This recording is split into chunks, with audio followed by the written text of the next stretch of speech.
best. Testing. 1, 2, 3.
right, everybody, welcome. Today we have our Hearthstone Spring Qualifier. It's our first of two qualifiers. Pretty quick turnaround after Christmas here. So today we'll be having a good majority of games. We have 6 rounds of competition, 4 different competitors for UJ here. We're going to get started by watching Clicky. We'll be learning the meta. Looks like Clicky's going to start things off with a Thief Rogue against a Mage. I have the Hearthstone meta spreadsheet open here, as I'm still pretty new to the meta. Usually Mage, it appears, runs a Ping Mage or a Big Spell Mage, which is pretty cool. Big Spell Mage hasn't been around for a while. Used to be my favorite deck of choice more than a few years ago. So some other Mage archetypes, we have Quest Mage, Bazaki OTK Mage, things of the sort. So we'll get started here with Clicky.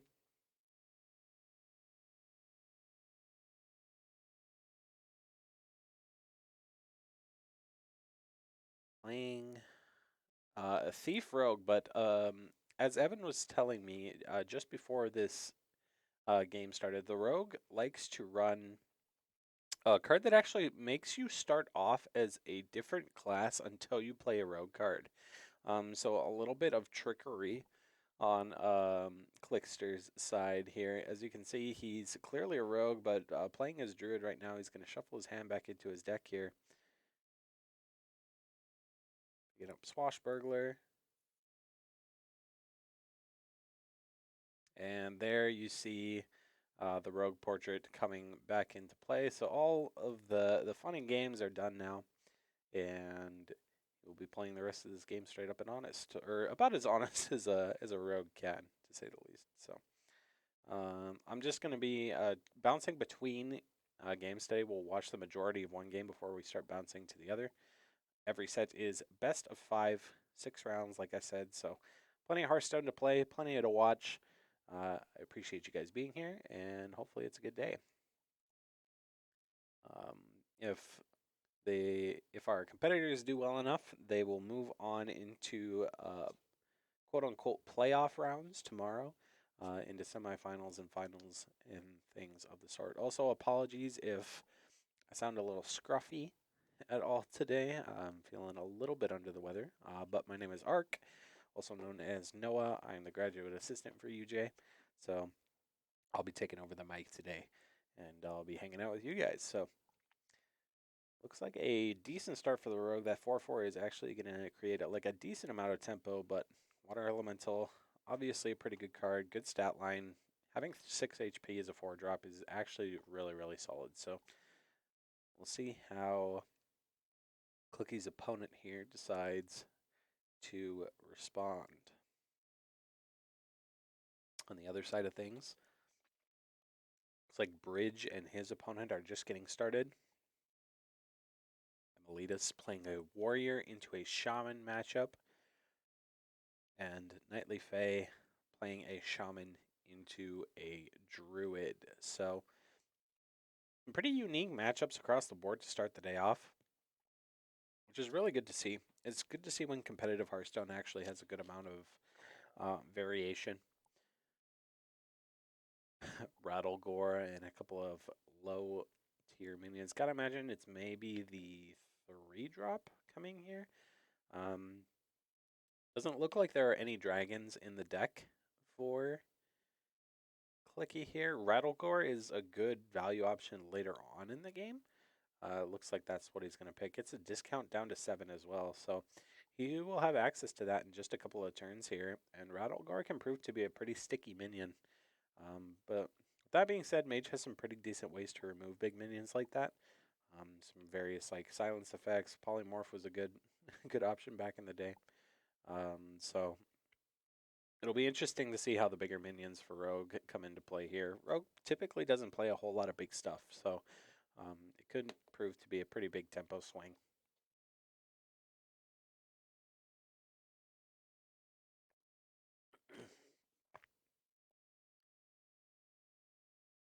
If any of the other games get to a point where they're pretty close, I'll end up switching back and forth, but I'll try to be pretty consistent here. Appears that Knightly Fae is having a bit of difficulty against this token druid on the other side of things.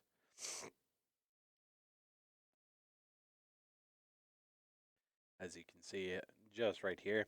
Looks like the druid has overwhelmed the starting. This token style druid has been around for a very, very long time. And it doesn't look like it's going to go anywhere anytime soon. So a little bit of a slow start. Hopefully she can pull things back. It's like Mage is just going to use that coin to get a ping off on the minion here. Being at 39 HP is definitely no joke.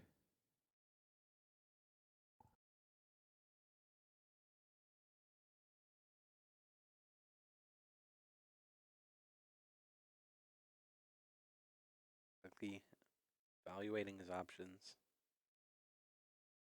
Seems like that Mask of Cthulhu in his hand as well will also give access to some pretty big damage.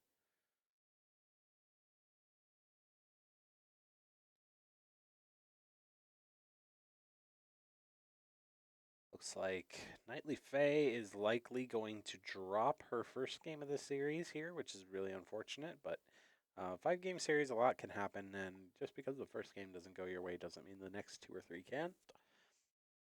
Emily looks like she's got some pretty good initiative over on the side of things here with her warrior against the shaman. And Bridge is playing a hunter into a warrior matchup that appears to be pretty dead even, but running out of card draw as hunter can be pretty bad. And we see here that Clicky is just going to drop the Rattlegore. Clumsy Courier is going to cost 20 mana worth of spells, and Rattlegore, fortunately, going to soak up a lot of that damage, and like I said before, it's going to prove to be quite sticky. Does get smaller each time. It actually works out pretty well that Rattlegore managed to die there instead of staying frozen. Now, Clicky will have access to some more damage of his own. 7/7 still a decent threat, and Rattlegore did a good job of soaking a lot of face damage there as well. So, Rune of the Archmage, 20 mana worth of spells. It's actually pretty crazy.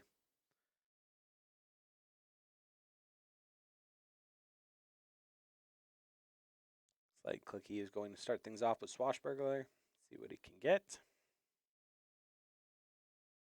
Spell's going to drop down. We're going to have another Wind Portal come out.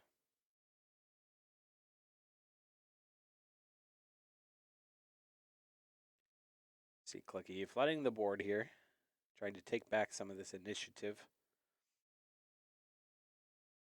Got to be careful with his life total. Decides to go face with Rattlegore. Looks like we're going to play a bit of a race game.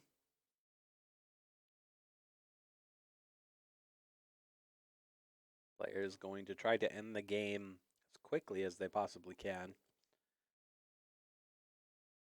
Any kind of removal really punishes Clicky here, but you can't really afford to play around it at this point.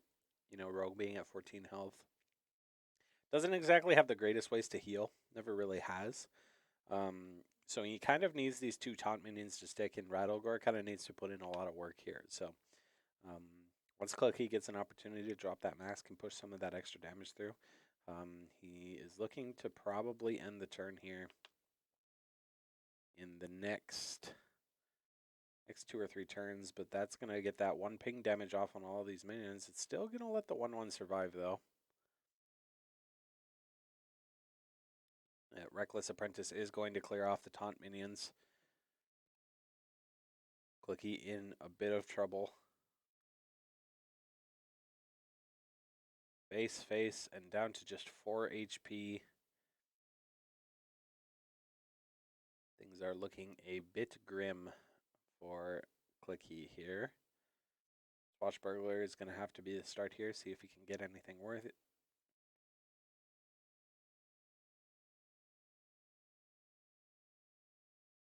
Picks up a Paladin Tome here. Mask of Cthulhu is just going to get ripped. And unfortunately, that's going to be not quite enough damage. Swashbuckler is going to have to come back. He needs something low cost here. And that's not quite going to do it. So it looks like Clicky is going to drop his first game here. That 3-2 is just going to go face, and a ping to the face is going to finish it. But we'll see if he bounces back in game 2.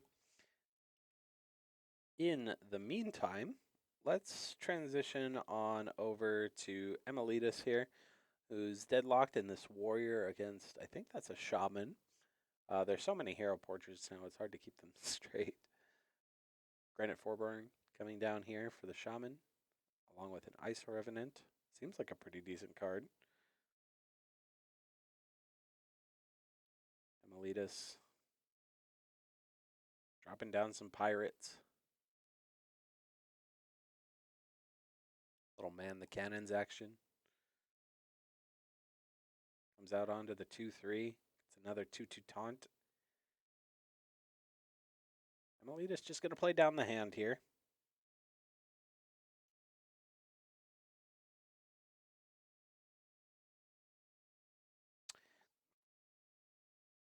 Little update on some of the other players. Knightly Faye appears to be playing a Demon Hunter Mirror at the moment. Should be pretty interesting.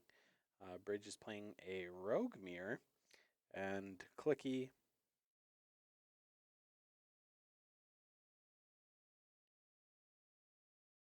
looks like he is going to be playing the Rogue into what appears to be a demon, a Demon Hunter on the other side of things. So let's see if Emilitas has enough damage here, has enough initiative, getting an extra pirate weapon every turn. That that value there coming from those cannons on some of those minions, especially against this shaman archetype, which appears to flood the board with like some pretty small minions, which is just a really good job of clearing for her, so she can push forward extra damage every turn. Hero power coming in, nice little punch to the face. More damage coming out, and shaman being at 4 with only 2 cards in the hand. Probably not going to be the best of outcomes, but Jill coming into the hand, it's going to freeze the 4-2 here. Another Ice Revenant coming down. We'll see a trade onto the 3-3.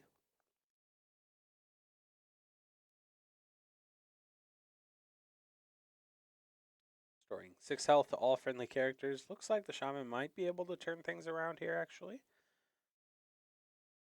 Ooh, but a big weapon pull for Emilitas here, that Reaper Scythe. Be able to clear off the board, actually. That spell burst.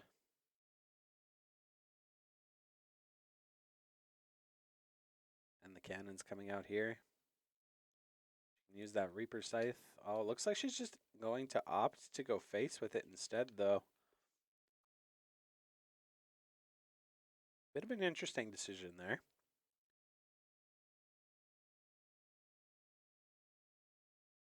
Cage Mash Custodian coming down. 2 more Elemental Taunts here. See, this is where I believe the option to maybe clear off the minions could have been pretty good, because then that prevents the shaman from trading here. And it takes away a little bit of the initiative, and now all of a sudden Frozen can't use that 5-1 weapon that she just got. 6-5 coming down here, though, and a Rush minion being picked up with Frenzy as well. And that's actually just going to be enough to push through. So Emilitas is going to take this game here. Very good start for her. Unfortunately, it looks like Bridge is struggling a little bit on his side of things. Looks like he's going to drop his Rogue Mirror. Let's see. Let's check in with Faith here. Knightly Faye. Playing this Demon Hunter Mirror. It looks like things are going pretty well for her. And that's actually just going to be the game. So very fortunate that we were able to just kind of catch the end of this one. Let's see. Let's pop back in with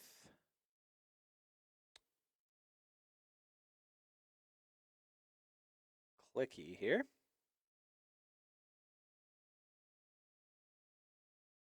Rogue against Demon Hunter.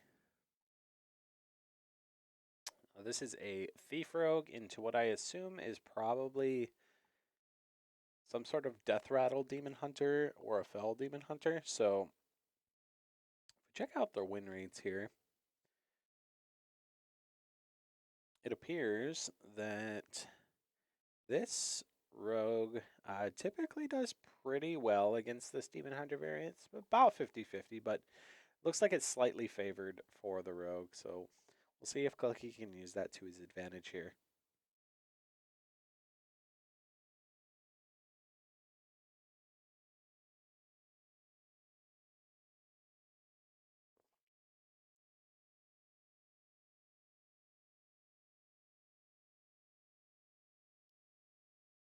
Both Knightly Fae and Emilitas starting in their next games here.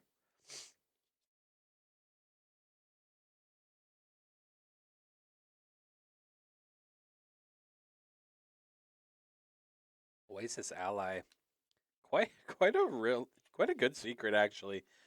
Spending 3 mana to get a 3/6 is pretty good value. So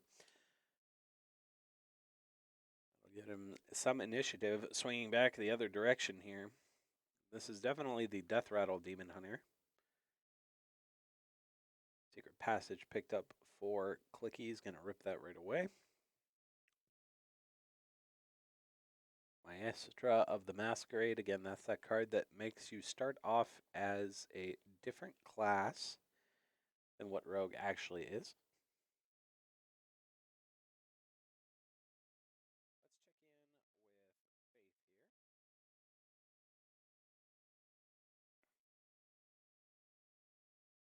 Let's check in with Faith here. 2/3 Lifesteal Minion coming down for Clicky. He's going to forfeit those cards that he just had back into his deck.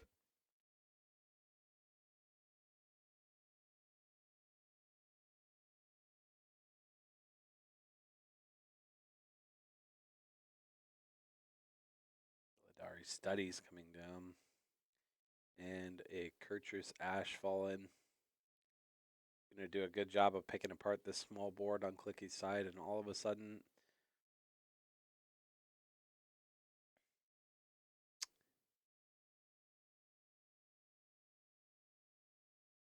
side Clicky is going to trade and gets 4 damage off the top. So looks like Clicky is going to get a fortunate trade here.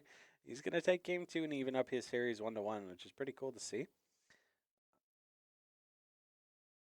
Go ahead and check in with Knightly Fae, who appears to be running this Hunter into a Paladin. Looks like she's got a pretty good start going here. Those Rhinos, very good cards in this deck. Giving the option to trade and then just to swing extra damage face is always a really good option for Hunter. Hunter wants to end games very quickly.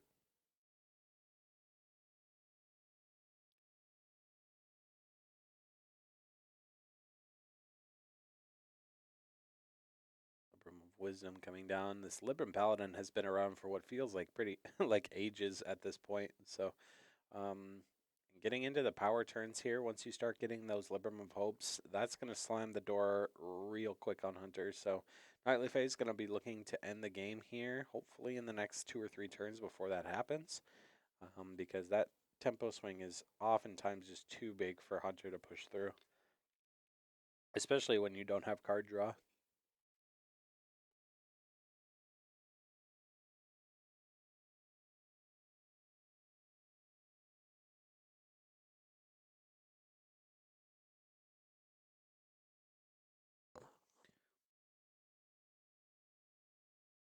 Quick shot coming out on to carry a roam here.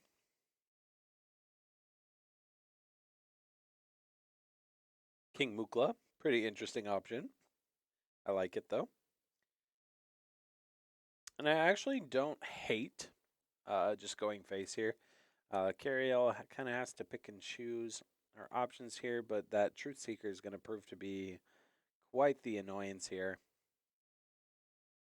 That Rhino's definitely going to put in some work. And Cariel's actually just going to go face here, which is pretty interesting. Not sure if that's going to end up punishing the Paladin or not yet. Going to get a buff onto the Rhino here. 8/8 going into the face. Another extra damage. It looks like they phase just off of lethal. I totally agree with trading Carrier Roam here. Swinging that extra 1 damage face. 7 mana. With those Libram discounts, is Libram of Hope available? It definitely is, and it only costs 5. Such a broken card, honestly.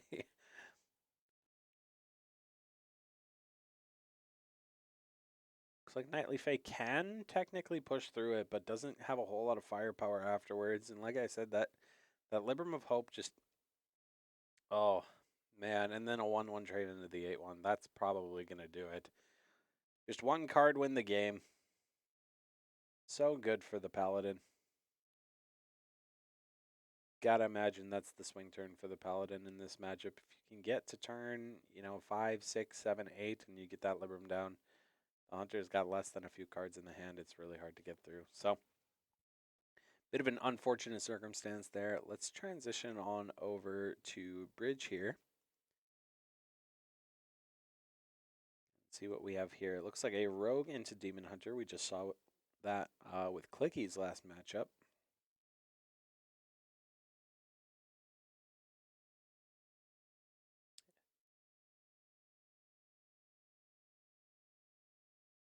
The other side of things, Emilitas is playing a Ramp Druid, which is pretty cool. And Clicky is playing a Priest matchup into Demon Hunter. 5 turns in, so we'll maybe bounce to that game after a little bit here.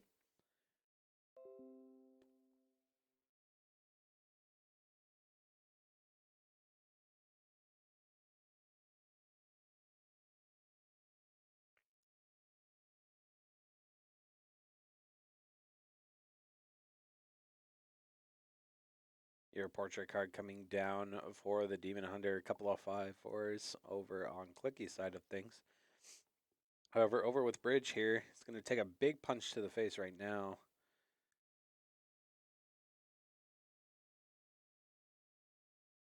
Playing a Poison Rogue variant, uses that poison that we just saw drawn to kind of chip away at the enemy hero's health. And Bridge going all in on this weapon here. 7 damage straight to the face, trying to get as much damage as he possibly can. He's going to draw an extra blood here.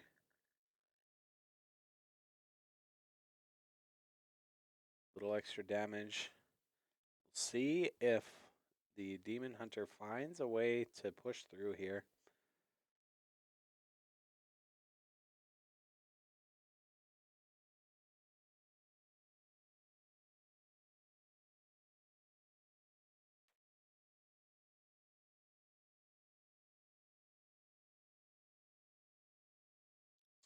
Gul'dan coming out. Has to spend the full 6 mana to do it, though. Feels pretty bad there not to have the Outcast. Gonna swing face for that 2 lifesteal damage. A little scared of some potential damage from the face here. Like Bridge is just gonna play the hero portrait. Get a couple of 4/2s down with stealth. Gonna discount his hand, deal 4 damage to the face here. So a little bit more impactful, but pretty low development each turn for both of these players here. Anytime you can get a hero portrait card down like that without any punish to it, usually pretty good.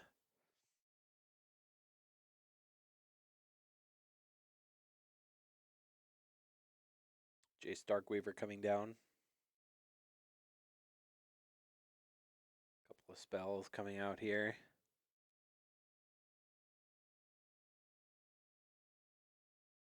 Oh, and that damage from the Demon Hunter. Getting a bit high here. Bridge needing a little bit more face damage here. It's like he's just going to barely survive this hit here. He's going to be at a nice, cool, calm 3 HP, but 3 is more than 0. So let's see if he can do anything with it.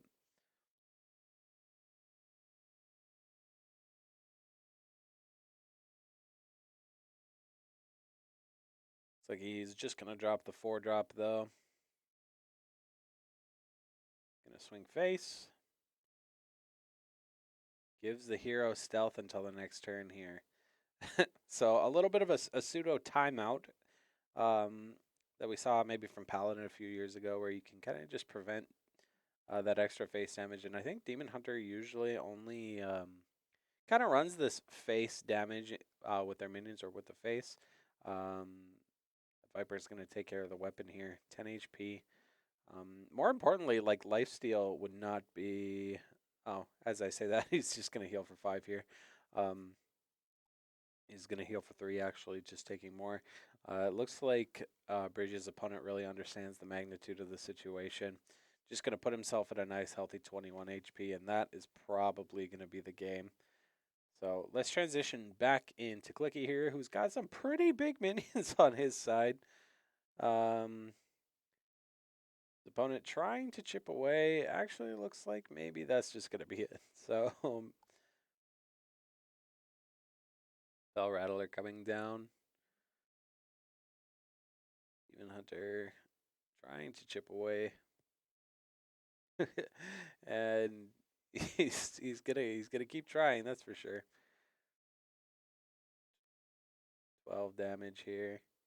14 damage even. Wow, what is what is going on? Looks like he found a way to. Oh, it looks like so after each minion dies, perhaps he could use his hero power even more. After a friendly minion. Oh, and it costs 0. Oh my goodness. This is insane. Did Clicky just lose? 26 damage. Oh, but that 4/7 coming down. I don't think. No, he doesn't quite have the damage. That would have been so insane, actually. I was pretty nervous for Clicky there, but looks like the second taunt coming down is actually just going to get him enough to push over. But that face damage coming out from that Demon Hunter was absolutely bonkers.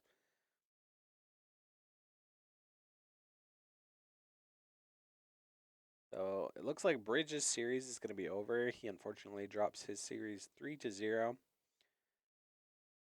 Let's go ahead and check in with Nightly Fae here. So Clicky series, I believe, is at 2-1 in his favor. Emilitas is either 1-1 or I think she's on game 4, so she's either up 1 or down 1 as well. Not sure what Nightly Phase series is at as well. So we are on a set time schedule for the day, so rounds will run every hour and 15 minutes, I believe. So our first round started at noon Central Time here. Next round will get started at around 1:15, then 2:30, 3:45, 5, and then the final round of the day will be at 6:15. So plenty of Hearthstone to play today. We shall see what happens here.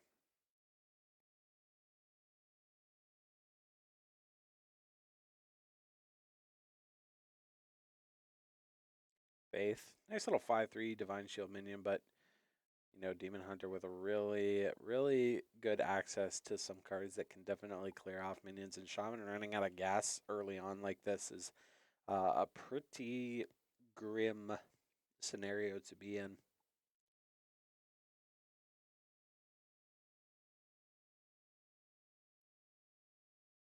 Looks like the Demon Hunter is just going to opt to go face here.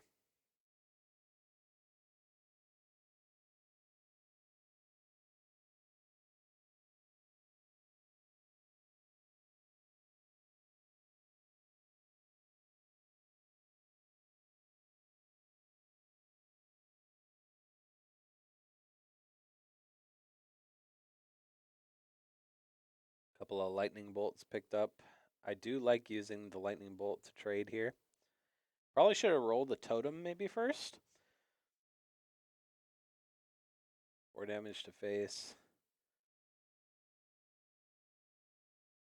Yeah, probably should have rolled the totem first to see if he could have gotten some spell damage, perhaps. Maybe that could have cleared out the minion. Also, would have liked to maybe just see both lightning bolts go face if the plan was to do damage.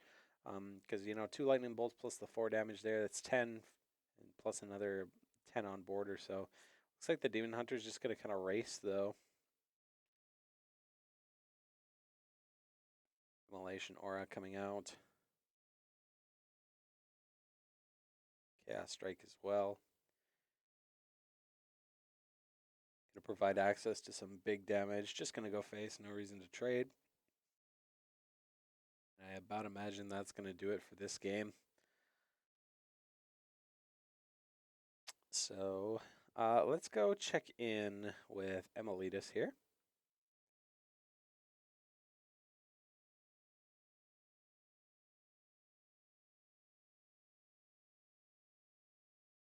He's playing this ramp druid, which is pretty cool. I usually love the big druid or ramp druid variants. I think the fact that like druid can like get so much mana so easily is kind of broken at times. However, pretty fun to play some big stuff, but the warrior has a lot of damage on board here. That's 3, 5, 7, 11, 13. She might just be out of luck here.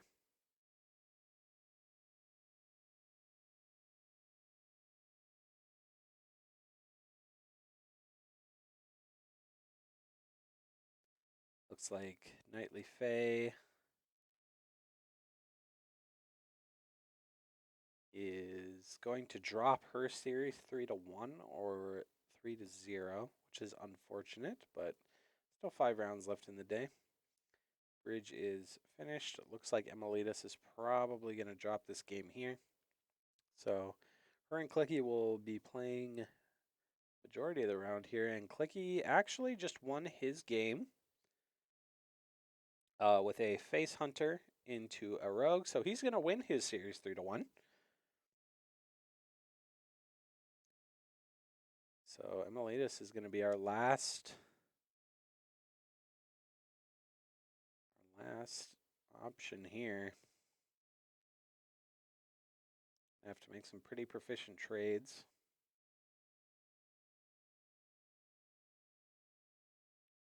Trade that 7/7. Try and clear off the board. 6/6 taunt and a 7/7 taunt.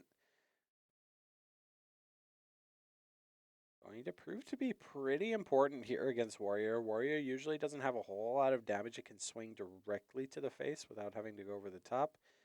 We're going to deal 5 damage to the top minion here, though. A couple of 5 damage in here actually is just going to be enough. So just the right amount of cards there and the right combination. So Emilitas is going to drop this game, unfortunately. We'll see if that's the series or not, or if she has an extra game here to play.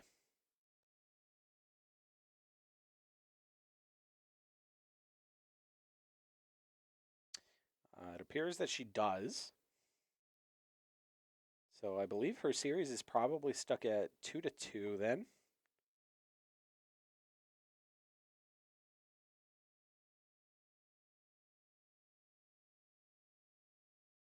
Nightly Fae and Bridge both dropping their series 3-0. And Clicky winning his series 3-1. It appears that this series is locked at 2-2 is what I'm assuming. Forgive me if that's incorrect, but looks like we're going to have a druid into a shaman. So this is going to be pretty interesting. Let me go ahead and check the data on this. Let's check out ramp druid. Yeah. So ramp druid into what appears to be an elemental shaman. The shaman is considerably favored unless the druid can pop off. But that being said, she has guff in her opening hand, so that is a really big deal. Guff kind of enables a lot of the stuff, for lack of a more inappropriate way of saying it, that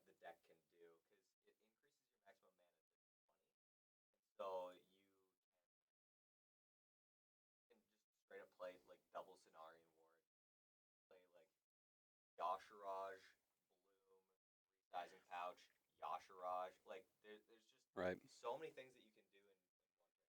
It's the wild growth too. This is nutty.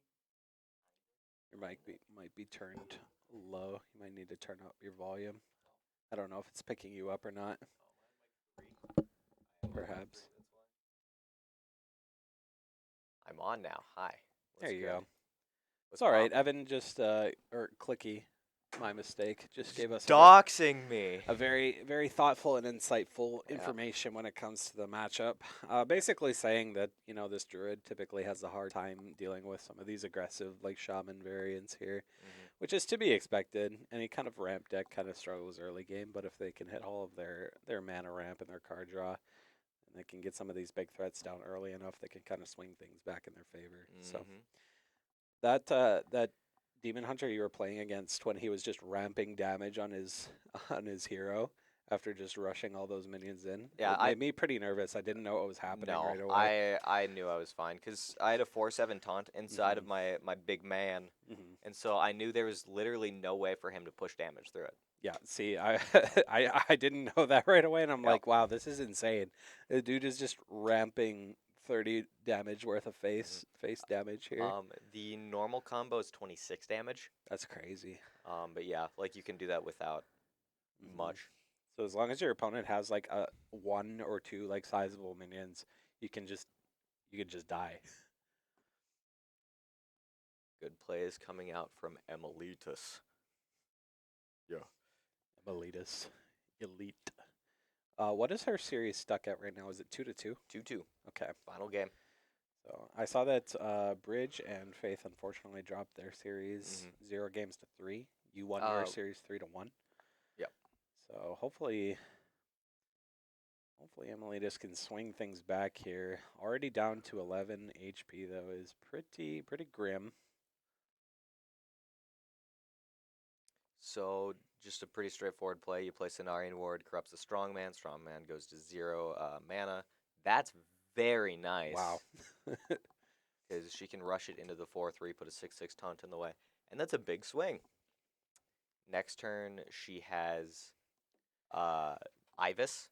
So Ibis is a new neutral minion. It's a 1-mana 1/1 with the battle cry. Spend the rest of your mana at random, gain a +2/+2, rush, taunt, and divine shield. Wow. Okay. So obviously playing it on low mana isn't gonna be great because you're either not getting keywords or not getting stats. But you play it on 9 mana, like I hope she does.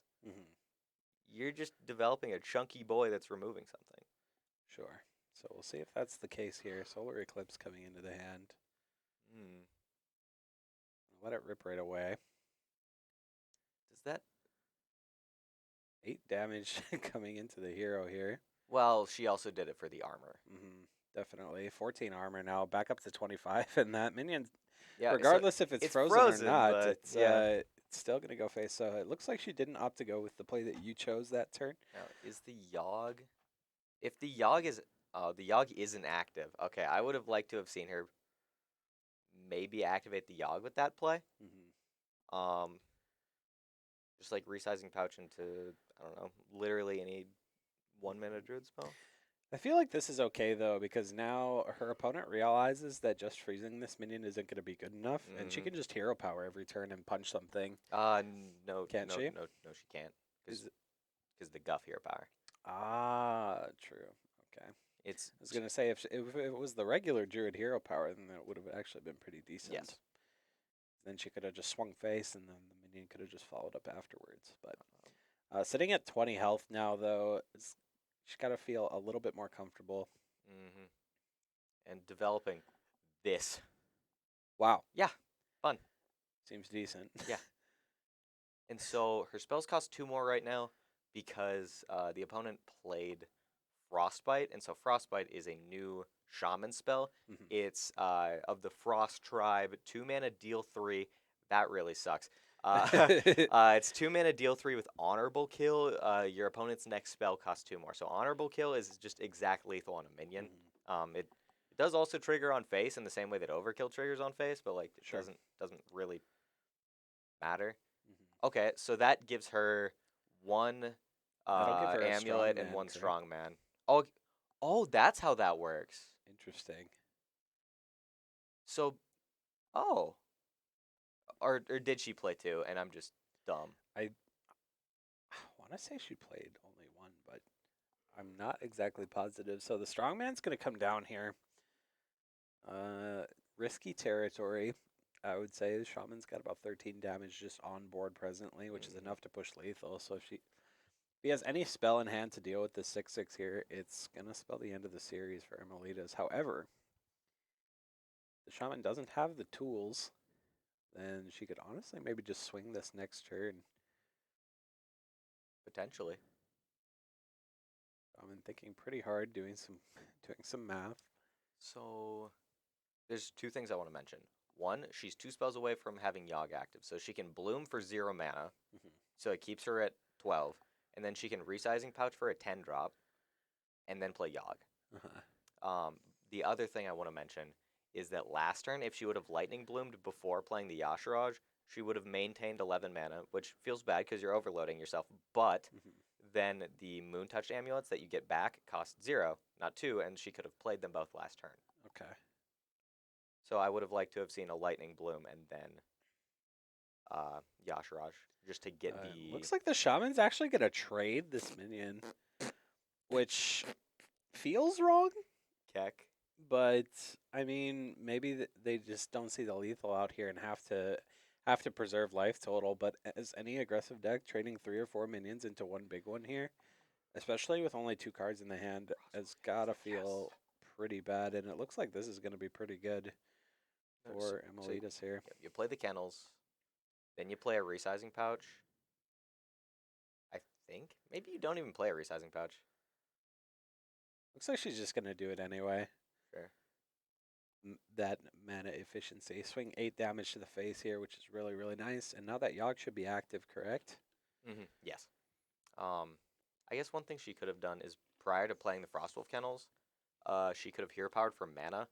And so it's you gain a mana crystal, not an empty mana crystal. Oh, so you just gain an extra crystal. You go down 1 mana. Okay. Not 2. That would explain why she's sitting at 12 max right now. Yes. Okay. Well, Guff also increases your max to 20. True. Yeah.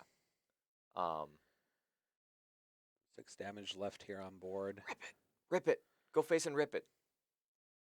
I mean, sure. Yeah, resizing pouch first. Yes! Second Yogg. The Scrapyard Colossus seems pretty decent too. No. Attack face first. Attack face first. No, it died. But is the game just over? The game is not over. She can still play the Vate, so it looks like she got Eat or Spells. She got Eat. That is really good. Destroy all minions, gain their attack. Wow. Okay. Yeah. So did he play? He did play an elemental. So he has to top deck a Lily Pad Lurker. That has to be specifically Lily Pad Lurker. That's a pretty big Yogg. Or oh my goodness. But good news for Emilitas. She just has another one. So she could just do it again. Oh man. Please attack. No! Please! Okay, well, it appears the 2/2 has at least survived here. So we're going to spin the wheel. Grab 3, MC3. Yogg functions a bit differently than the old Yogg that we're used to. Okay, this is fine. Give me a fireball. Spells. So looks like that just fills the hand with 0 cost spells. Is that right? Yeah, they cost 0 this turn. So she does have lethal because she buffs that and then siphon mana's face. It's a bit of a roller coaster at the end there, but we're fine. 2 Yoggs is all. Literally Lily Pad Lurker, specifically Lily Pad Lurker. Oh, well, a relatively entertaining end to that series, though. So congrats to Emilitas. She's going to take this series 3-2. We're going to take a quick break. We'll be back in about 20-25 minutes with round 2. Thanks for watching, and we'll see you then.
Alrighty.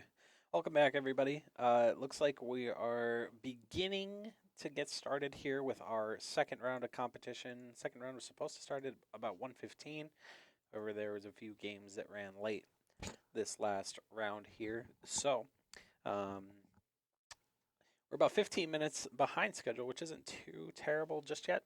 But thanks for being patient. Thanks for waiting. And we'll get back into things here shortly. Looks like Clicky is kind of just mulling through some bands.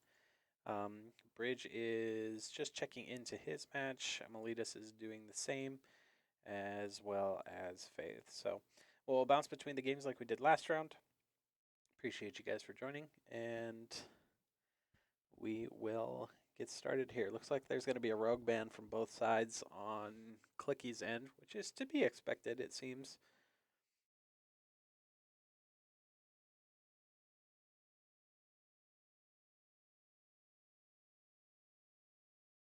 Multitude decks to pick from. Looks like Clicky is going to start with the Face Hunter.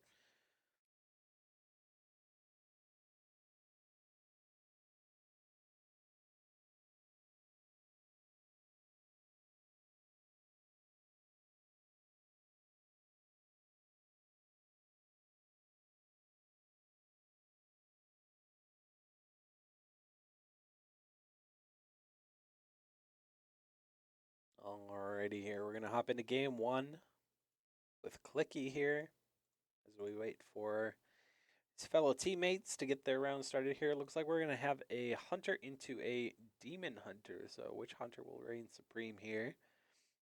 We're going to full pitch this hand, look for something new.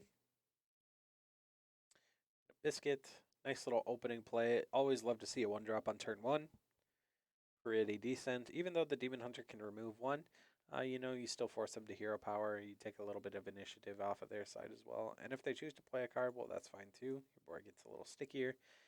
You can slap some buffs onto some smaller minions, create some value trading situations for yourself, and just push forward some damage. So looks like a quest variant of the Demon Hunter here. We're gonna buff one of these minions up to a 3/4, which is really nice. A 3/4 on turn 2 and already 4 damage to face seems pretty decent.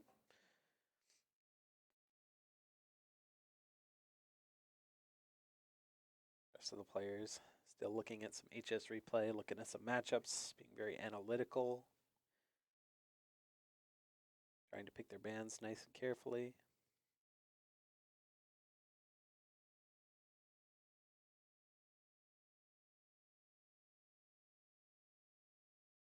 See a Soul Rend come out here. He's going to tank 3 to the face with this True Speaker here. Twin Glaives, whatever they're called, sorry. Like we're going to get another buff here. Nice little board flood.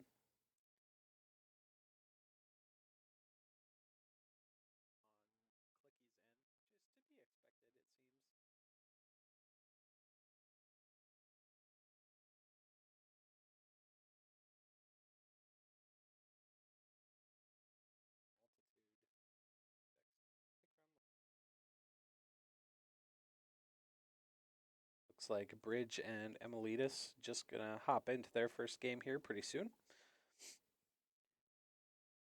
Spectral Sight coming out from the Demon Hunter here. Final Showdown has been completed.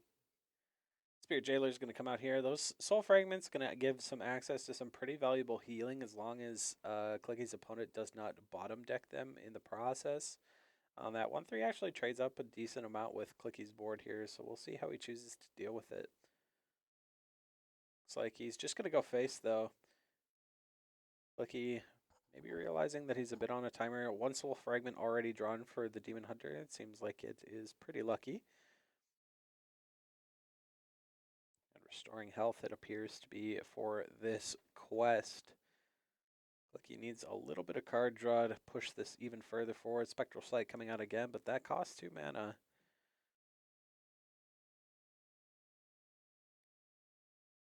The Demon Hunter doesn't have a whole lot to do this year. He's going to trade the Royal Librarian, going to get another Soul Fragment out. That's actually crazy. 2 of the 4 Soul Fragments already in these top top like 4 or 5 cards. Let's hope that Clicky still finds a way to push this damage across here. Sigil Runner coming down here, gonna draw a card, and we'll see a value trade here. This 5-drop coming down for Clicky is gonna give him access to drawing a 1, 2, and 3 cost card. Demon Hunter down to 11. 5 mana to spend here.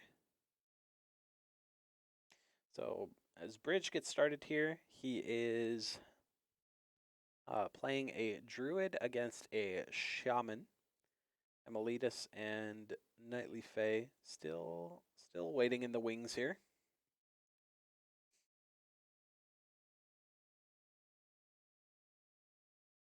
Bridge, it appears, with a pretty good start for his token Shaman. Looks like the Demon Hunter is going to shuffle all these cards back into his deck.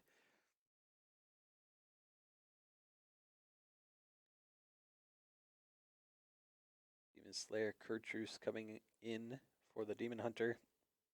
Still 2 turns away, though, and is not going to quite find what he needs.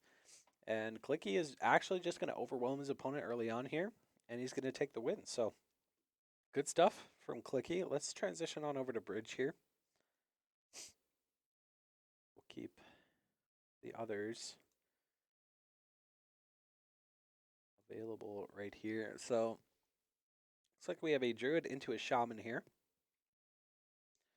Clicky's Druid will be going into the same Demon Hunter that he just played against. So it'll be interesting to see how that matchup goes. Both decks appear to play a little bit slower than usual.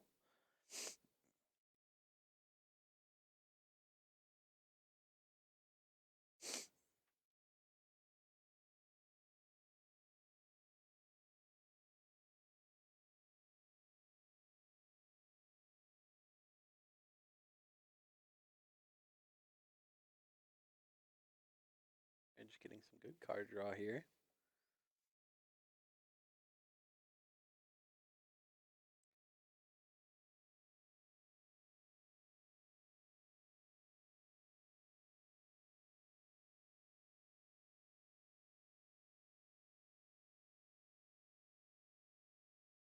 Gonna sit this one out. Pretty low impact game so far. Let's hope that Emilitus actually looks like she just got a challenge from her opponent. Knightly Fae is still waiting. Her opponent has yet to check in, so we will see if maybe she just gets a forfeit win.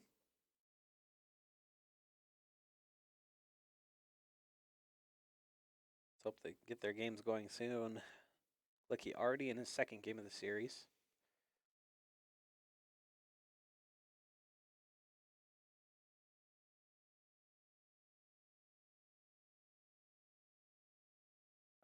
A little bit of an interesting development going on Bridge's side here. His opponent actually just roping.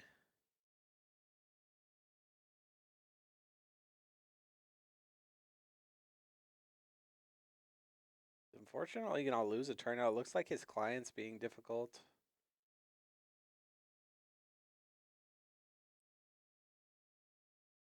Bridge gonna kind of wait his turnout, give his opponent a chance to connect here. Unfortunate that he missed turn 4 there, though.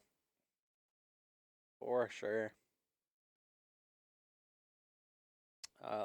Well, that's happening. Let's go ahead and pop back on over with Clicky.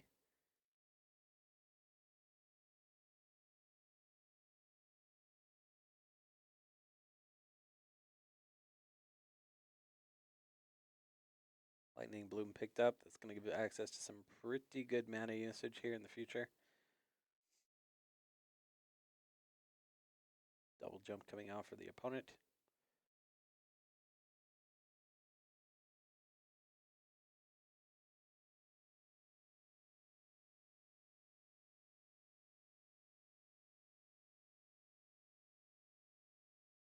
So, Clicky with access to that owl. has been discounted for the number of spells that he has played this game. Also has access to the 7-cost card on the far left side of his hand that will cost 0.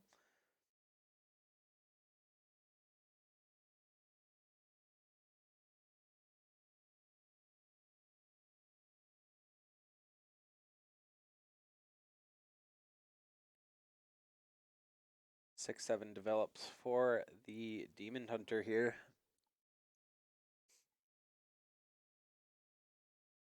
Coin coming out for Clicky. He's going to start with his 2-cost spell here.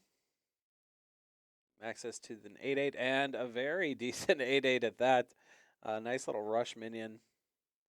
He can rush that into the 6/7 if he really wants to, and it looks like he is going to opt to do so. 8/8 rush, very, very good indeed.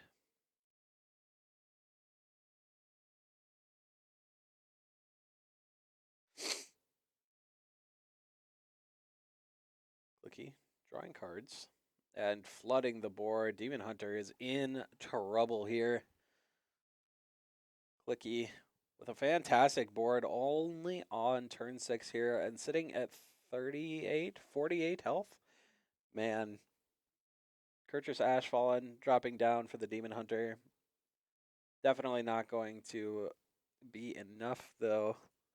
At 16-22, lethal just represented on board, and he's going to yield for now at 29 HP. Fantastic game. Couldn't have gone better for the Ramp Druid there. Let's check back in with Bridge, see how things are going. So Clicky already up 2-0 in his series, only needs one more win to finish it out. It looks like Nightly Fae is going to just pick up a forfeit win on her end as well.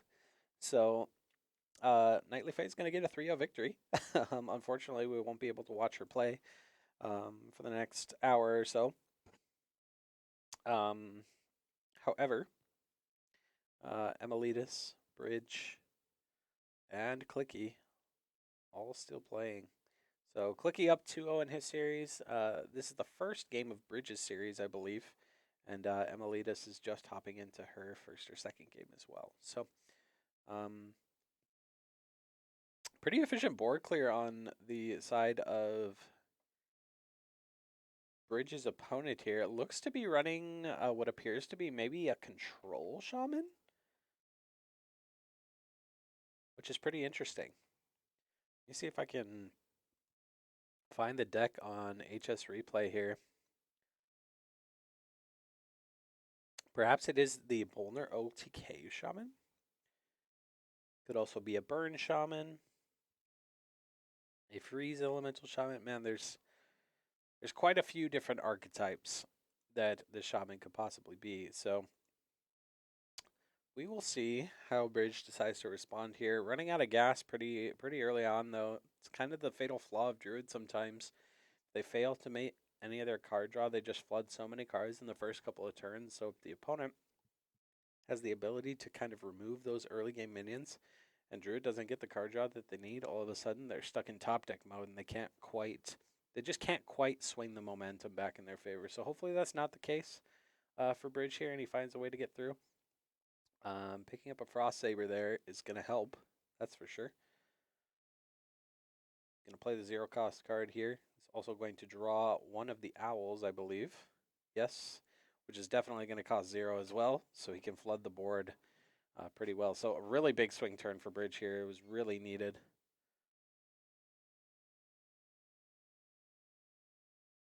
Adorable Infestation coming out as well. Might as well. Looks like Bridge is going to go all in here. He's going to trade that minion away. Would have liked to maybe just seen it go face, but he wants to protect the 4/5, it appears. So it's up to the Shaman now. One more board clear is probably going to win the game for the Shaman. However, if this board manages to stick here, Bridge is going to be in really good shape. And wow, that 6-cost card is going to freeze a full board and get 10/10 in stats. However, the Shaman's going to use the majority of their turn just to play this one minion. But it's actually quite good for Dingus Khan here because now Bridge actually can't develop the board any further since he already has 7 minions down. So the most that the Druid could probably do is just hero power this next turn or play a spell.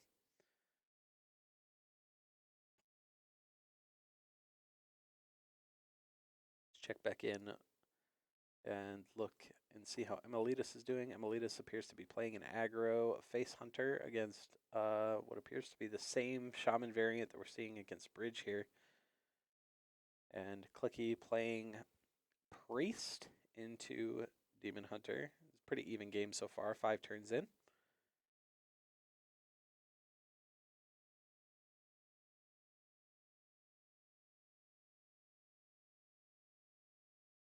Bridge, like we said, can only hero power and punch that totem this turn. Very low value in the hand right now. Staring a 10/10 minion in the face.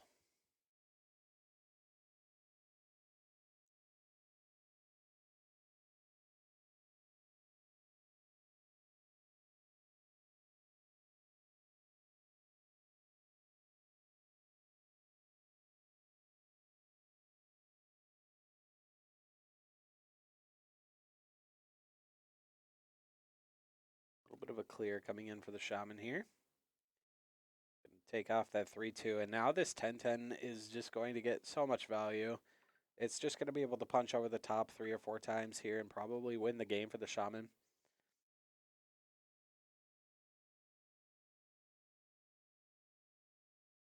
Oh, but we're seeing that disconnect happen again, though, it appears.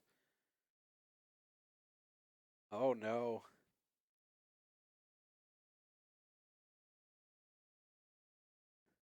So some connection issues for Bridge here definitely seem to be making things a bit more complicated. We'll transition on over to Emilitas here.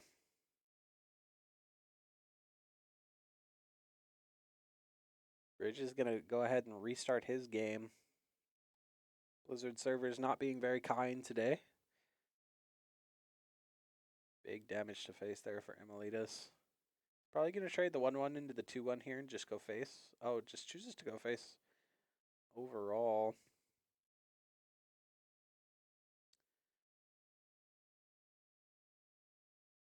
Clicky staring a rather threatening board in the face on his side of things as well.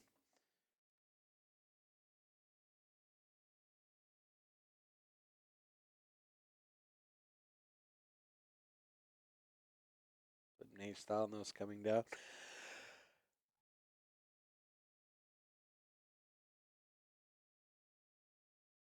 Frostbite going to come out onto the face here.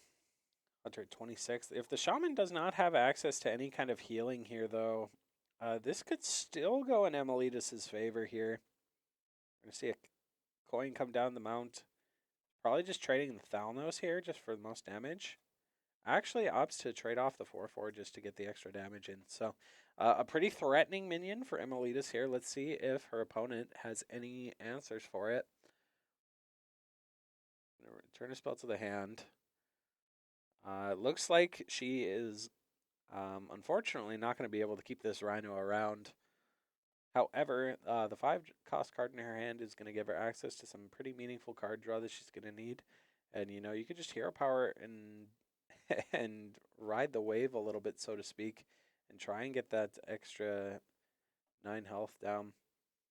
I think right now you're just playing the 5-drop, play the weapon. You can swing with the hero power. Or you could go for, actually, yes. So you do this. Oh, she's actually going to do it the other way around, perhaps. Maybe she doesn't want to give access to some lifesteal and that sort of thing. So down to 2 health. Down to just 1. And I can't imagine the shaman is going to have a way to deal 25. So it's all up to whether or not it can heal this turn.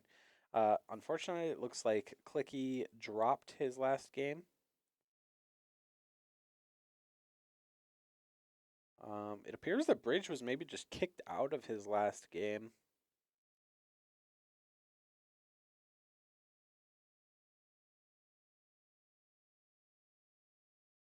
It'll be interesting to see how that develops there.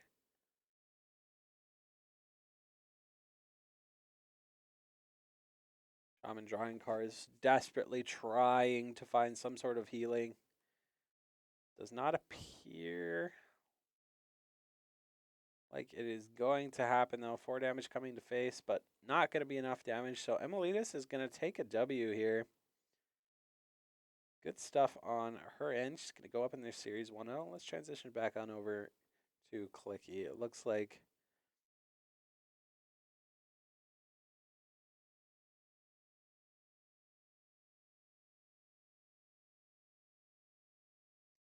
so. We'll stay tuned for an update from Bridge on how that first match is going to be reported.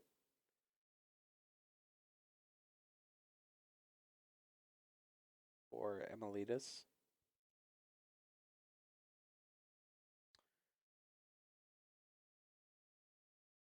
Pretty smart just to swing all of that damage face at the end there and trying to get as much value as she can. It's going to pay off for Clicky in the face of this face hunter here. It's probably going to have a bit of a difficult time, but the priest finds a way to kind of swing the board, take off some pretty meaningful threats towards the middle or end of this mid game here. The priest is going to have some really, really good options moving forward. So just going to drop this 3-drop here, give it a nice little buff. Fish the coin, we're going to see a smite come out here. Not sure, maybe the coin was used for the discount on the smite, but it wasn't needed, it appears. So maybe a little bit of a misplay there from Clicky.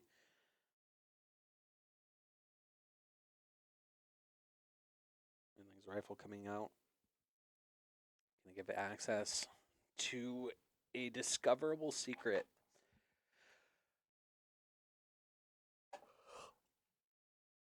So now Clicky's gonna have to play with this 5-10 pretty passively.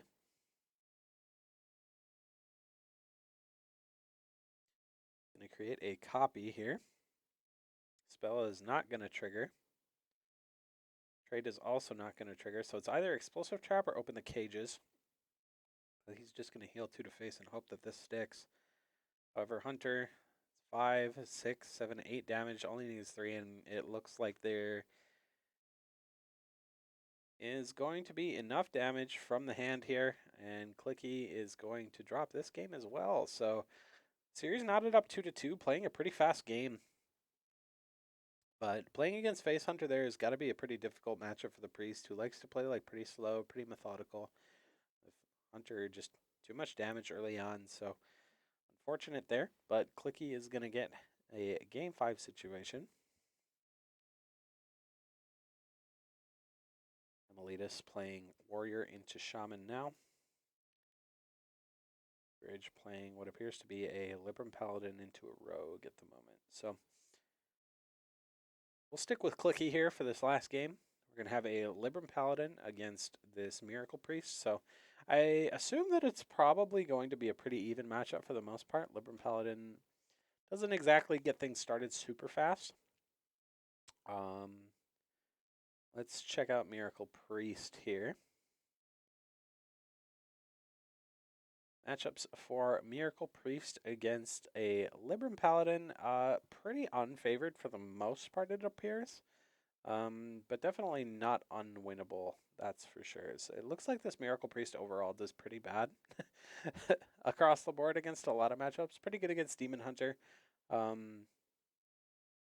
Pretty decent against Hunter for the most part. Decent against Warlock. Pretty bad against Shaman. Pretty okay-ish against Rogue as well. So, but it depends on the Rogue variant. It does very well against Warriors though. So, this matchup's going to be about like a 42%-ish win rate across all levels of play. So we'll see how Clicky responds here. Just a couple low-profile minions right away. Clicky might even entertain the idea of keeping that Sir Finley Murgleton. Or no, not Sir Finley. The 2-1 legendary Murloc. He might just teeter with the idea of just keeping that alive so he doesn't get the card draw from it. But also has to be very conscious of that thing getting buffed with Librams. Paladin, pretty decent early game here.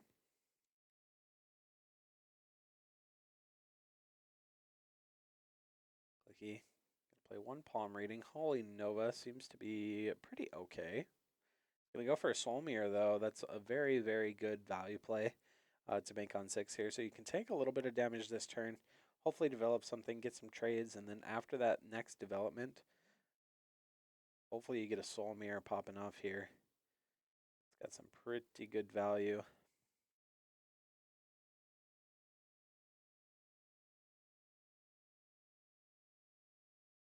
Clicky, checking deck list. Gonna start with this next palm reading here. Devouring Plague seems pretty okay. Flash Heal, also decent. Just to restore a little bit of that life total. Of course, if you pick Devouring Plague, you run the risk of not being able to get any kind of kill here. Just going to heal face once. We will likely see a Soul Mirror come down this next turn here.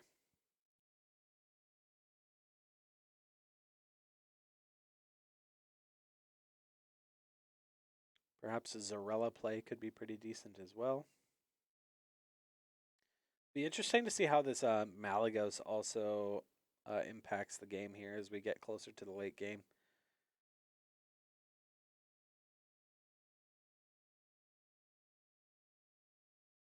More damage face from the Paladin. Priest down to 14, but has plenty of ways to heal.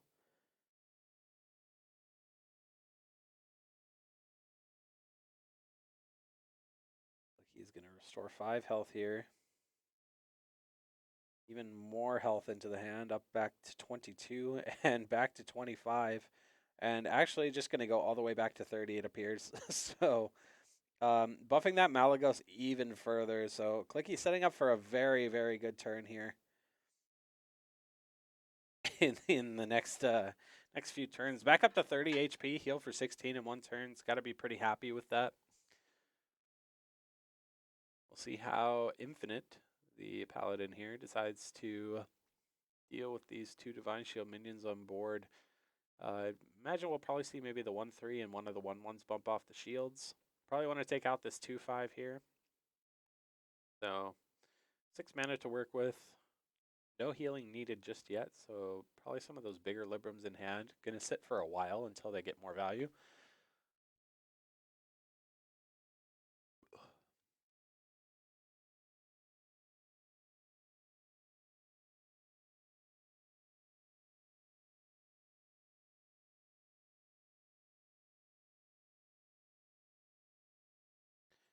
Bannerman is going to give a 1/1 buff to all the minions in hand for the Paladin here. And we'll see Blade Master Samuro.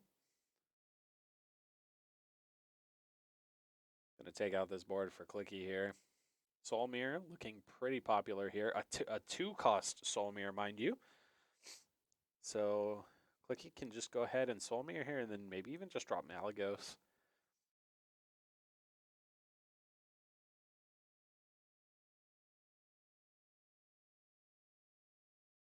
However, looks like we're going to see Malagos first, actually. See what options he gets beforehand. Perhaps could be waiting for a better Soul Mirror. However, can't play this too greedily. So the Priest probably has enough sustain to get away from this onslaught from the Paladin here. However, it's just a matter of whether or not the Priest has enough damage to push through. We'll see Soul Mirror come out here. Bump off shield. Blade Master is going to get some value with this. Oh, actually, the Frenzy, it appears, won't be triggering this turn. Because the Samuro was damaged beforehand. So the Frenzy won't trigger.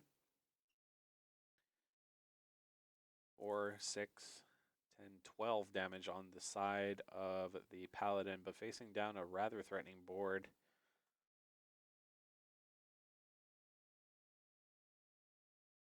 Powered Fortitude. Be a pretty good draw for Clicky right now.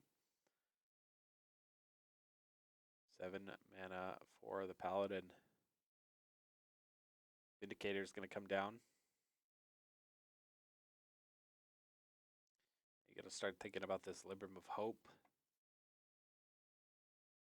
Wisdom going to come down. The Murloc's going to trade off the 4/2 here.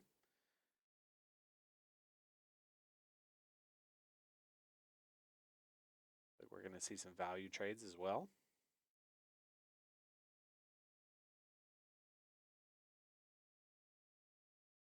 Looks Like he's actually going to choose just to take out the Carriel Roam here instead of the 2-1. Like he should have a pretty good swing in momentum here this next turn. This Libram of Wisdom coming down on the 5-5 here is going to get a value trade now. And Carriel's just going to go face. And Libram of Hope, a 3-cost 8/8 Divine Shield taunt, heal for 8 seems pretty good. We see Power Word Fortitude come out now. That's going to make Malagos a pretty sticky minion.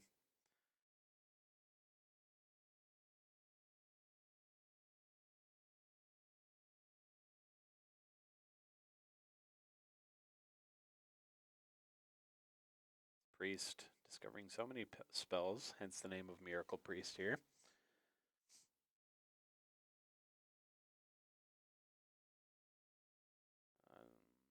Pier's Bridge is kind of deadlocked with a rogue, but has plenty of value, so it looks like he's doing pretty well. Emilitas has won her game as well, so I'm not sure if that's 2-0 or 3-0 in the series. Here's that Emilitas is up 2-0. 7-17 Malagos seems pretty good. Oh, this Zarella actually is going to get so much value. Wow, what a clear. I was actually going to opt to not use the Zarella, maybe.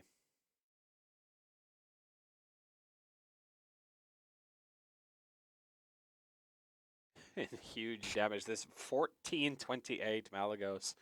And no damage to push through from the Paladin side. So Mali is here to stay for the foreseeable future here.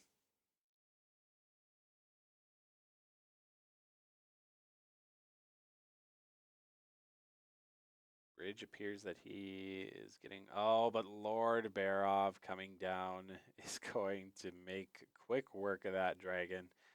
The Elec coming back afterwards, though. And this is what I was talking about before. You know, the Miracle Priest was able to build like 1 or 2 like pretty respectable boards here, but might be lacking the firepower to close out the game later on. The Broomstick going to come down here.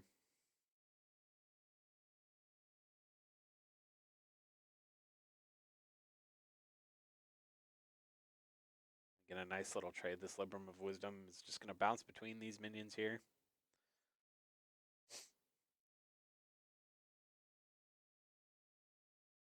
However, the Paladin appears to be running out of a bit of value as well. So we'll see how that impacts the game here.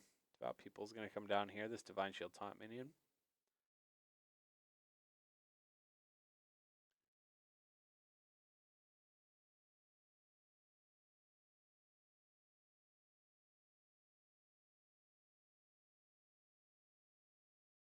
Okay.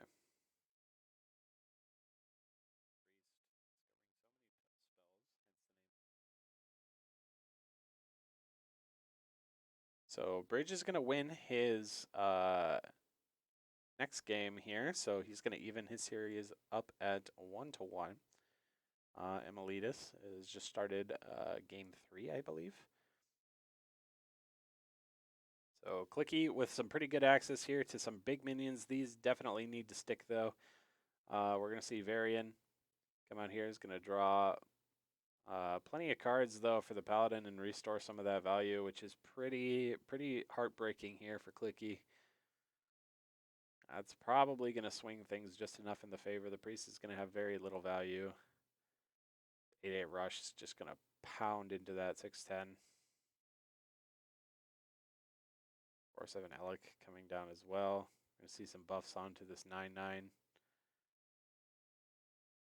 To a 10/10 here.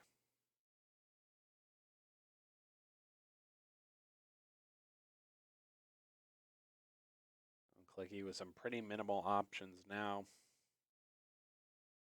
Varian wasn't in the hand for the Paladin. Imagine Clicky is going to be very happy about it. However, many new threats to deal with now.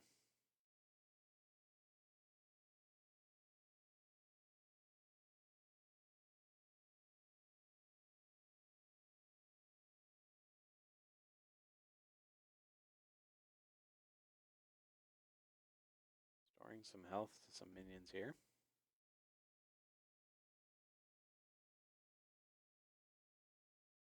See some big damage. So it appears. Okay, so this 8/8 dragon is going to come down. It's the new Onyxia. Going to get plenty of value here. But now, Paladin. Girl Prime coming down. Plenty of Murlocs. 22 damage on the side of Clicky. Oh, but that broomstick is going to be quite quite the nail in the coffin, so to speak here. Those Librams are just going to bounce to every minion. They're going to clear off all the big threats. Clicky's in top deck mode. And this Libram Paladin seems to be pretty good when it draws what it needs.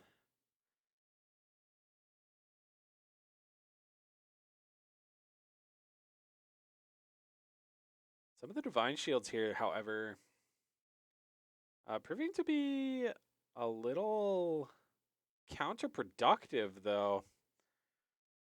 There is a little bit of life here for Clicky. This McGurgle Prime, probably the perfect card in the deck here.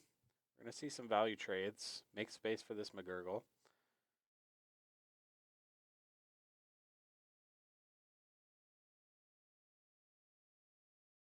McGurgle Prime's going to come down here. Oh, and we got some rush minions as well. So it'll be interesting to see how Clicky decides to make these trades here. Oh, the priest, not down and out just yet. Got to find a way to prioritize keeping this Onyxia alive, I imagine. 3/2 is not going to do a whole lot. Going to heal Onyxia. Probably trade the 4/4 into one of these 3/4 minions here. Or he might just end up going face. Huge damage. Just going to opt to go face. Okay. Respect it. 4 cards in the hand for the Paladin. Can imagine that this is going to be the turn that decides the series. Not just the game, but the whole best of 5 here. Clicky finds a way to win. Can't wait for him to come into the casting room and tell me that he was never worried in the first place. So, Paladin. Probably going to trade this Murloc in. Use that Libram to trade in this 3/4 here. It's got to be Libram of Hope here.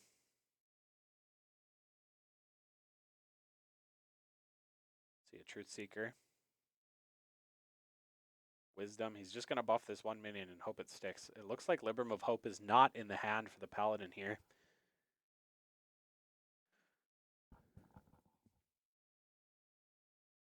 7/9 now. Holy Smite. So, begin by trading the 1/3. Smite, trade the 6/3. 7/11. I believe he's at 1 HP. It's 5, 6, 7, 11. Yep. 1 HP left. Clicky. Can't afford to trade. Gonna heal face. And it's gonna come down to this. Draw almost has to be Libram of Hope for the Paladin here. 2 Libram of Wisdoms in hand, I believe. Off the top, drawing a Holy Spell. That might be the Libram.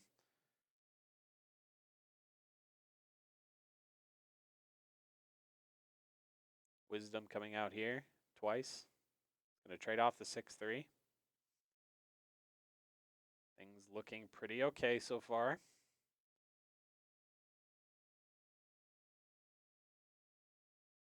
Not going to be enough for a full clear here, though.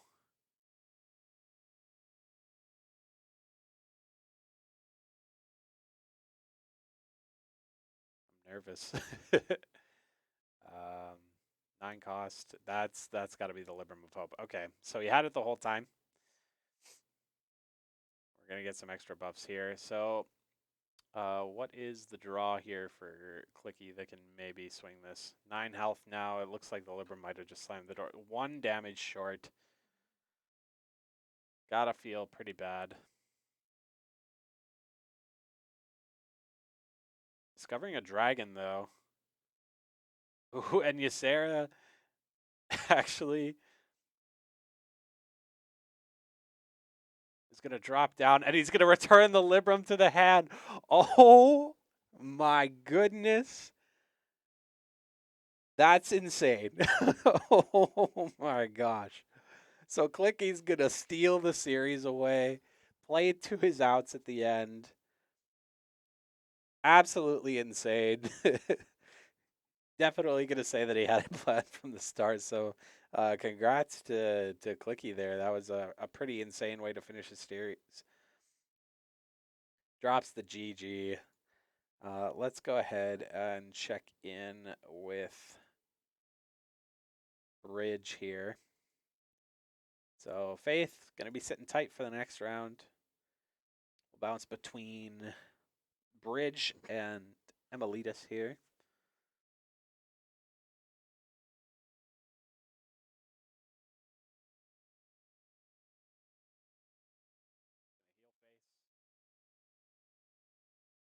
I sit here. I have the stream up. We're on a bit of a delay. I believe we're on a 2 to 3 minute delay. So I'm I'm gonna be able to see this play happen again.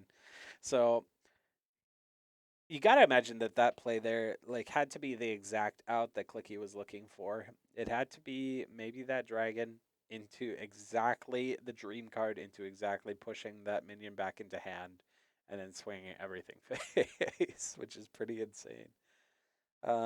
So the watch post making Bridge's time here pretty difficult, but the rogue doesn't have a whole lot of access to some card draw right now, which is really nice. So Umbral Owl is going to come out here. Going to be able to take care of one of the watch posts at least. Oh, two of them actually. So pretty big swing turn here for Bridge now.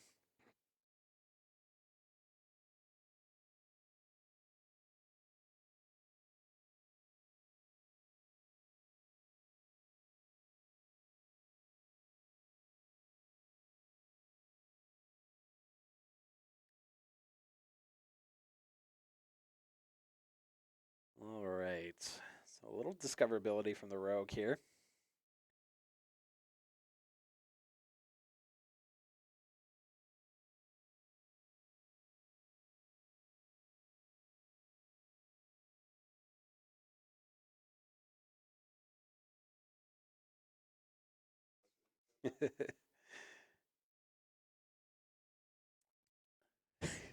That was pretty insane. Yep.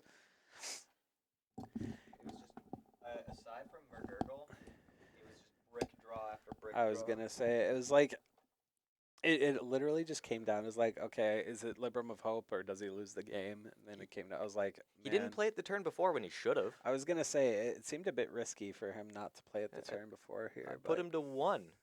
yeah, I was gonna say, Matt.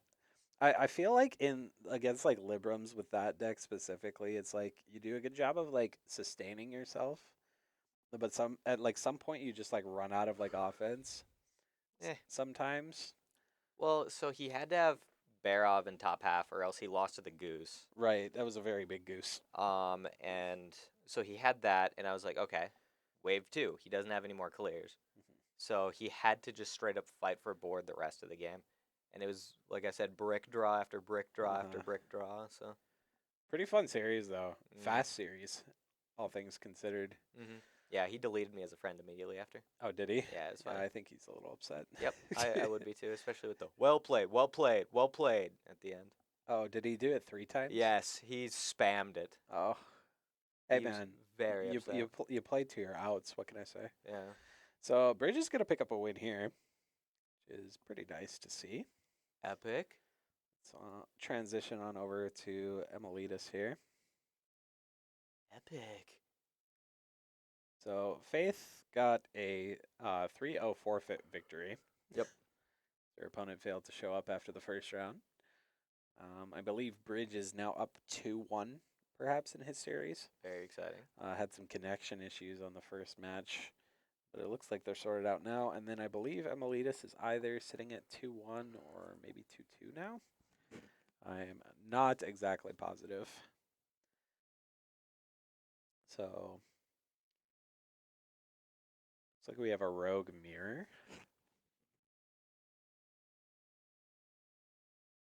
Rogue's not very good at healing, so we'll see if Emilitas has the ability to push forward this last 13 damage here in the next couple of turns.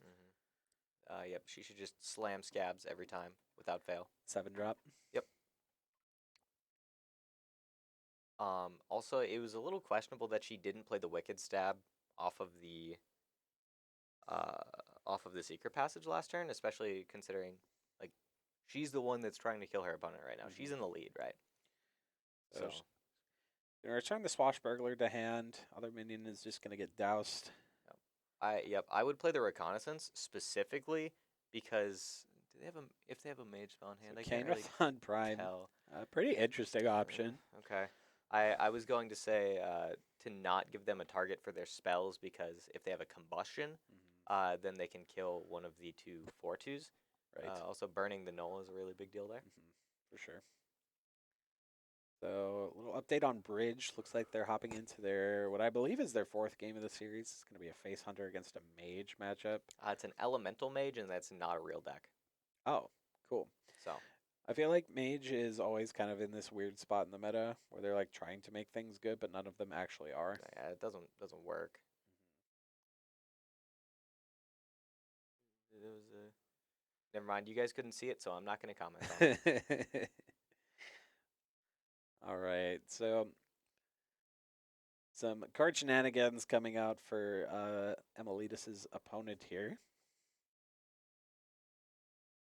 Draw into the Swashbuckler. Kind of nice to see Swashbuckler back. I really like Swashbuckler as a card. Yep, so we just Schwargle. Readmission. Okay, that's not bad. That hits Smite, which is good. That hits Edwin, which is good. Yeah, those are just nice. So what does the new Edwin do? So he's a 4-mana 4/4 pirate, which is important. So he has the Battlecry draw card. If you play it this turn, gain +2/+2 and repeat the Battlecry. Oh. So okay. he like scales himself, Sure. but you have to be repeatedly ripping cards off the top. Very nice. Okay. So it's like less degenerate than the old Edwin. It seems a bit more balanced than like old Edwin. But the thing is, so it maintains the buff nature when you shadow step it, because it's innate to the card. Sure. So like you can play Edwin, step him, and then keep playing cards, and it buffs him in hand. It's like a Keleseth buff that stacks on itself, basically. Yes. Okay. And so then after that, you have a 2-mana Edwin and Mr. Smite, which is 6-mana 6/5 pirate with charge that gives your other pirates charge. Oh, so Edwin can just win games on his own. Yes, he's an OTK, pseudo OTK. Pseudo OTK. Oh, that was kind of cool. I commend the effort. You can about imagine that the fireball was meant to go somewhere else. No, like actually. Really? Yeah, because the 4 shots of 2 damage, he was trying to kill the stealth things. Oh, that's true. Because like he needed to not die this turn. In hindsight, I guess it doesn't matter much. He probably just dies in the next turn after if Emilitas doesn't have the ability to get through there. See the GG coming up, so I think Emilitas actually has won this series either 3-1 or 3-2 perhaps. So we'll pop on back over to Bridge, who appears to be our last. There's a very large 1 health on that 2/1. Yes, indeed. It's almost speaking to him as if it wants it to trade here. I'm gonna go do something real quick. Okay, sounds good.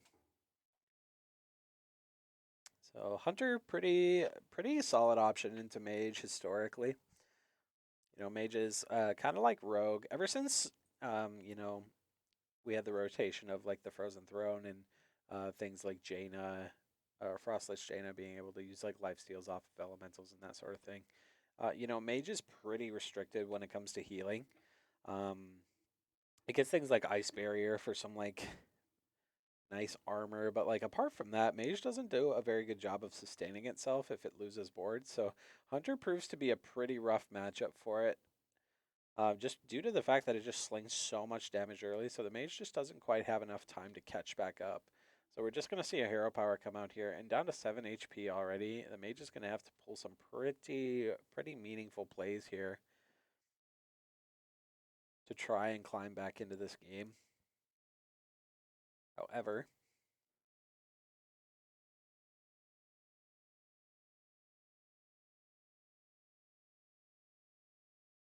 oh, this is actually bridge that, yep, this is bridge that we're watching. Okay. I was a little confused on who we were watching for a second. So, aim shot probably going to come down here this next turn. Looks like bridge might be able to close it out this turn. The mage does not have nearly enough damage to push through. So that aim shot plus a 4 damage hero power is just going to do it for bridge here. And that is going to be the series 3-1 in his favor. So a good round, all things considered, for UJ. So Faith is going to get a 3-0 forfeit victory. Emilitas is going to get a 3-1 victory. Bridger will also get a 3-1 victory. And Clicky is going to win his series 3-2. So pretty good round, all things considered. Next round was supposed to start around 2:30. I imagine it's probably going to take quite a bit longer. Oh yeah, I probably have time to take a nap. So, any thoughts from that round as a whole for your teammates? Anything before we kick it to a break, Clicky? I don't know. Not much for my teammates, I don't think. I will say though, the 2 games that I lost, I kind of just brick draws because I have to have Nismani and then a thing to copy Nismani, right? And I didn't hit gift either of the games that I lost, and then I got a glidden. So Well, you see, this is why you see Hearthstone kind of like talked down on as an 'cause esport it's not an sometimes. esport. Just because of the luck factor and that sort of thing too. And sometimes you just don't draw the cards that you need. So, but fortunately for you, you got some pretty good outs towards the end of the series. You were able to win, and everyone else is going to get a W this round as well. So we'll be set up shop pretty nicely for round 3 then, or no round. What round? Gosh, I don't even Round remember 3. what round we're on. This was only 2. This is only 2. We have 4 rounds left to play today. So we're going to kick it to a break. We'll be back sometime in the foreseeable future. Maybe. Whenever that is for round 3. Maybe Thanks for tomorrow. watching. We'll catch you guys in a little bit.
1 second. I'm going to shut the door.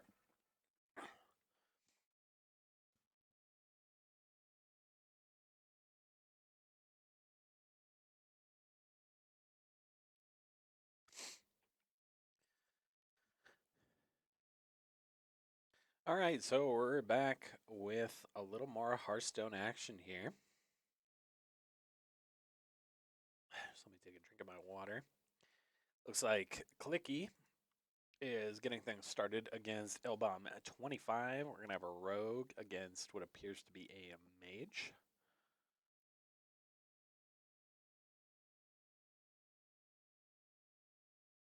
Nap freeze picked up here. Oh, it's a warlock. Okay. I'm still so unfamiliar with the hero portraits.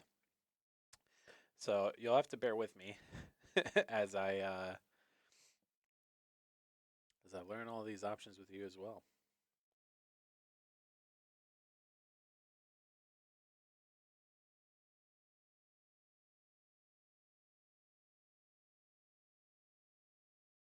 A 2-1 coming in.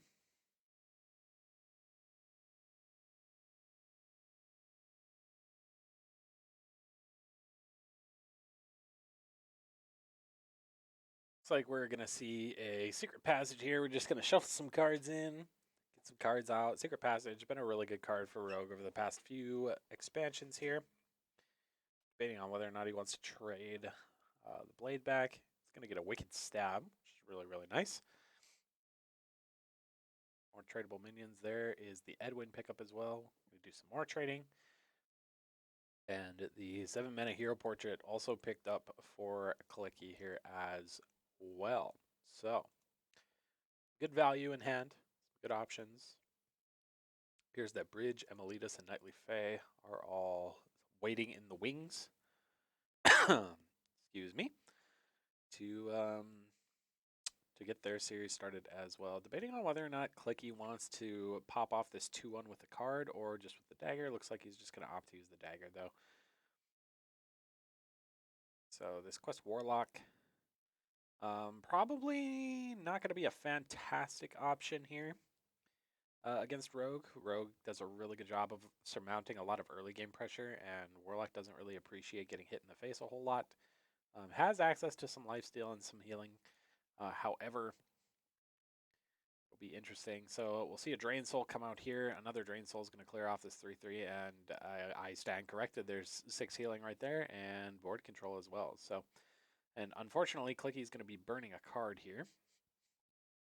All things considered, it could have been a lot worse of a burn. It's going to start off with Swashbuckler here.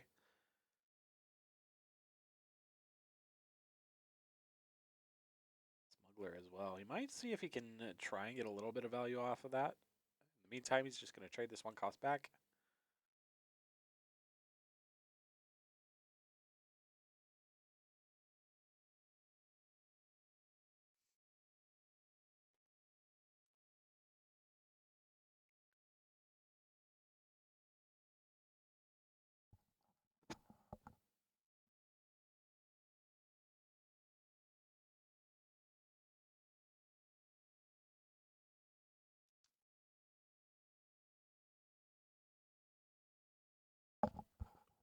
We'll see a Raised Dead come out here from Elbom 25. Link has been established. Now we just need to complete the ritual.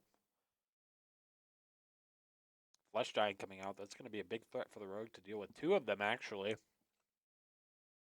Quite the incredible start here for the Warlock as we approach turn 7.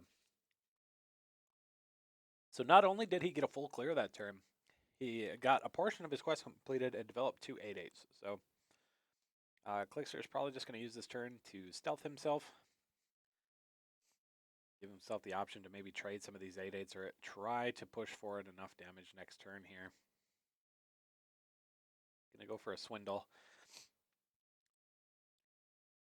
With only his face as an option to get pinged off with lifesteal here. 8 damage, 9 damage on board is not a very easy thing for Warlock to deal with here. Like we're gonna see 1 Flesh Giant, for sure. Maybe two.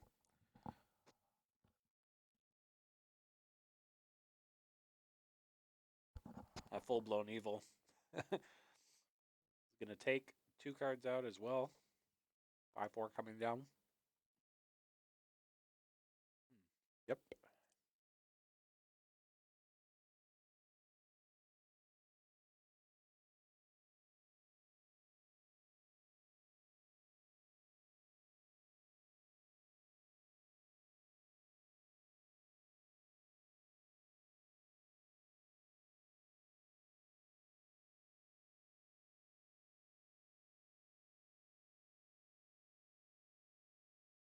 Wait, is that actually just lethal? Wow. What a spot there from Clicky.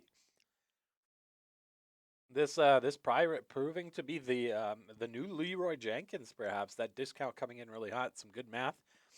Very thoughtful thinking. Very solid win for Clicky there. So really solid. I'm always caught. I've been caught by surprise a few times by Clicky's way to manifest his comeback victories here. So decent first game here. He's going to transition into game two. Bridge is also starting what appears to be his first game. A mage into a druid. Amelitas trying to work out some bans and stuff with their opponent at the moment, it feels. And Knightly Faye just getting started with her match as well.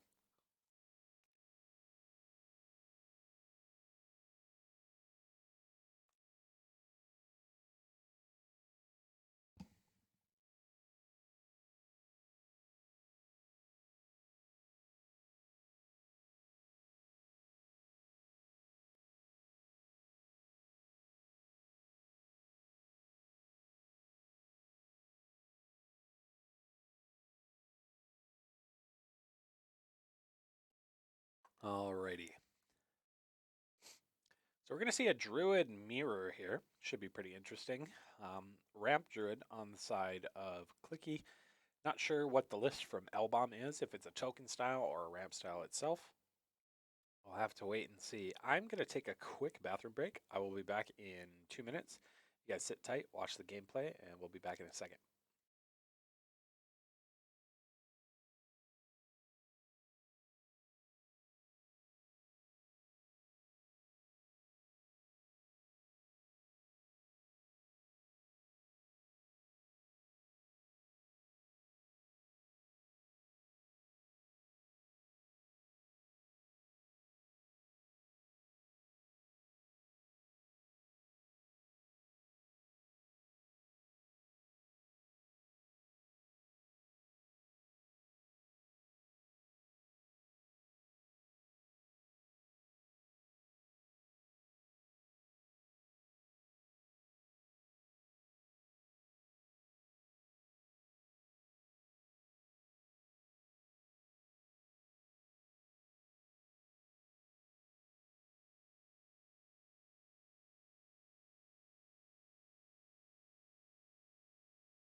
All right, I am back.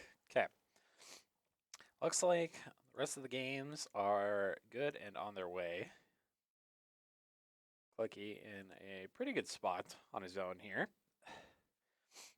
Tanking 7 damage to the face from L-Bomb there.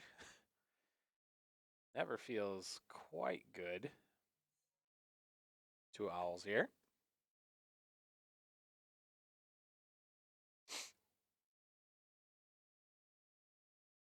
Going to trade off a couple of these minions here. So Clicky still in a pretty favorable spot. I mean, he's got 14 mana to deal with.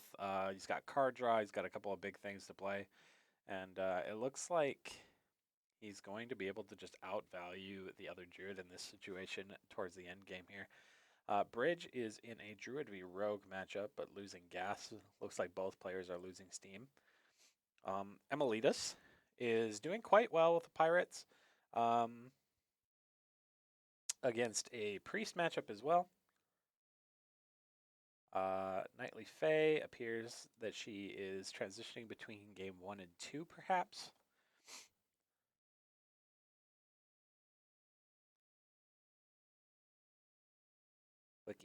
Looking to make this short series. Arbor up, pretty decent option there. Gonna draw a card. Gonna pick up a strong man. It'll be a nice way to get some corruption going. Couple extra damage to face here. And all of a sudden, Clicky, 32 damage on board.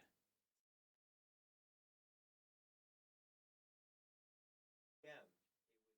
It was. Did you? I'm winning in style. Did you actually miss lethal? Okay, Clicky just came in and told me that he didn't miss lethal. It was just BM, and to that I will say, a win is a win. So he's going to queue up this Miracle Priest here for game 3 of his series. Let's go ahead and check in with Emilitus here. He was facing down a Priest with 25 HP, but a pretty solid board to show. Bridge looks like he will be losing his matchup against the Rogue here for game 1.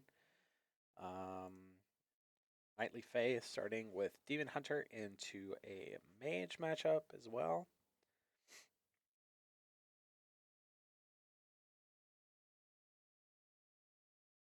It's going to push this extra damage to face here, but Emilitus looking like she's running out of a little bit of steam here. Priest with very, very decent options in hand, you can about imagine. There comes N'Zoth, God of the Deep. It's going to resurrect a few minion types. A couple of taunts, and that's probably going to do it. Oh, we got a rush minion, though. We got 2 rush minions, though. In combination with the South Sea Captain, could maybe help push some extra damage here, but this is going to be the last push here for Emilitus for sure. Dropping down the Captain, no reason to save it. This allows you to value trade with the N'Zoth at least if you really want to. The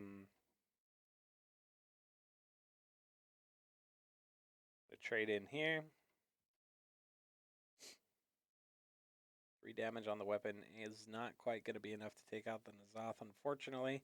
So we'll push a little bit of damage to face and sit tight and see what happens.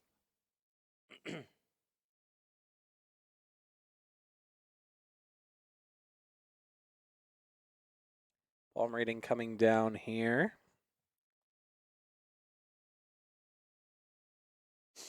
And that Apotheosis is going to be able to trade off probably this 5-3 here. We're going to get a little bit of healing as well. Oh, actually, the Condemn rank 3 is just going to clear off the minions here. And this N'Zoth is going to be quite the sticky minion. And in combination, it gets another one of another copy of itself, too. Dragon being discovered. And you see the power of Priest in late game, right? It's just like there's so much value to be had. And the Pirate, had really good options coming in, but just isn't quite going to have enough to swing things over the top. So this game's probably over here, but we can check in on some of the other games. Let's go ahead and check out Nightly Fae's game here. I'll keep you guys updated on Emilitus's result as we move forward here. Bridge appears to be between games here, doing a little bit of math, seeing what he wants to play. And Clicky is in a Priest against Warlock matchup, which is pretty interesting as well. So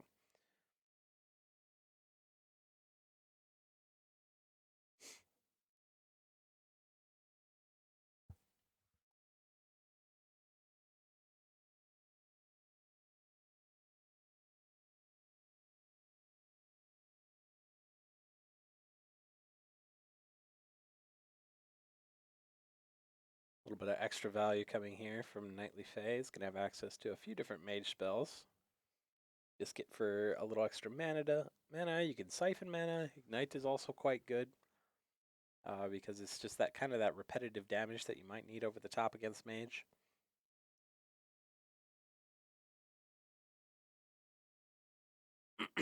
Excuse me. Tusk Piercers in the hand for Nightly Fae as well. It's just going to sling all this damage face. You might as well.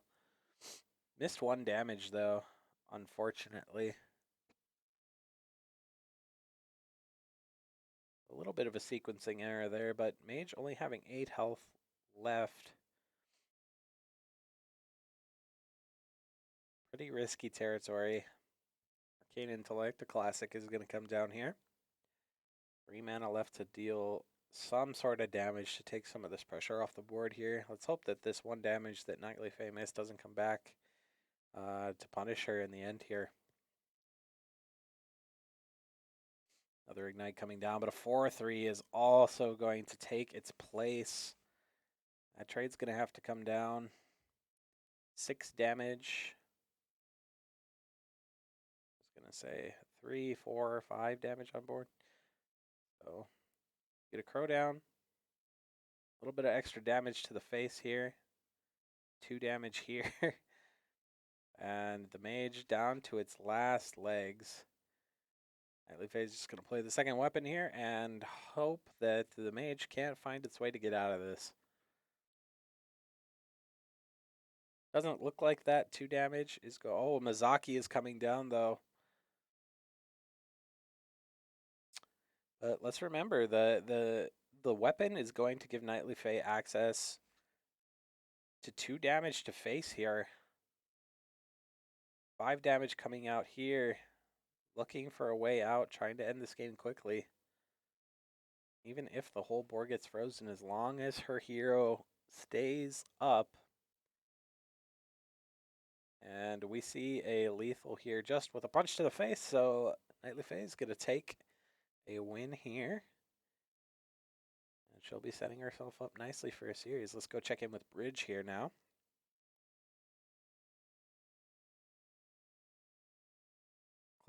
Clicky. Turn 8 with the Warlock Mirror. Still dead even. This game looking pretty over for the most part for Bridge as well. Only turn 5. The mage already down to 10 HP and a Rhino in hand. Playing that minion down is probably just going to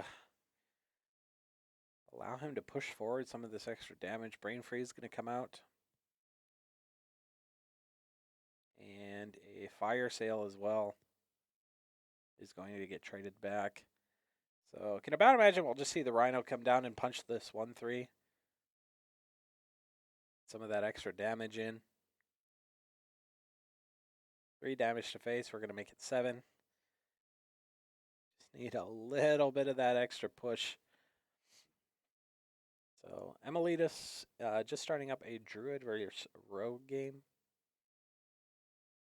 Faith starting a Hunter versus Warrior game.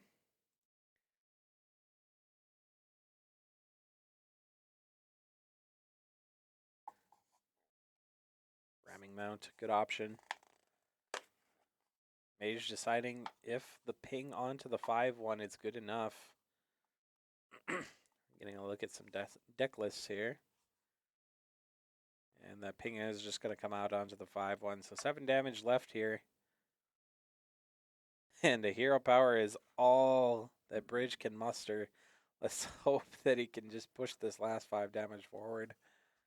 Oh, running out of steam at the worst time here. Mage, a handful of cards. Could be an OTK variant. If it's just control, then Bridge should be in pretty decent shape here. However, if this is an OTK Mage with Mazaki, things could get pretty risky here in a very short period of time. Mana Biscuits coming in. And AI is going to end the Mage's turn. 5 damage left. Bridge, a multitude of draws that can win this for him. That 4-drop is definitely going to be helpful. And the Trampling Rhino is like instantly picked here. So another hero power to the face, going to come down. 3 damage left. Bridge just grinding those last few hit points of damage away, hoping that he can push it through.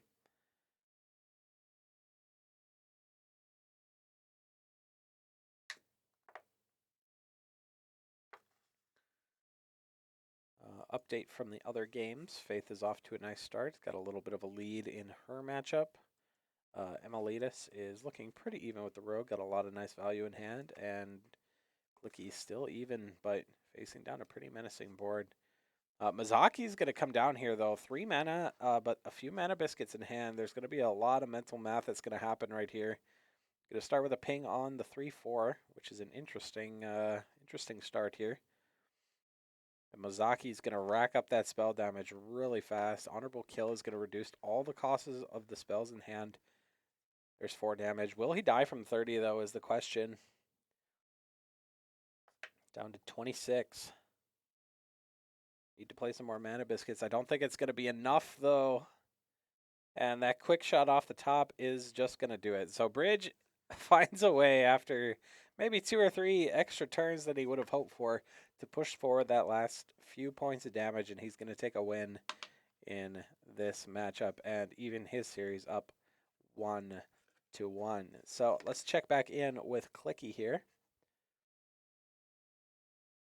Facing down this pretty threatening board from the Warlock. However, a couple of 6/12s on his side of the field here.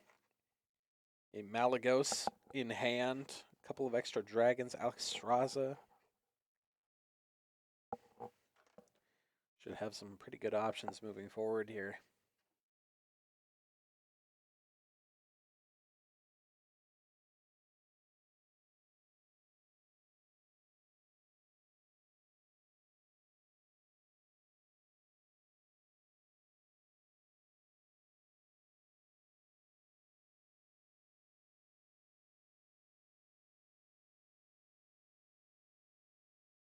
Oh, Clicky taking so much face damage here, though, with that Wind Fury. Is he going to be left at 1 HP, though, is the question. Can he swing this back in his favor?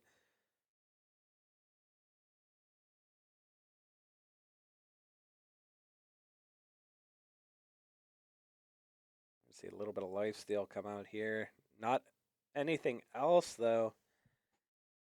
Clicky just going to rip this healing right away. Going to get a little bit more discount to the cards in his hand here. Malagos going to come down. Needs a lot of good options. Holy Smite as well. At 6 HP, this is a bit more manageable. 14 coming out. That Holy Smite's going to be able to chip through. Got some more discounts coming through. Silence effects as well. We're going to keep discounting.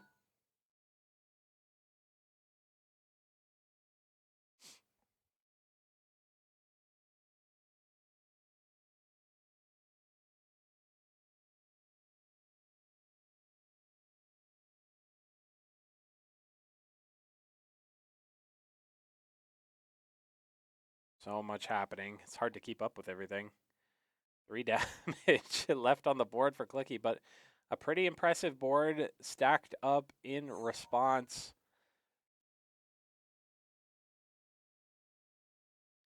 See if the Warlock has the option to push through this damage. 8/6 minion coming down, costing 1 if the hand is full. Pretty big threat here. Clicky might just have enough damage to push through if no trades come out this turn, though. Oh, but that is definitely going to cause some problems for him. Bomb looking to trade here, which is a pretty decent sign, I think, for Clicky. Means he should be able to escape with his life here at the very least. 5 damage coming down to all minions here. Couple of cards burned. Oh wow, such a risky clear here from the Warlock. Actually just has no cards left in the deck. If Clicky can find a way to heal out of this potential pressure here, he should be sitting in really good shape.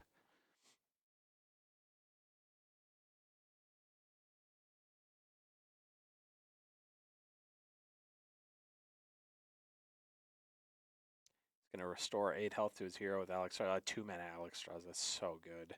The Alec Mount is going to come out as well. Plus an extra 2 damage to the face and 1 big dragon against 6 cards. Does the Warlock have the ability to push through? Or does Clicky find a way to close out this series?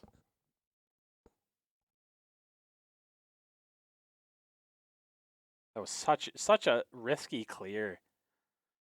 He's going to be able to shuffle a card into his deck. So he can effectively mitigate his fatigue, but it just like how much of a timer is he going to put himself on, though, is the question. Thinking very carefully about how he wants to navigate this turn. That Alexstrasza is just going to represent so much repetitive damage and clearing.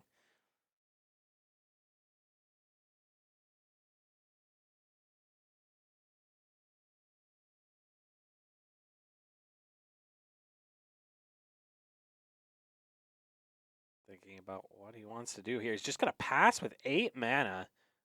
He's floating 8 mana, which is very, very odd. Look, only with 3 cards left in the deck here. No real reason to trade at all. Gets himself a second Alexstrasza here.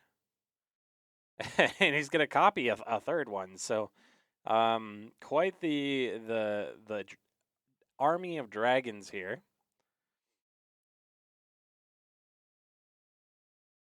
So Blightborn's coming down here for the Warlock. Not sure that improves his situation much. Every damage he takes on his turn. Oh, it looks like he's just going to draw a lot of cards and it's going to deal damage to Clicky here. He's taking 4 there. Oh, and that's going to be it. So the Warlock plays to its outs here during the final stretch and has just enough damage to push through. Unfortunate series of events there for Clicky. Almost was able to push through, but he's going to have to play another game. Let's go ahead and check on over with Emilitas, who is suffering a little bit in this rogue matchup, but some options to bring herself back into the game for sure.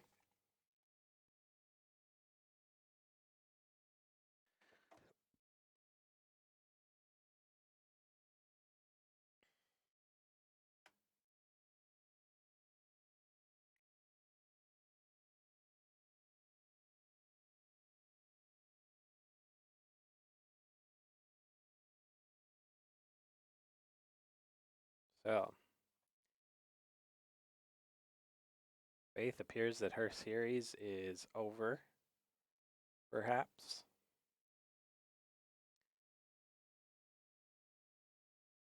Next round of competition should be at 3:45, perhaps.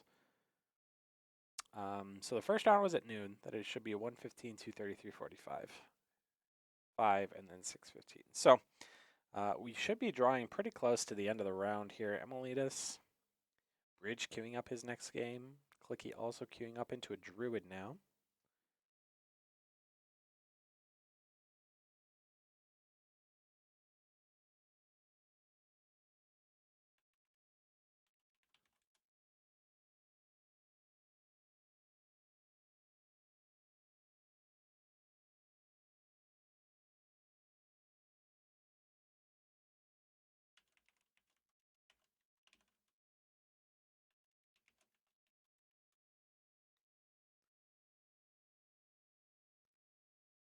and decides to go out under her own free will. So Emilitas is going to drop this game, unfortunately. Looks like she's got another one coming right up. Let's go ahead and cue into Bridge's game here, which appears to be a paladin against a mage.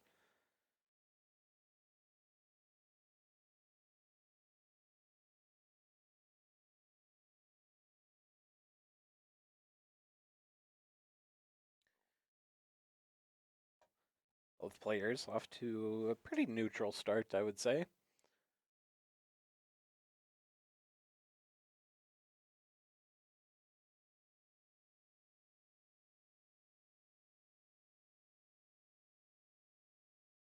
Give me 1 second. I'm checking in on some matchup stuff in HS replay as well. Go ahead and oops, pop this in.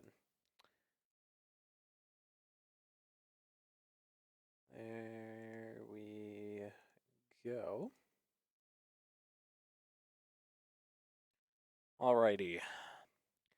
Paladin facing down the mage here.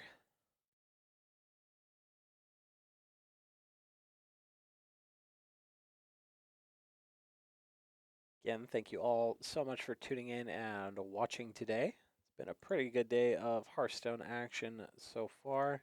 Got plenty of games left after this run. We'll only be halfway through. So it's a lot of games to be played. So our competitors are well fed. Shout out to Coach Kiefer for ordering pizza for us. So we should be good to go for the next couple of hours or so. But you see that these longer games and longer series, especially for competition like this, towards the end of the day, the mental fatigue kind of starts to set in just a little bit, and so it'll be interesting to see if UJ can kind of keep a sharp mind and kind of avoid that fatigue as we get closer to like maybe round 5 and round 6, because it could definitely, like, you could be so more susceptible to making some more mistakes, to playing a little bit too fast or a little bit too slow, just because you've been playing so many games of Hearthstone and you're just like actively thinking through all these scenarios all day long. So I know that mental fatigue can definitely start to get to people in any game, Hearthstone especially, when the game's so slow. It gives you the chance to kind of evaluate all of that kind of stuff too. So we'll see how UJ responds to that in the back half of the day here. Libram of Hope picked up for Bridge. Don't think it's worth it to drop it just now. I think the Devout Pupil is probably just the best option here. I think the Broomstick will come down and just trade into the 1/3. We'll leave that 6/5. Nice shield, nice little action waiting to happen there. Nice solid minion. On the other side of things, it appears that Faith series is over. I'm not sure if she won 3-0 or lost 3-0, or 3-1 or 3-2 or whatever it was, so I apologize. Bridge is in game 4, I believe. Emilitas queuing up a rogue into Paladin herself, so she's attempting to push through another game victory here. Currently watching Bridge. And Clicky facing down a Demon Hunter with his Priest on turn 2 here. So he must have not quite been able to push through in that last game either. So I think we have a game 5 situation for Clicky as well.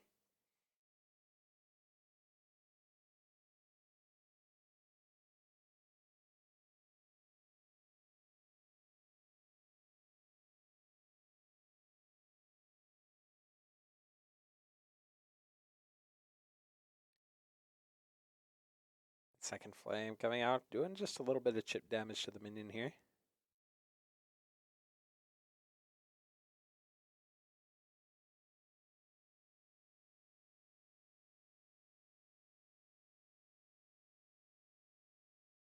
And that big, big 9/9 varied coming down. Gonna draw him, Carriel Rome, an Aldor Truthseeker, and a Devout Pupil. This 2/5 weapon, getting that repetitive chip damage in as well. Mage not so great at healing like we've been saying. So this minion might prove to be pretty sticky. Also, the platinum cards or whatever they're called is a crystal diamond card or whatever, where it's just like the full art and it's moving outside of the frame like that. So cool. I wish they did that with more cards, or gave the option to do that with some more cards. Ping's going to come down onto the shield here, most certainly. Interesting to see what kind of secret is at play here.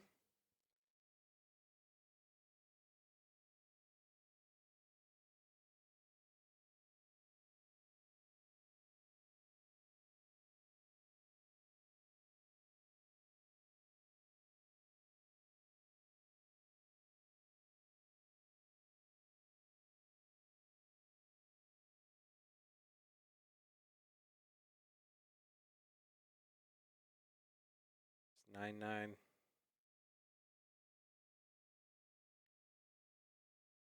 Swinging things on over to bridge. He's going to drop the Carriel Roam here. No secret proc just yet. Gonna trade with this 3/4. Still no secret proc. Gonna put a Hand of a Doll onto this variant here, and it's gonna swing pretty hard. Not sure still what the secret from the mage is about to do here. 2 damage to face here. Ice Barrier coming out that's gonna mitigate just a little bit. Goes from 15 down to 9, so effectively still a hit for 6, and lethal still being threatened here for bridge, which is really good for him. 10 mana on the side of the mage though.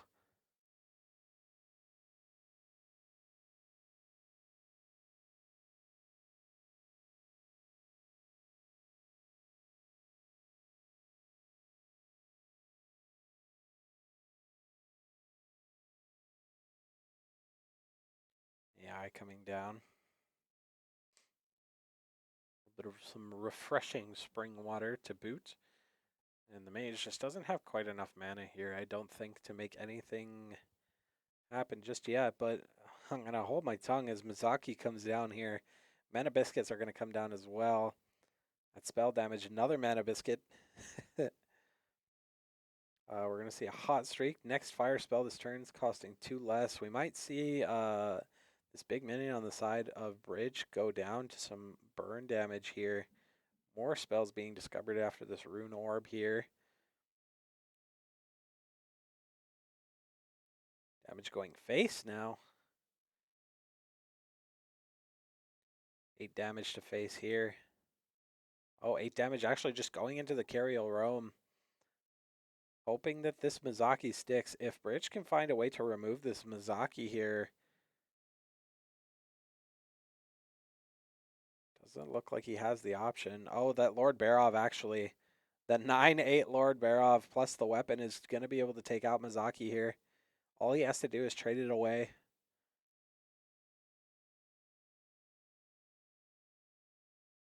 And all of this spell damage will simply just be gone.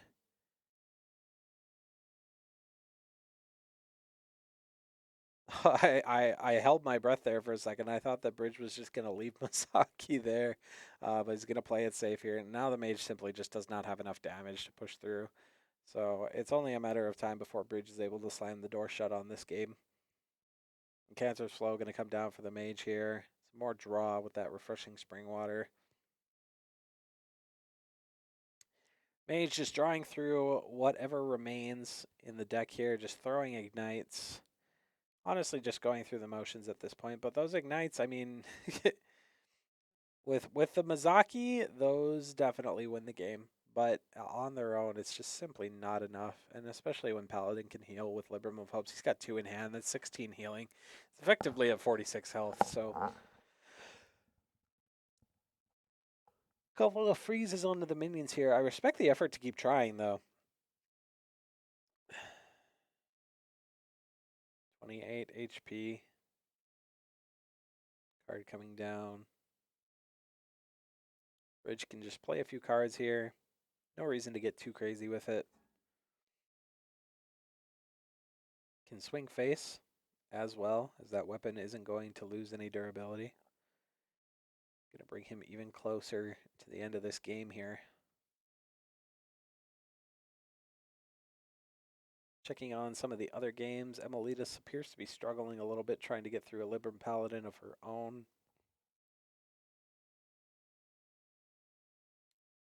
Knightly Fae sitting in the wings waiting for the next round to start.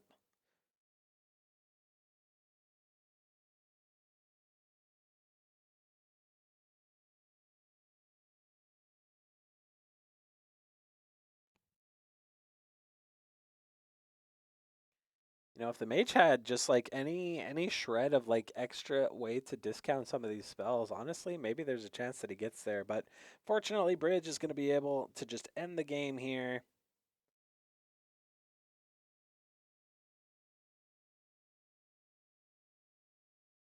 A little bit of extra personality on this. And he's going to push through his extra damage here. So Bridge is going to knot his series up at 2-2 and move into a game 5. Let's check on over with Clicky here. Every time I look back at Clicky's game, he's got this minion. He's got like 2 or 3 copies of it. So he's just discounting his hand that Ysera is going to be pretty important later on, I feel. But these minions are going to prove to be quite sticky on their own. Clicky going to drop down this last spell. Maybe try and find a way to, if he's lucky enough, just get enough discounts on this Ysera to drop it this turn. And it's not quite going to happen.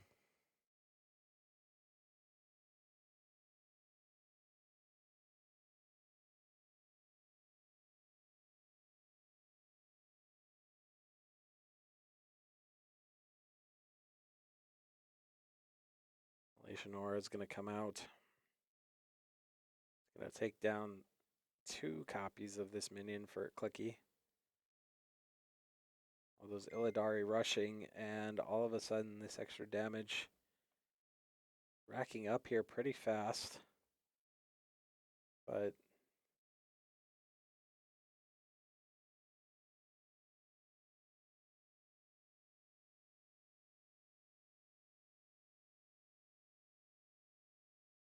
even more damage being sunk in. He's going to be 1 short, though. And it looks like he's going to sink this Ashfallen Fury right into the heart of this 9-1, which can't feel very good. And 2 of those 7-drop cards already gone. Psych Split, very good option, but Ysera's just going to come down here. We're going to get one of each dream card, which is going to be absolutely insane. Emerald Drake and the Laughing Sister both seem like pretty good options to drop this turn as well. Not much else to say. You can hang on to Nightmare. You can hang on to Ysera Awakens and your Dream as well. And now you can just start pushing damage to the face. Clicky with 18 damage on board. Plenty of extra punch as well. 10 extra damage from the hand. But now all of a sudden, we're going to see this expendable performance come down into this Elec here. Is he going to have enough damage to push through a full 30 damage, though, is the question.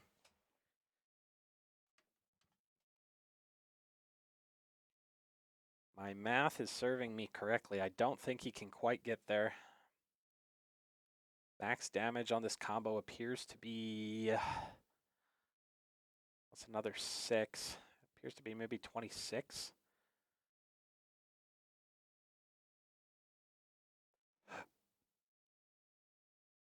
It's still so much damage to the face here.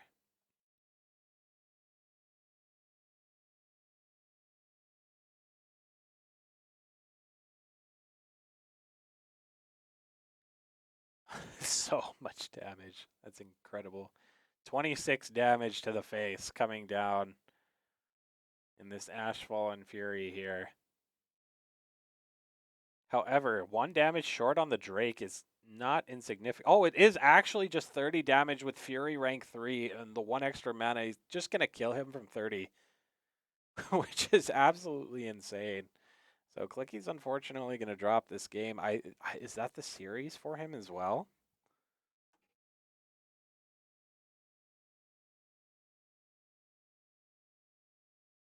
It appears that it is. So Clicky's going to drop 3-2 in this one, unfortunately. Kind of a rough way to lose. Goes up 2-0 and then loses 3 in a row. Can't ever feel good about that. But Clicky's still sitting at 2-1 on the day. So a pretty good spot for him to be in regardless. Would like to see him be 3-0, but so let's transition here. See what Bridge has to offer.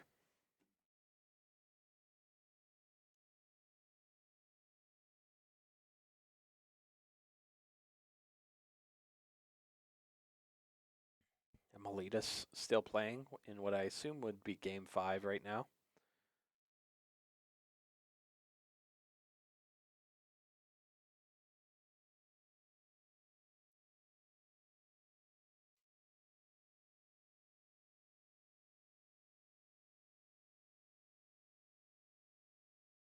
Bridge pushing forward. So much damage on this mage here.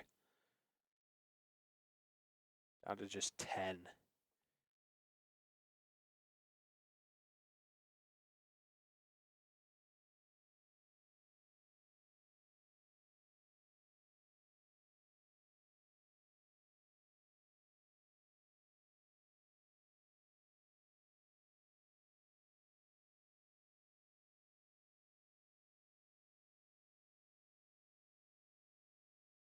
Mage, only 7 mana to work with. Steward of Scrolls definitely doesn't seem like it's going to be the card to get it done.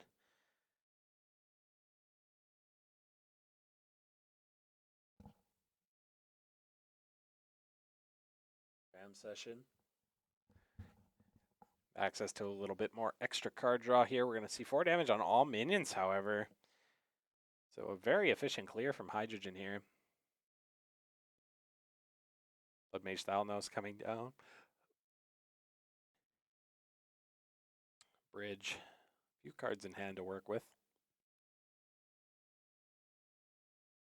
3-2 Panther is going to come down. 1 punch. It's going to leave the Thalnos up, actually, which is kind of surprising. Does get an extra 2-2 with stealth here. Would have liked to maybe see that punch on the Thalnos there. Kind of preserve this small board that he has. See if he can push through the damage next turn.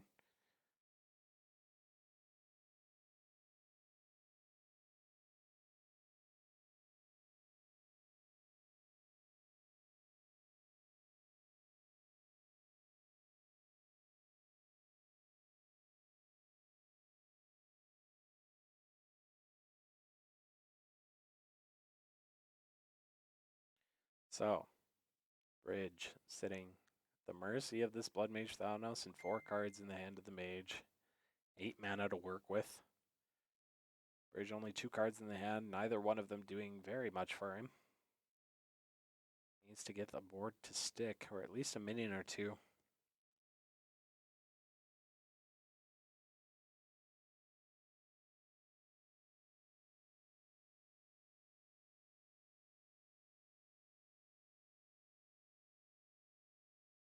Rope burning for the mage here.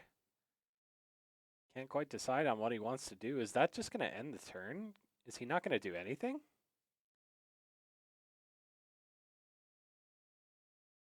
What? What happened?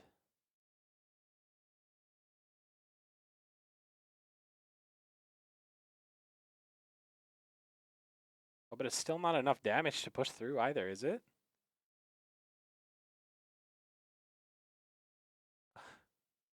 I'm so confused. It appears that Hydrogen may be disconnected. He's playing. He's toying with his cards. What's happening?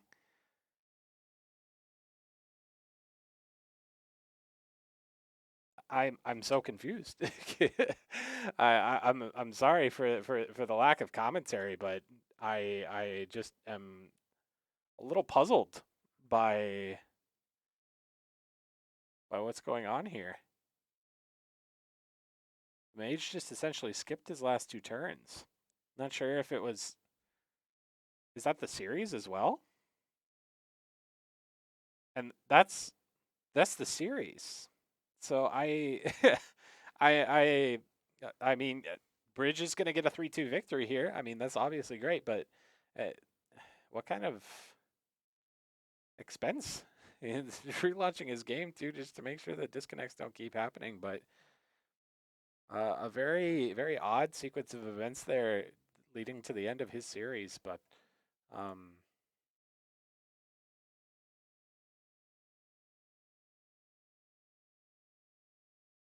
we'll see how he makes out.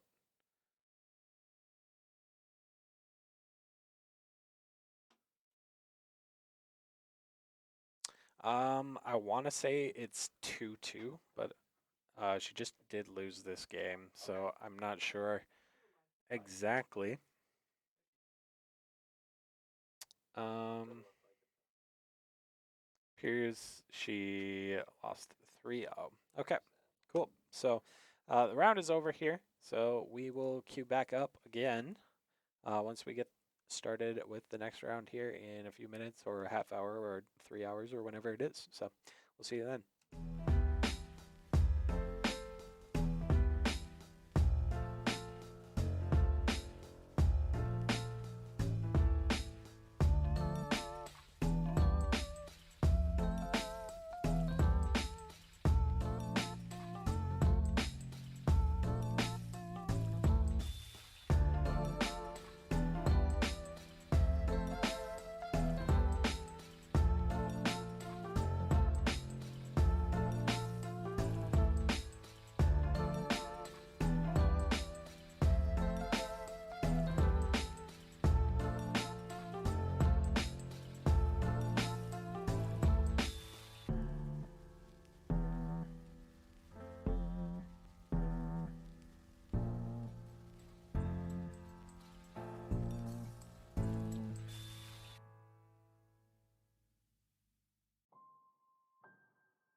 Alrighty, so we're getting into things. Fun fact, actually, we have Emilitas and Clicky actually being matched up against each other in this matchup here, which is going to be really, really interesting to see. So we are going to hop on in here. We're going to take a look at the game. We'll probably watch the majority of the series here, and we will see what happens.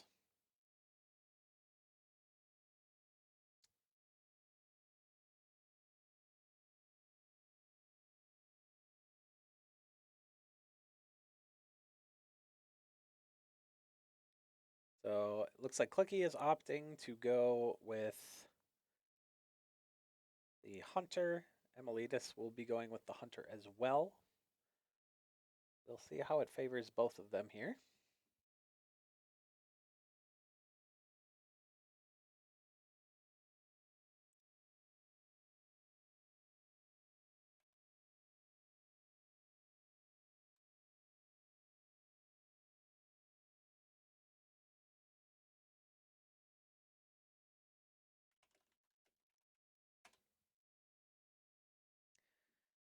So Clicky's going to opt to trade off the 3-4 here. A couple of 1-1s on the side of Emilitas as well.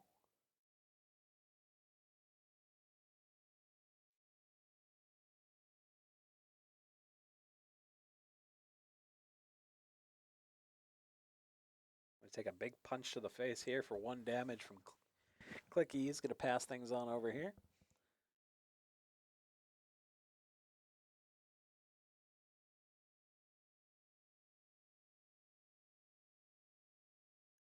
Couple of 3. We have a very similar board state here. Clicky with access to a Rhino in hand, that hero power buff coming in pretty clutch as well.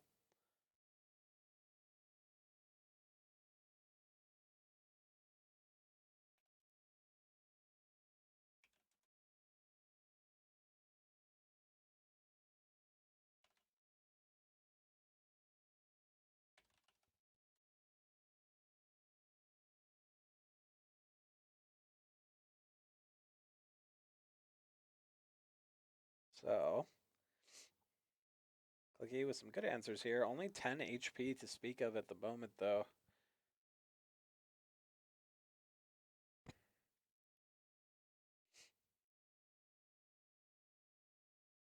Gonna get some buffs onto minions here. This board state's going to be quite threatening moving forward, though. Big trades, nice little 6 damage, going to go upstairs as well. So, Emilitas put on the back foot already.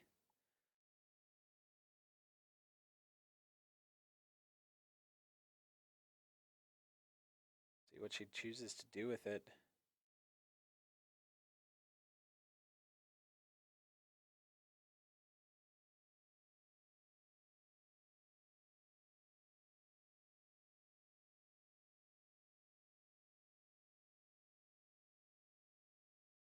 Getting a 17. Clicky down to just 6 HP.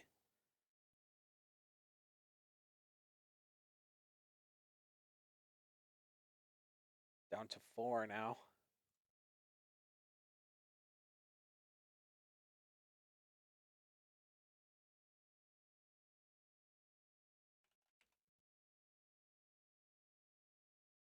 Checking one thing out. Just give me 1 second.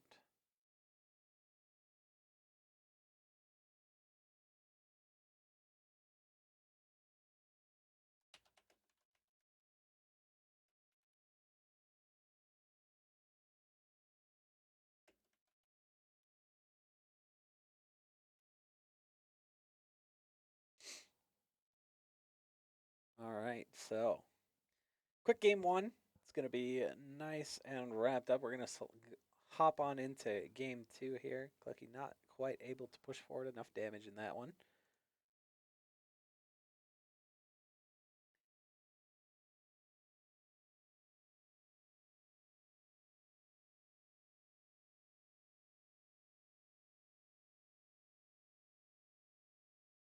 See what matchups we have for game 2 here.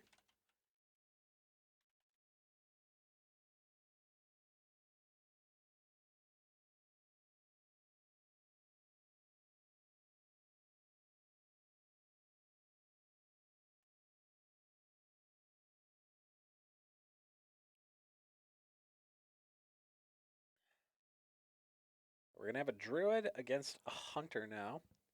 Interesting matchup, to say the least.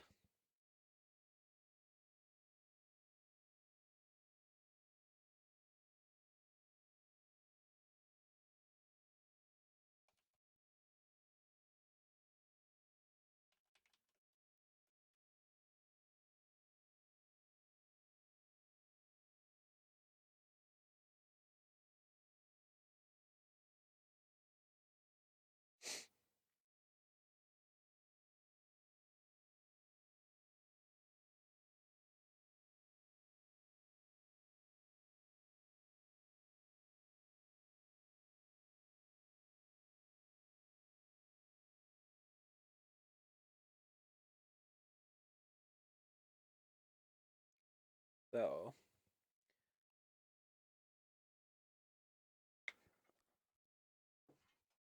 clicky here. Seeing what he can do with this. Let's ramp druid against the hunter here. Here's that clicky. Taking over game one.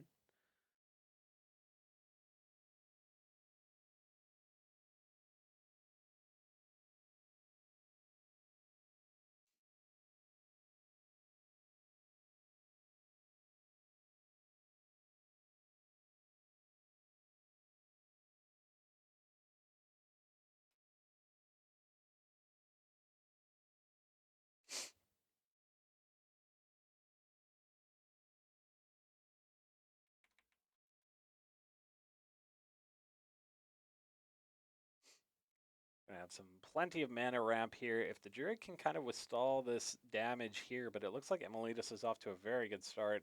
Bit of an unfavorable matchup nonetheless.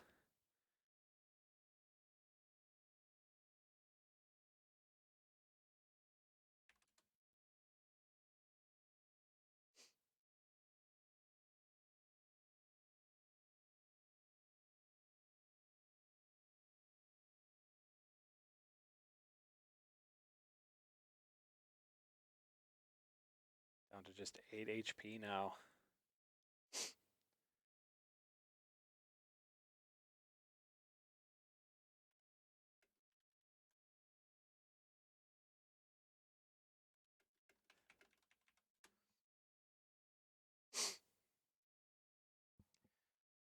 Emilitus pushing forward this extra damage here. 1 extra. Down to 5 HP, but Clicky finds a way to survive.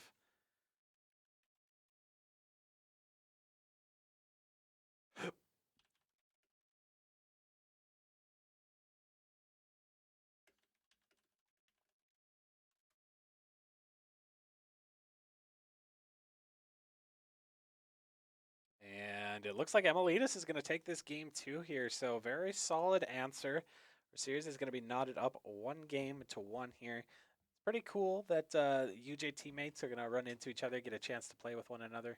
However, you know, it's a little on the tough side as well because one player is going to go to 3-1 and the other is going to go to 2-2 on the day and have a little bit more difficult time trying to move forward. So we'll see how things progress. Looks like Clicky's going to go back to the ramp druid here. We're going to see how it goes.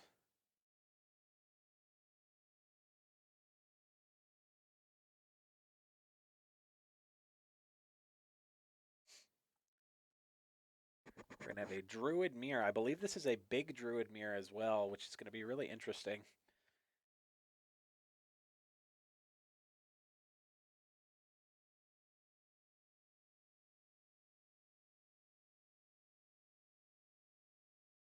Just starting off, Strongman picked up. Nice little discovery. We're going to get a lightning bloom. A little bit of friendly banter between the two as well.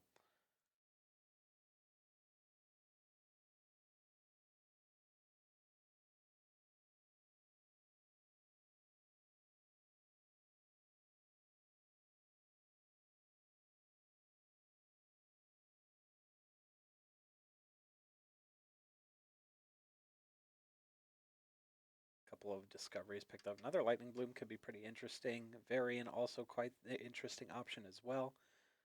Abominable Lieutenant. Also an option.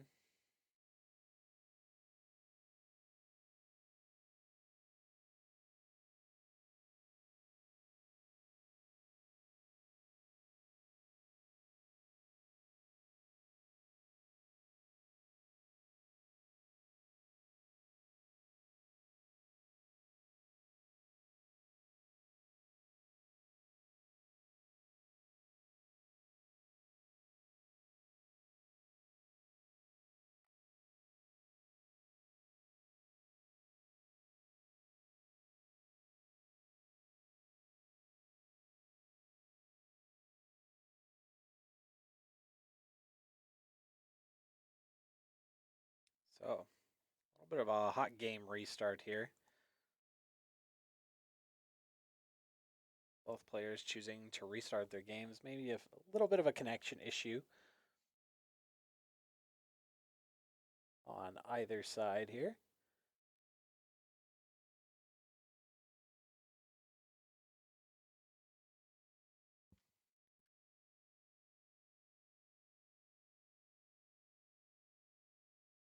Both players taking it very slow.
Alrighty. So both players still duking things out. That's going to be a lot of damage to face, though, from the side of Clicky.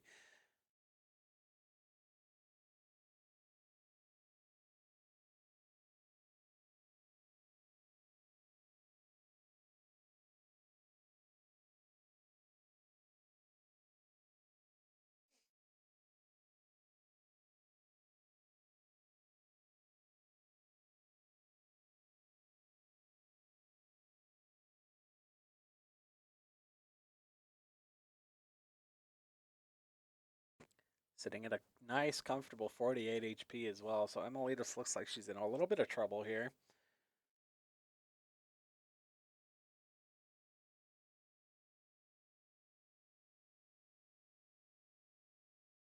See what she chooses to do with it.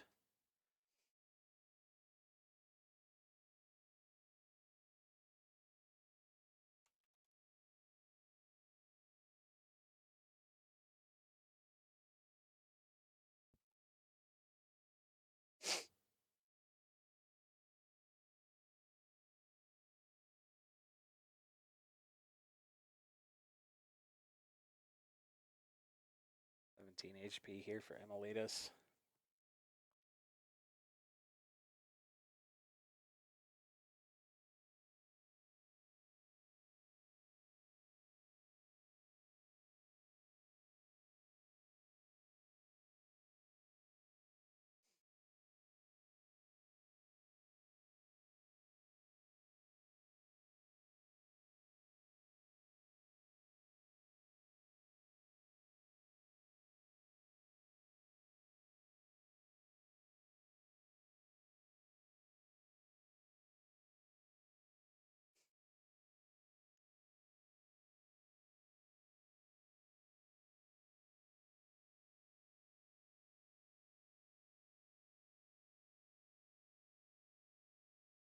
Varian coming down here for Emilitas. Kind of a last-ditch effort here.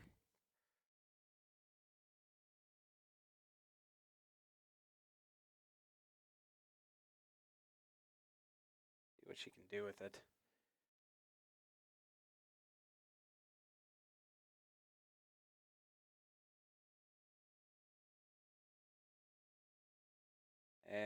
Clicky's just going to push 21 damage to face here, and he's going to take game 2. So pretty decent effort there.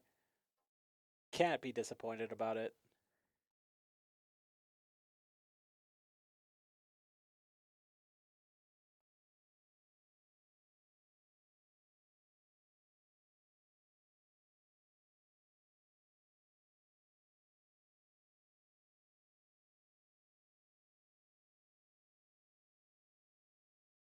So Emilitas is going to queue into this priest matchup here.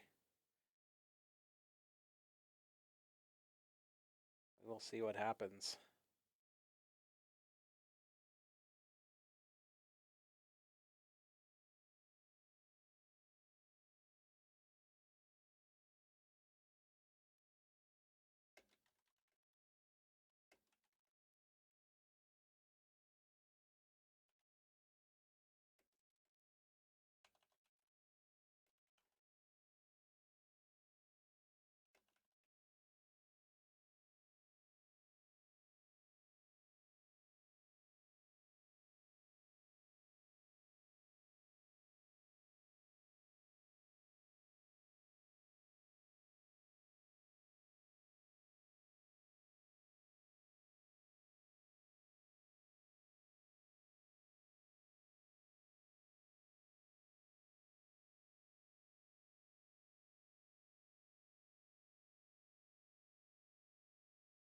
Couple of 2-1s on the side of Emilitas. Going for a pirate start here.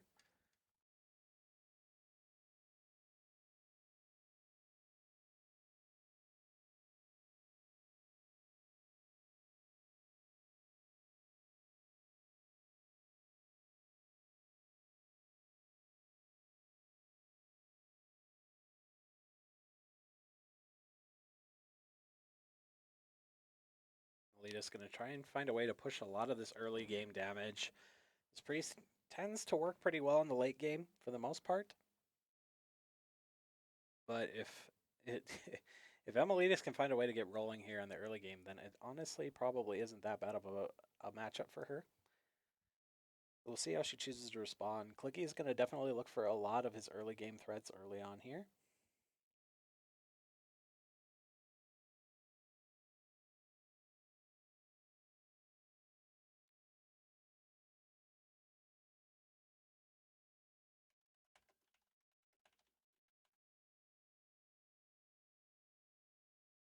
Pushing that early damage.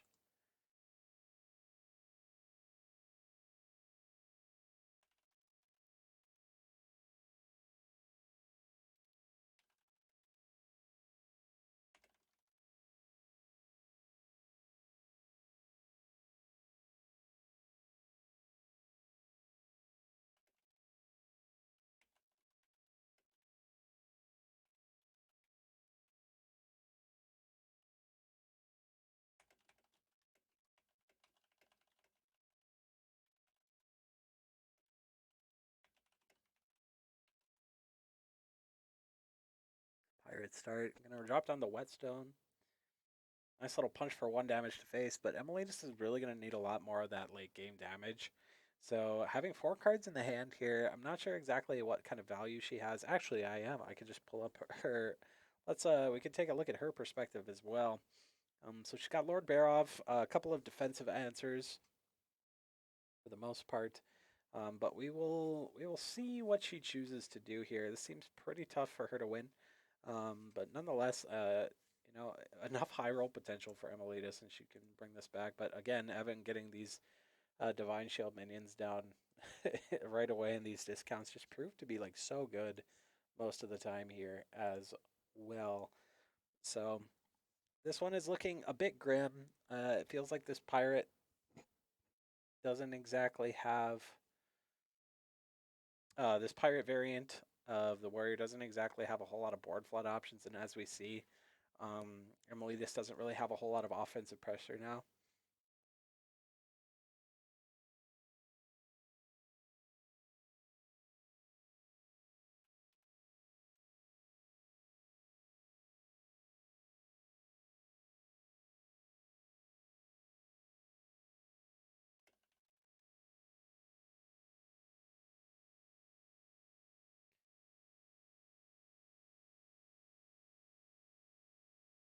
Right. 29 HP on both sides. Skeletal Dragon definitely is going to be a lot, or very, very impactful, I would say, nonetheless.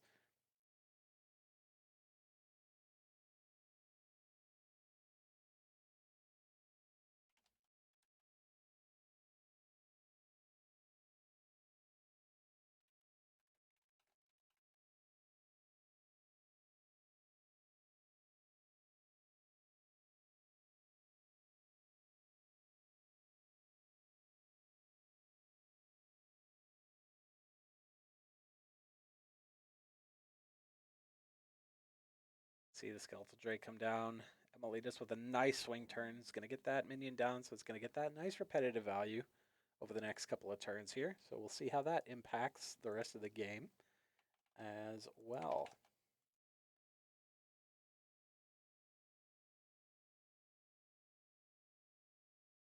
5-11 on the side of Clicky, access to Malagos in a couple of turns, and this repetitive value is definitely going to make a really big difference.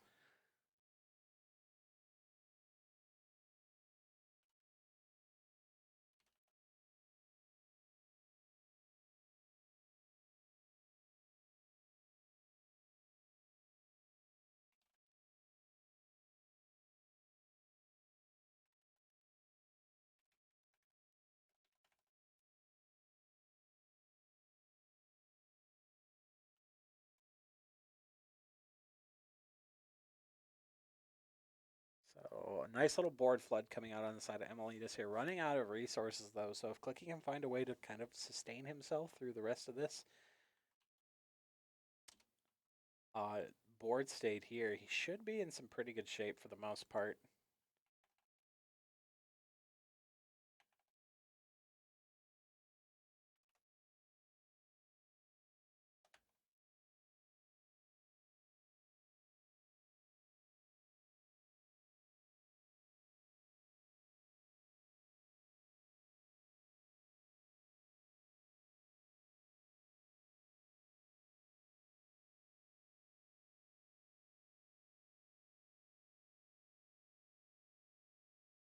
Even more board flood coming out from Emilitas here. Clicky looking like he's in a bit of trouble.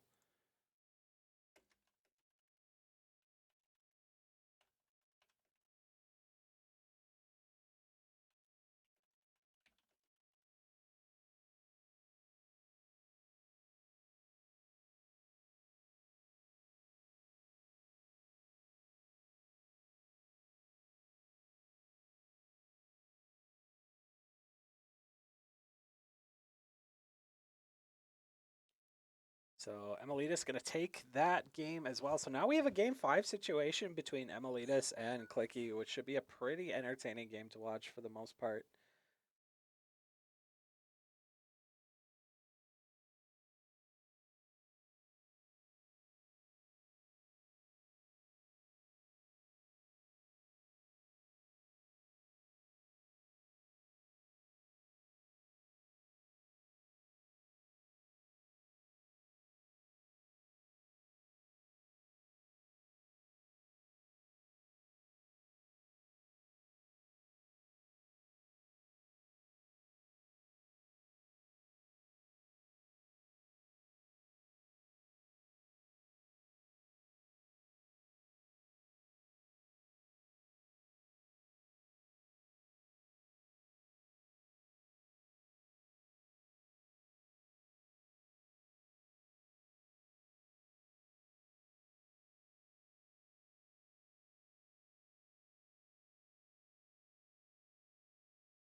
Alrighty, so we're gonna have Bridge on screen here. Looks like he is deadlocked in a match between the Paladin and the Warlock. Faith, Emilitus, and Clicky are all waiting in the wings for round 5, so this is our last round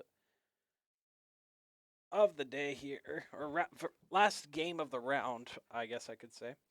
And this 8-6 is definitely putting on a lot of pressure, but Libram of Hope going to come out for Bridge, pretty much a snap pick for the most part.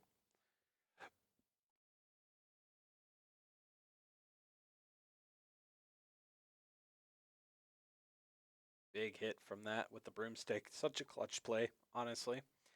But the Warlock has plenty of answers here.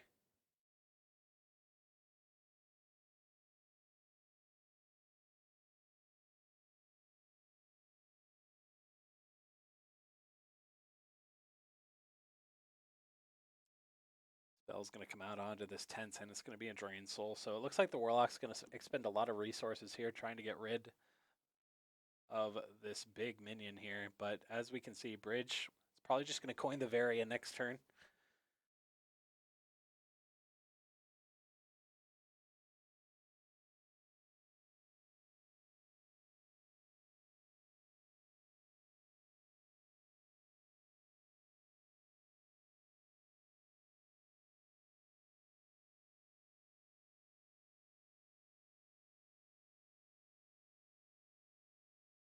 Wisdom coming down. Actually, he's going to opt to save that. Which is pretty interesting.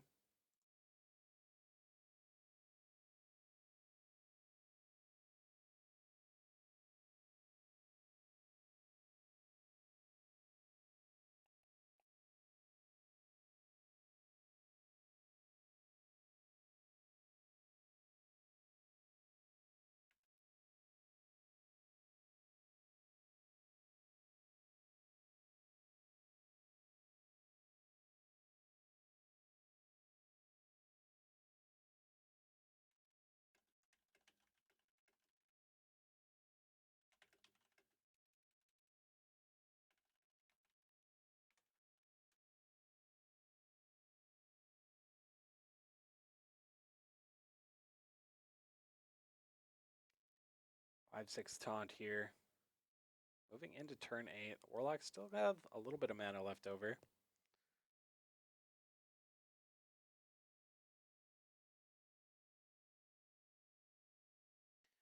Gonna play a few small minions here and swing things back over to Bridge. Actually, he's going to play a Flesh Giant here. Only a singular one, though.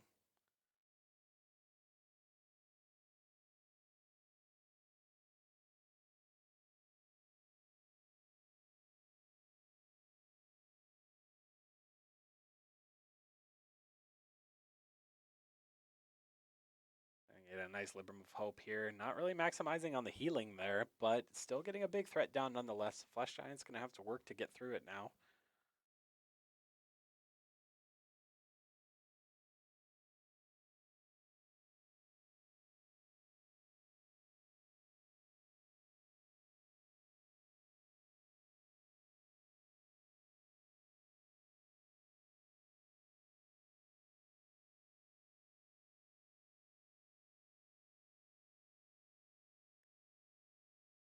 Spell Rift coming down. Going to get a little extra board development for the Warlock here. It's going to take a little bit of extra damage, but as we can see from the match that we saw before with Clicky, this Warlock definitely just thrives on just attempting to burn out their deck and then push things in the opposite direction.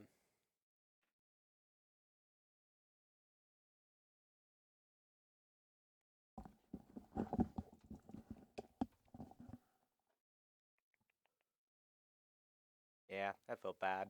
I mean, what are you gonna do? What do you think of your set, Mr. Clicky? I mean, it was a pretty good set overall. It's very close. Yeah, it was just sad that it had to be against Emilitus. For sure. So what record is she sitting at then for the day? Then? She's at 2-2, 2 and and I'm 2, at 3-1. and you'll be at 3 and 1 as Yes, well. So and then Knightly Faith is at 2-2, and we're still watching Bridge. Sure. So Bridge is in this deadlock series. Not sure exactly what the series is at right now. 1-2. 1-2. Yes, And he is down 1-2. okay, so if Bridge can swing this back in his favor this game here, give himself a chance at a game 5, but things looking not the greatest at the moment. Could be worse. Could definitely be better.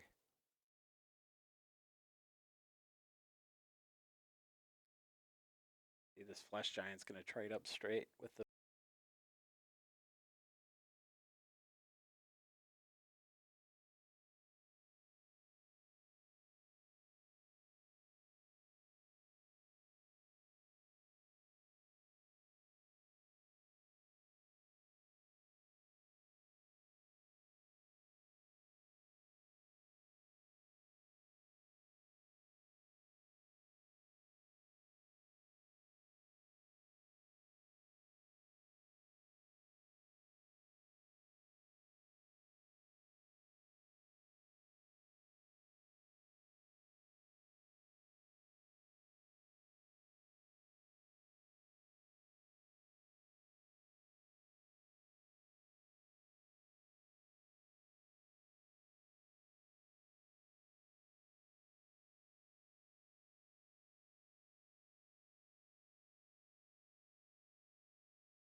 Testing. There we go. That was so strange. Okay, perfect. Had a little mic issue, apparently. But we are back with round 5 action here for your spring qualifier number 1. We have a few Hearthstone players here. Emilitas, Nightly Fae, Bridge, and Clicky all facing off this round against some new opponents. So it looks like everyone, if I'm not mistaken, is hopping into their first games here. Clicky sitting at 3-1 on the day. Emilitas, Bridge, and Nightly Fae all sitting at 2-2, I believe. So everyone's doing pretty well. So we'll see if anyone can capitalize on their games this round and put themselves in a good spot to come back and play again tomorrow. So we're spectating Clicky here, who is queuing a rogue into a paladin. I've seen this matchup a few times today, and it seems like if the rogue can surmount enough early game pressure here, it kind of just cruises to victory. But the paladin and the Librams kind of just get to play big cards later on, and Libram of Hope is one of the biggest cards in the deck that kind of allows them to do that. The card's been around for a long time, and to me personally, I've always thought the card was way too broken to even be in the game at all.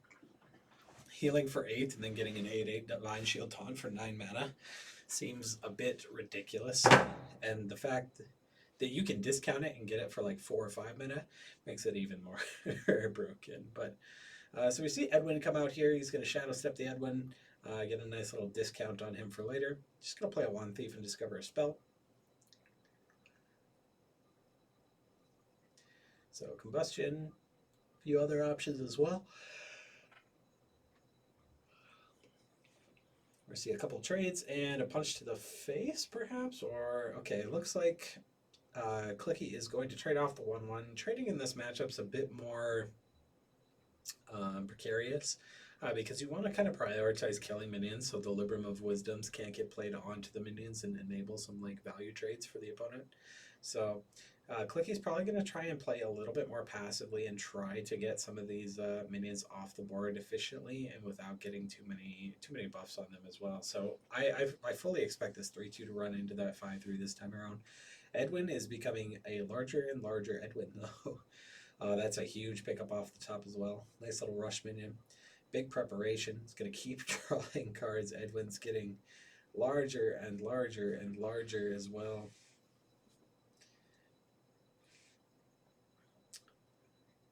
Wow, this is this is quite the play developing here.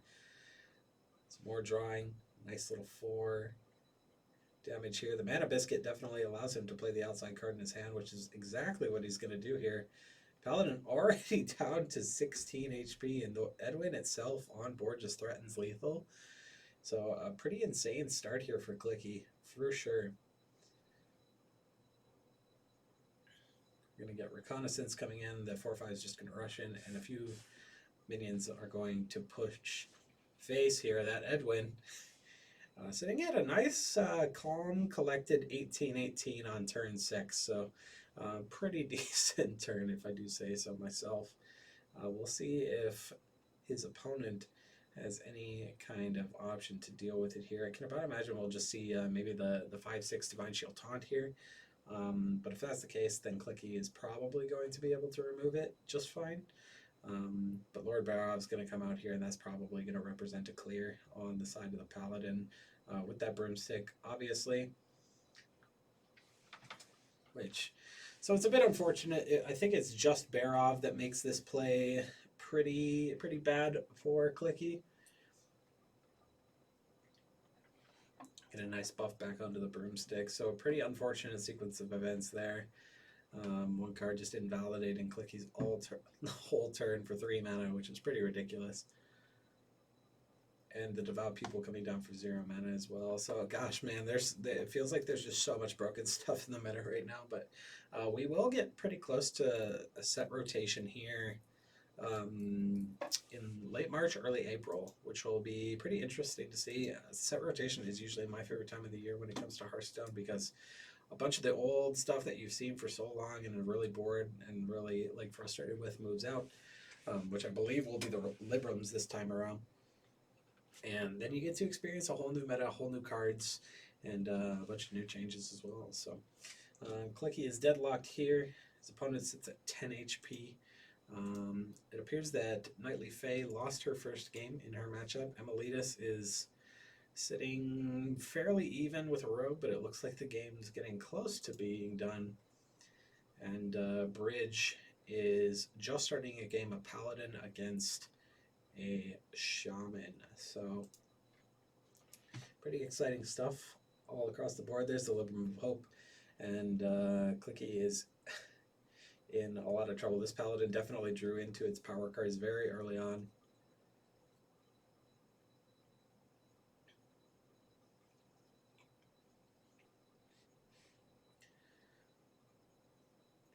It's 15 damage represented just on board right now for the Paladin.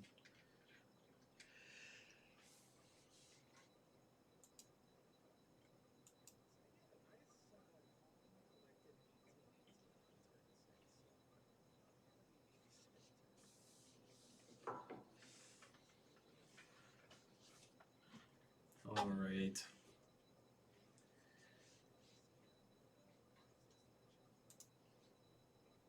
So,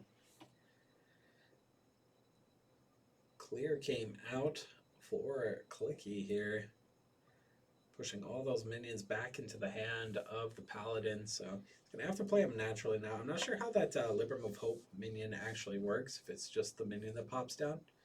But the Devout People is going to come back down for 0 mana. 0 mana, 4 or 5 Divine Shield Taunt. Seems balanced.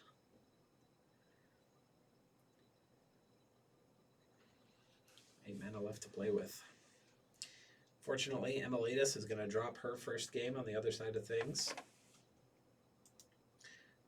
Not sure how the result between Bridge and his opponent went the first time around. It appears that UJ is off to a bit of a rocky start starting this round 5 here, but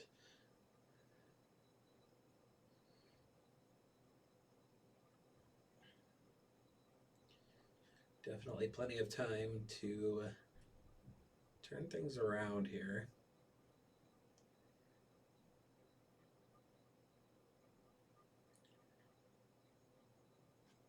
Swashbuckler and Plunderer coming into the hand.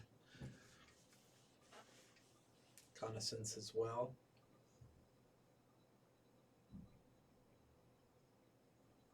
Tyrion Foraging, pretty interesting option. Also, Najak Hexen taking control of an enemy minion and giving it back. That seems pretty decent. So he's going to take control of this variant here. Let the secret passage rip, perhaps.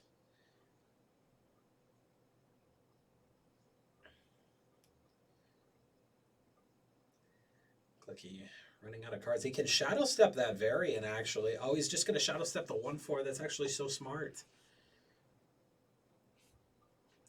We'll tank 5 damage to face here.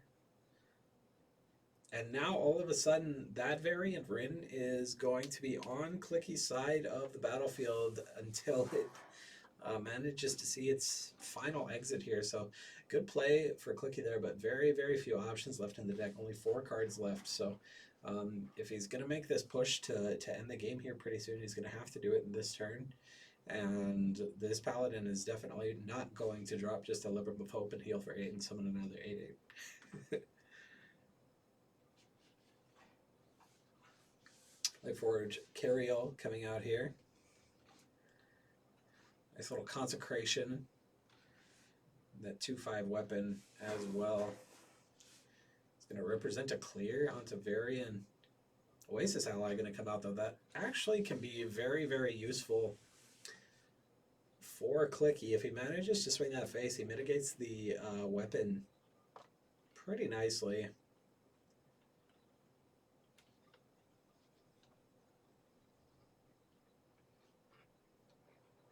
Swashbuckler coming out here. Just 1 card left in the deck for Clicky.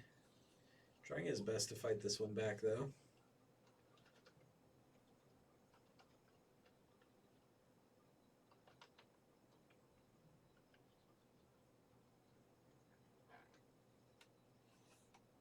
Second Swashbuckler coming down.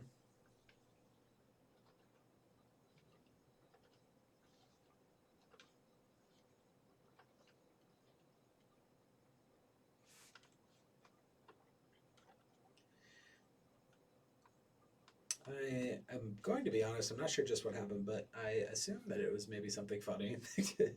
So we have a few options in the hand here now for Clicky as well. Looks like he's going to punch this 4-5. Do his best to clear off this board here.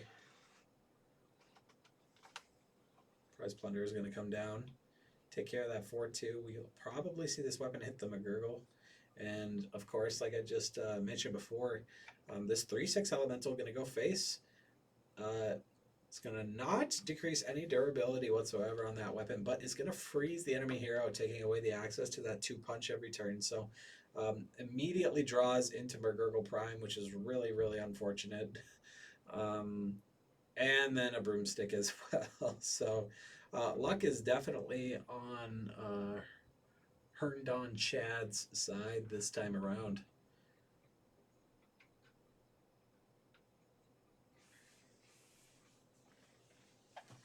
It's going to be a full clear there, and Clicky is essentially out of items here, out of options. Secret Passage comes out as well. Effectively no way to clear off this board and still deal 19 damage.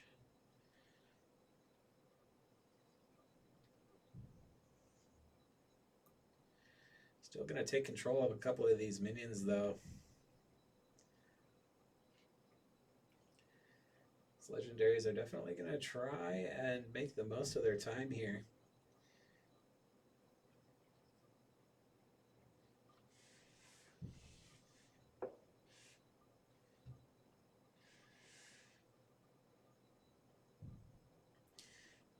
Giving access to charge for the Pirates is what Clicky is debating here.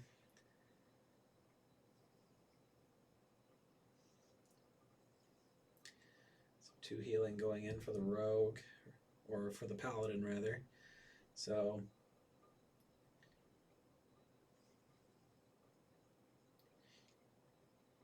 Lions Bannerman going to come down here. Access to a little bit of card draw.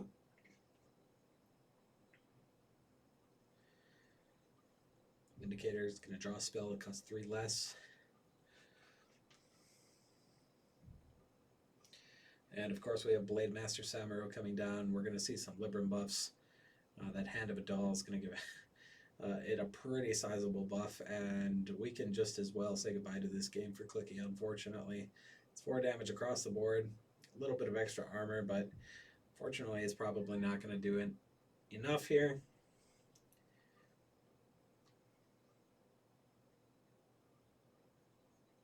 Paladin with simply too many answers. The immediate draw into the McGurgle Prime was very backbreaking here for Clicky, unfortunately. Looks like he's going to see it through to the end. We're just going to take a look here at Bridge's game. Looks like he is on the cusp of a victory here. Emilitas just beating down on a Demon Hunter right now, sitting at 29 HP to their 7. Rhino going to come down. Emilitas is actually going to win her game as I speak here. Nightly Fae deadlocked in a match. A Demon Hunter mirror, it appears as well. So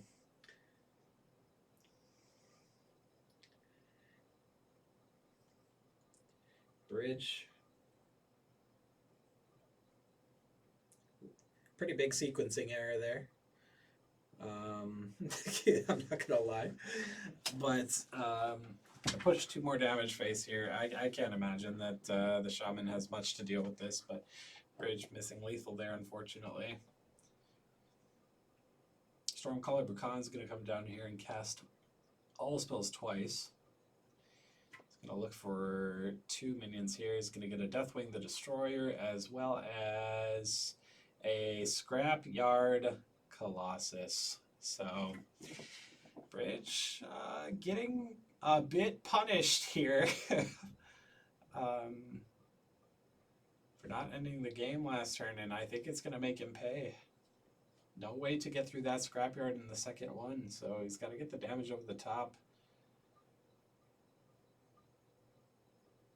Second Libram of Hope picked up here. He's probably going to have to play them both this turn.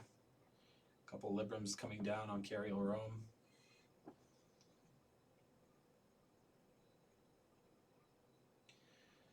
Trying to find a way to make these trades the most efficiently that he can. Little buff to the cards in hand as well. There's still another taunt in the way, unfortunately.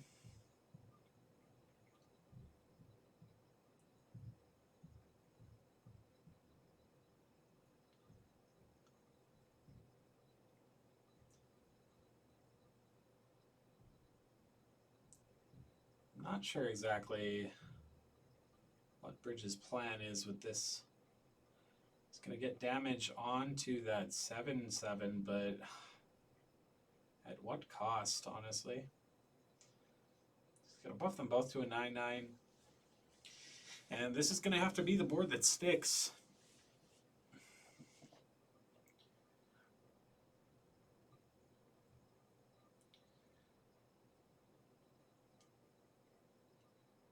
So, again, very unfortunate. It's going to draw a spell to cast again here. Shaman with very good resources. Again, a very unfortunate sequencing error like earlier for Bridge here. I about imagine that these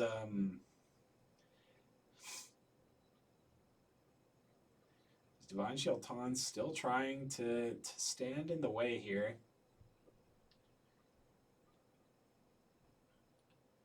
Twee looking for a way to clear at least one of them without having to use the Colossus. 2/2/3 elementals with taunts going to come down here. 7/7 is going to rush in. See a Lightning Bloom.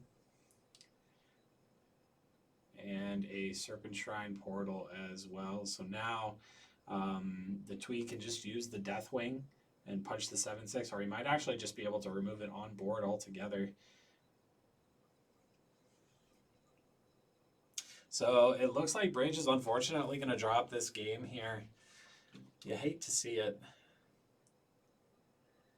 We'll go ahead and transition on over to Knightly Fae, who is currently in a deadlock here in this Demon Hunter mirror. 3 cards left in the deck for Knightly Fae. But a big swing turn coming out from Scaramouche.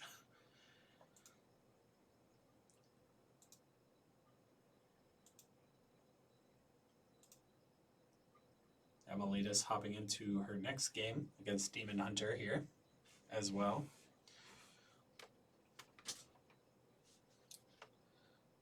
So it appears that Jace is just going to take himself out of the picture here, but that's just going to be lethal.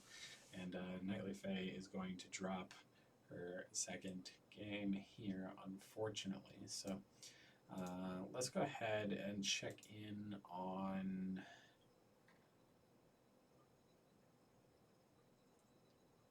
Let's see.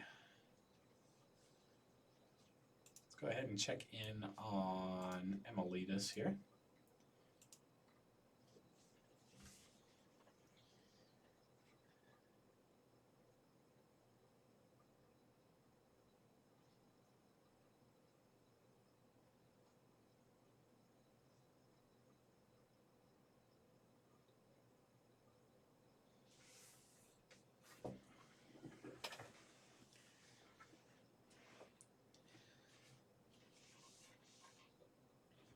Sphere of Sapience available for Emilitas here.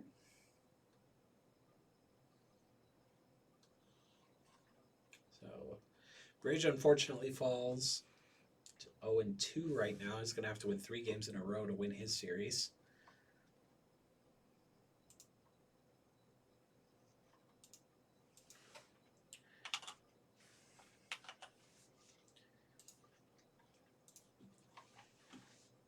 was the portal being completed for Infinite here.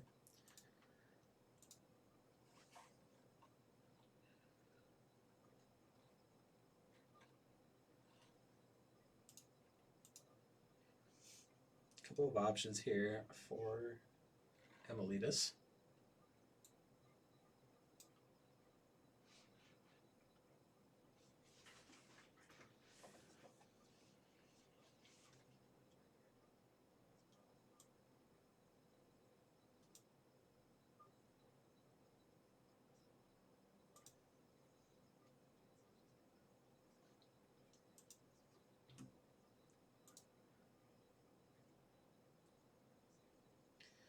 Alrighty. So 3/3 taunt on the side of Emilitas, facing down this 7/7 from this Demon Hunter. Pretty early, big minion, pretty difficult to deal with, honestly. So hopefully she doesn't have too much difficulty dealing with it, but it will remain to be seen here.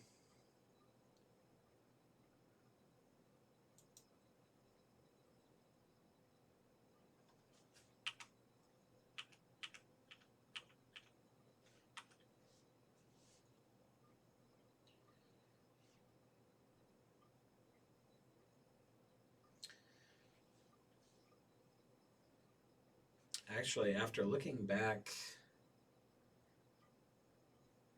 at Bridges' game, it appears that maybe I was in the wrong. So the 1/1 buff that I had initially thought would have mattered went on to Carriol Roam, which was a rush minion. So, in fact, there was really nothing that he could have done. So maybe I'm being just a bit too hard on him. But I believe in him, and I feel like he'll swing things back. He's playing against a Hunter right now. Clicky, still playing against a Demon Hunter of his own. Emilitas in this game here. Unfortunately, that minion's going to get silenced, which feels pretty bad. Ironborn Brute is going to come down as well. Nice big 6/7 taunt in the way. So, bit of a tough task at hand here. Going to have the option to pick between a New Fate and Lunar Eclipse here. Cenarion Ward's going to come out. It's a pretty good card to have. Apologies for my yawns. Ooh. That's actually a pretty good option. It's going to get himself a 5/9 taunt, and the Strong Man's going to come down for Emilitas as well. And the Demon Hunter has no cards in hand, so Emilitas looking like she's in some pretty good shape, barring the Demon Hunter doesn't draw into something really useful. Crimson Sight Runner is a decent start. It's going to trade that loyal Librarian back. And it appears that maybe Emilitas just is going to have the option here to do exactly whatever she wants. Cenarion Ward is probably going to come down again. The Moon-Touched Amulet could also come down as well. It's going to give it a little extra face damage. It's 18, 22, not quite enough. Opt to draw into that owl, which she can put down this turn. She's just going to trade off the 3/4. And there's no reason to trade here. Just go face. Infinite left with just 5 HP. Getting that soul fragment back. Going to be super important, obviously. And going to draw 2 cards here, but it's hard to imagine that Demon Hunter will have any way to get out of this situation. Spirit Jailer is definitely not going to be the one to do it either. The Viper is going to come down as well. Some more acrobatics, but this is all just going through the motions at the moment. So Emilitas is going to get a very well-deserved victory here. That 9/5 rush into the 5/9 taunt was really such a power play for Emilitas there. So a bit of fortunate luck there. But Cenarion Ward proving to be a very, very useful card indeed. So she will have the opportunity, I believe, to keep playing in her series. I'm not sure exactly what it's set at, but we'll be able to find out after it's done here. That's a lot of attack for the Demon Hunter, by the way. I just realized that Got 5 mana left and 14 attack. So big punch into that 5/9. The Brute's coming down, so it's not. Oh, 2 Brutes coming down actually, so it's not quite over just yet. 3 of them actually. So the Yogg is active, however, so we'll probably spin the wheel here. I don't mind not attacking first. We probably want to see a clear. It looks like she got the board clear. Did she get the board clear? And the Yogg wheel is going to be eat. So all other minions are going to die here. And Yogg once again prevails as it's a 49-50. That's some battleground stats right there. So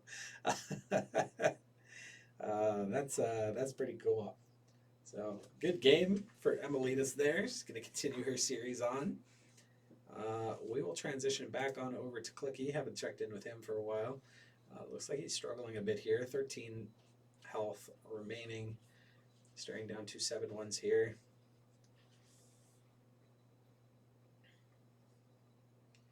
Defreeze, Arcane Brilliance, Devolving Missiles as well. Devolving Missiles going to come out here. A couple of 3/6s now, so kind of just prolongs the inevitable, unfortunately. Bridge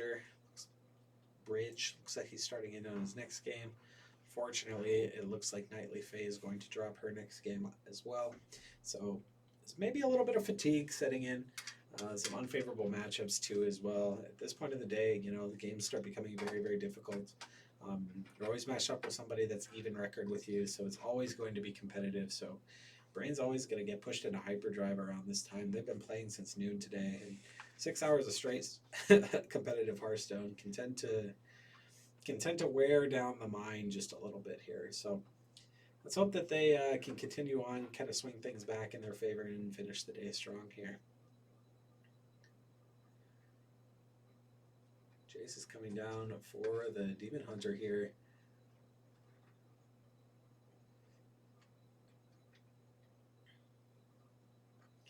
And that looks like it's going to be enough damage to win the game. Yes, indeed. Okay, so unfortunately, it looks like Nightly Fae is going to drop her series 0 to 3, so she'll fall to 2 and 3 on the day. Clicky is still playing. We can check back on in with Bridge perhaps here. So both Clicky and Emilitas, Nightly Fae, either on the good end of a 3-0 or on the receiving end of a 3-0, which feels fast, man. It feels fast. So Emilitas currently playing a game against the Demon Hunter, and then we are currently spectating Bridge here. But with that much damage on board, the Hunter's probably just going to be able to scrape enough damage here to end the game as well. So that series is actually going to be, it appears, knotted at 2-0 or... Okay, it looks like it's going to be a 3-1 loss for Bridge, unfortunately. So he'll wait. He'll be sitting at 2 and 3 along with Nightly Fae. And we will await some results here with Clicky and Emilitas, both trying to get into tomorrow. At 2 and 3, it's very likely that Bridge and Faith will not be getting into the next day tomorrow for semifinals and playoffs. If Emilitas can find a way to win this round, she puts herself in a decent position. She can kind of control her own destiny. And Clicky, if he wins this round, will be in a very, very good spot to compete again tomorrow. So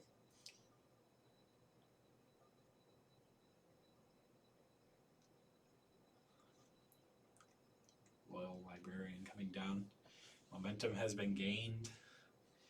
It's time to close the portal. Piercer also going to come down for the Demon Hunter here. So it appears like it will be a very tempo-focused matchup for the most part. I can can about imagine we'll have a lot of swings back and forth of momentum here. Unironically, the Demon Hunter seems to be playing a bit slower than the Pirate Warrior in this regard.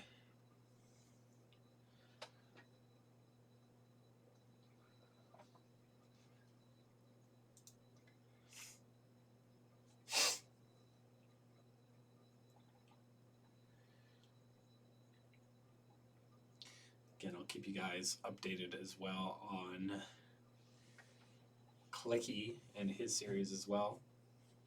Just queued up a Thief Row game into a Face Hunter. A couple of meaningful trades coming out for Emilitas here. Still a little bit of mana to deal with. Really wants to get that Juggernaut online early if she can. I wouldn't hate the 2-drop into weapon here, or just the Blood Sail. It's actually going to get that quest progressed. It's going to discount the weapon as well. So we're going to get a nice punch to the face. That 5-drop is going to come down next turn. We're going to have access to the Juggernaut and a 7/7, which is really awesome. And she should be sitting in good shape. A Demon Hunter, always a threat, always has answers. So we'll see what happens.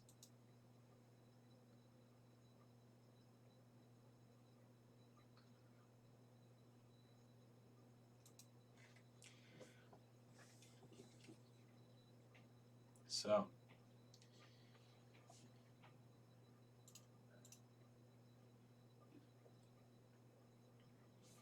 Soul Fragment coming out here for Infinite. It's going to get that next portion of the quest finished.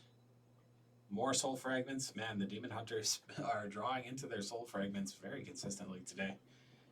8 out of 5, 9 out of 5. The portal has officially been closed. That Kirch's Asphalt is going to come down, but fortunately for Emilitas, she's going to draw a few cards of her own. Big hit coming down onto that 3-drop, actually. 9 damage getting soaked into a 3 health minion. Gotta feel pretty decent about that if I'm Emilitas. So, Pirates coming down, including the Juggernaut. Looks like Emilitas is going to trade this card back. And there's no reason to trade that the whatchamacallit, the Spirit Jailer on the board right now. And Emilitas is trying to threaten lethal. Demon Slayer Kircher's coming down. Every card the Demon Hunter plays now for the remainder of the game will cost 2 less, which is pretty insane given the value and card draw that Demon Hunter can have. Soulshare going to come down onto this 2/3. Some more Soul Fragments, which he'll definitely draw into like immediately. Yeah, of course. So 18 damage on board. Emilitas, that Irebor Brute coming down. Such a good card. That 7/7 is definitely going to get traded away. But 7 damage to the face for Emilitas is something that she can't really be too upset about. Looks like we got a Bulwark. A couple damage to that taunt as well. The Rush minion coming down here. She can actually find a way for this 5-drop to live this turn as well. Push even more damage to the face. Let the Juggernaut continue to do its work. Ashley's just going to drive that 3/3 in. Not quite going to push damage in just yet.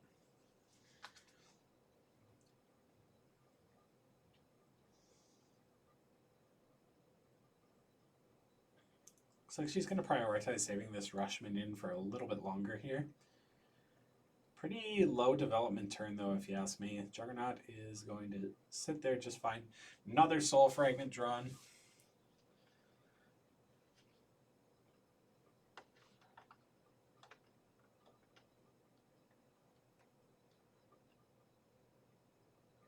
Stellina going to be dropped for the Demon Hunter here.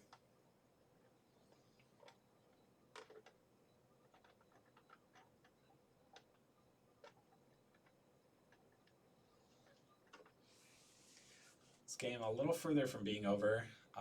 It appears that Clicky has won his last game here, which is really great news. I believe that was game 5 or game 4. Looks like he's actually queuing up one more game here. So he's going to queue Face Hunter for the next game here. imagine he's either up 2-1 or the series is tied 2-2. Some more Ironborn Broods for the Demon Hunter here, though. He's finding a way to fend off this onslaught of pirates here.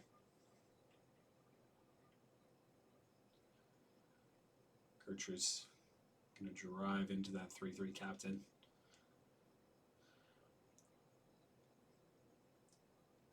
Some extra damage being pushed to the face as well. So Emilitas in a bit of a rough spot here.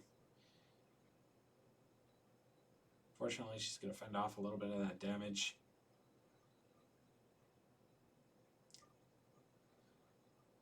Some extra damage coming down as well.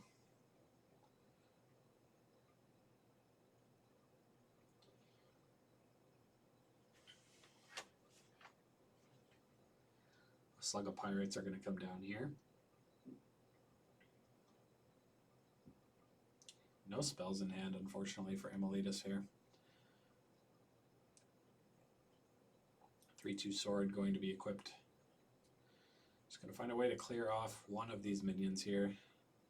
Oh, and that cannon actually going to give herself a little bit of extra value here. Probably just have to sit tight. Can't really do much with these trades here. It appears that she wants to run in one of them, though. So we'll see what happens here.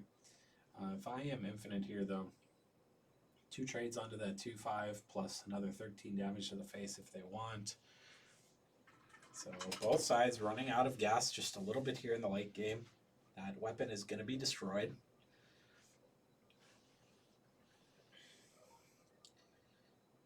So Glide is going to come out here for the Demon Hunter. And more soul fragments being drawn.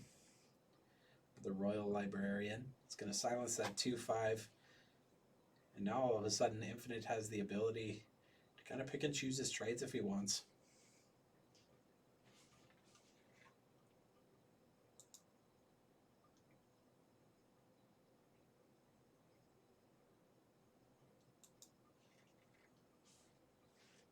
Piercer coming down as well. And Miletus' life total faltering just a little bit here. Only needs a good option. What weapon are we going to get? We're going to get a 3-3 weapon. A couple of cannon shots coming down as well. Anne's just going to be full played here. This little cannon shot is going to trade that minion in. Probably trading 2-5 into 7-2 here. And now we gotta now we have to wonder how the rest of this game is gonna play out. 14 damage on board for the Demon Hunter. Oh, he's actually conceding. What? So I guess the Demon Hunter just does not have enough gas left in the deck, and Amelitas is gonna win the series.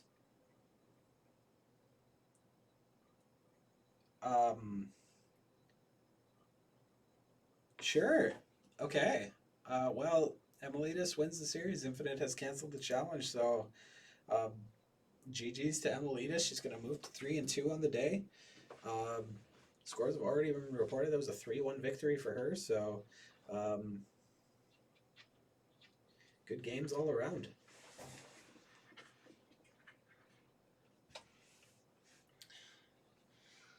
So, last but not least,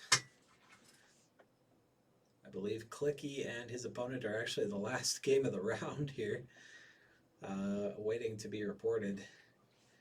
Currently in Game 5. In a Face Hunter mirror. Clicky on the back foot a little bit here, but that being said, has some pretty good resources. Double Rhino. Quite good.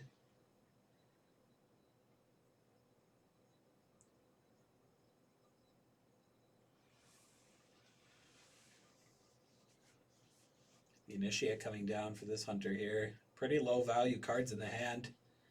Quick Shot coming out, putting him down to just 11. Just down to 9 now. 1 card in hand, going to clear off that minion.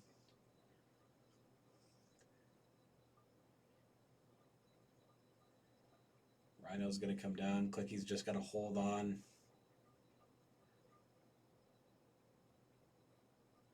So much damage to face. 8 damage. 3 on board for the Hunter. Needs 5 from hand. So close, yet so far away. Any kind of damage would spell victory here for Clicky.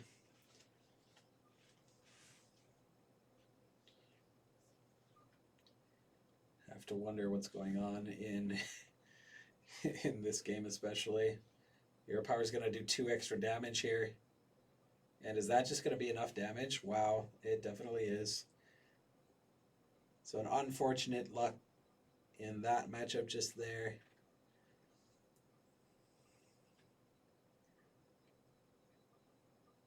So it appears that Clicky will drop the series 3-2, I believe, which is a bit unfortunate, but we will be right back here. We're probably going to transition into the final round of the day here relatively soon. So sit tight. Thanks for watching. We'll see you in a few minutes.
Alrighty. So, welcome back, everybody. We are in the final round of competition for the day. My voice is suffering a little bit. I'm very tired, my head hurts. But back for one more round of casting here. So, this is round 6. For those of you that don't know, it's 6 rounds of competition today. Those that have a good enough record will be able to compete tomorrow. Already seen a good majority of the competition drop out as they can't make it. I think we had a few players that have decided that, you know, six and a half hours of Hearthstone is probably good for a day. However, we still have Emilitas here. So she's sitting at 3-2 on the day, trying to finish 4-2. Don't think it's going to be enough to get her into playoffs tomorrow or into the round of 8 tomorrow, but trying to finish off strong here. So she's going to start with a pirate or a quest warrior into a what appears to be an elemental shaman here. So see how we do, and we'll wish her the best of luck.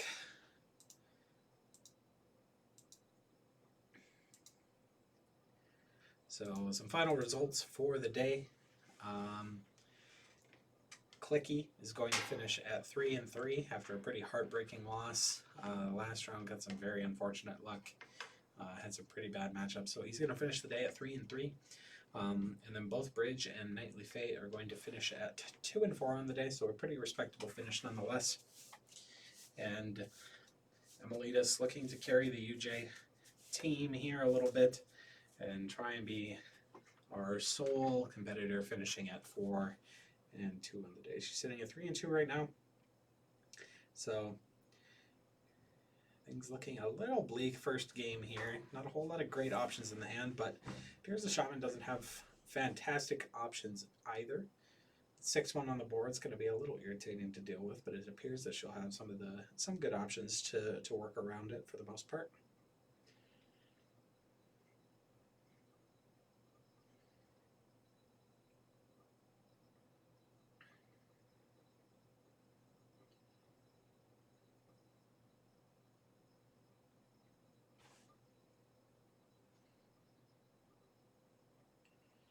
So I'm going to drop a couple of pirates here. Good initiative on this part for Emilitas. However, no more cards left in the hand. Going to get this portion of the quest done, though. So Captain Raka is going to come into the hand, so she's going to have access to the Juggernaut from here on out, which will be really, really nice for her.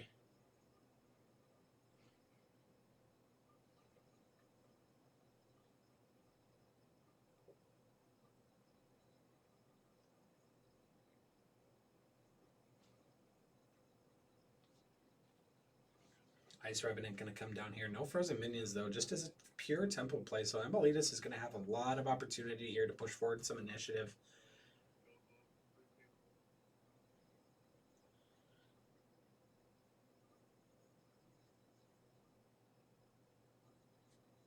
Big board swing here for Emilitas. That 4-4 sticking on board. Looks like she's going to be in really good shape here, pending the Shaman doesn't have a board clear. And plus that Juggernaut's just going to get in repetitive value each turn.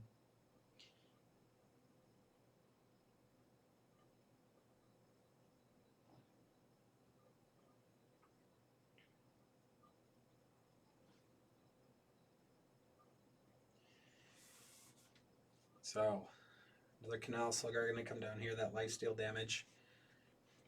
He can value trade the 3-5 here if he wants to. You get some of that heal back. Lily Pad Lurker also coming down, so a pretty big swing turn in the favor of A.B. Canolis, I believe is how you say his name. So, it's going to take care of that Lurker right off the bat here. See a little bit of rush action as well, perhaps. Can honestly just leave the Lily Pad Lurker there if you really want to. Gonna draw a card though. A couple of decent pirates as well.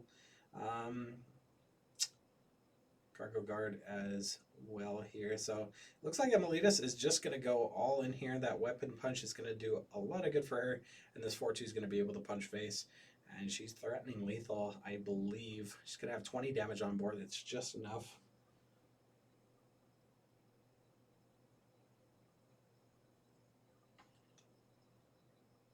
Draconical Hammer coming out. Looks like it's probably not going to matter very much, though. And with that, Meletus has 14 damage on board, extra couple of cannons. So 14 damage, not quite going to be able to swing enough damage to the face this turn, unfortunately.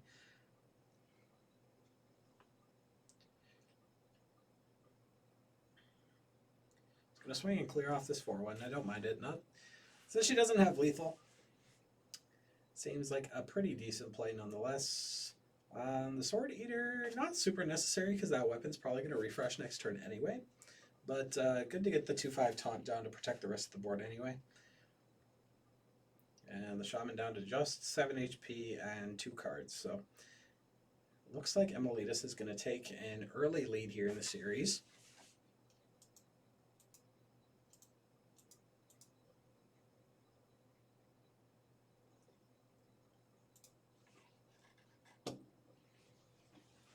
Big damage coming out from the Juggernaut, and that is just going to be enough for Emilitas. She's just going to push forward that damage right away. Clean, quick, and easy. Just going to take game 1. So good start for Emilitas here. Curious to see what kind of bans she has in place.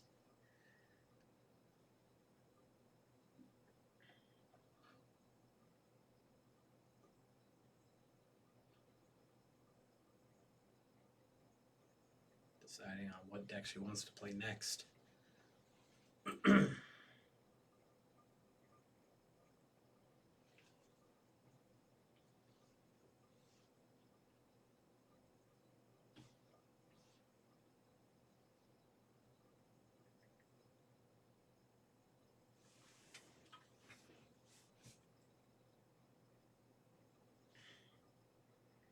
Obviously, pretty important decision. Up a game, so she has a little bit of leeway as well. Maybe she'll. Maybe that pirate is kind of. It's always kind of an interesting situation when people decide what decks they want to play first and last, and that sort of thing too. So there's a multitude of strategies that you can go with. Typically, for me, I kind of like to play the best decks and the best matchups first. So that way, you kind of give yourself 3 chances to win with probably your worst matchup. So perhaps Emilitas is taking kind of that approach here. So maybe the Warrior was pretty good for her, and maybe the Rogue is good, and maybe her last deck is just maybe a little bit weaker, a little less confident for her. So maybe she's just trying to get a couple quick wins so she'll give herself more chances to win with a deck with an unfavorable matchup. On the other side of things, you can try and win maybe 1 or 2 games with the unfavorable right away and catch your opponent off guard, which is entirely possible. It seems this kind of Warrior variant isn't super popular. So maybe that's the case, and if that's the case, then things can only get better for her. Looks like her opponent is opting to go with the Shaman again this game. So hero powering, disguising herself as a paladin here. 2 mana 2/5, 3 mana 2/5. Seems pretty decent.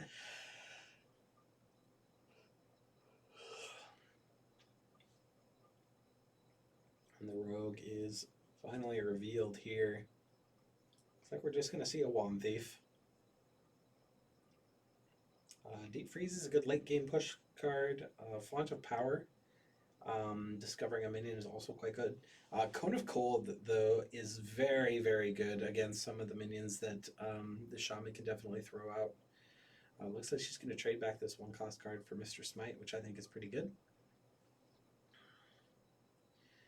And she's probably just going to end her turn here. Just going to send 1 into the face. No big deal.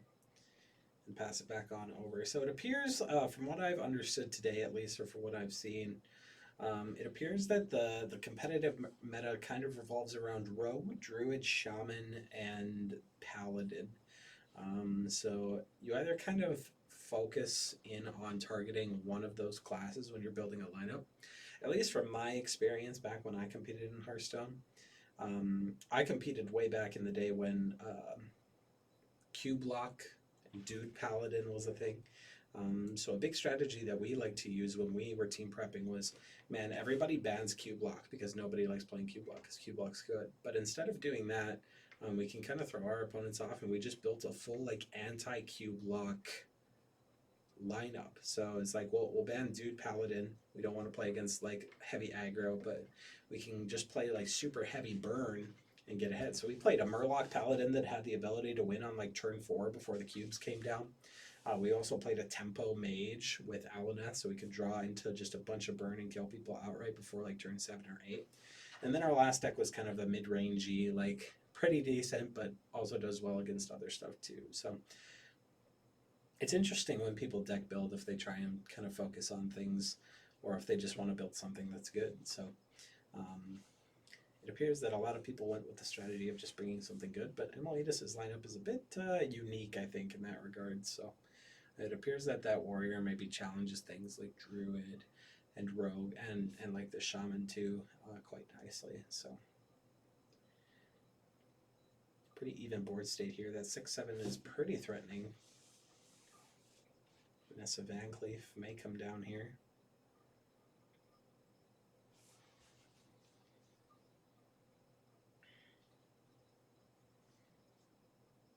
Appears that is what she will do. She's going to get a copy of one spell back. She's going to choose to freeze that 6/7, which I think is a very smart option here. Just going to go face, kind of wait for some more options and see if she can find something to deal with the 6/7 next turn. Emily is playing quite patient today, I will say. Like a very noticeable amount of improvement from last year to this year, which is really awesome to see.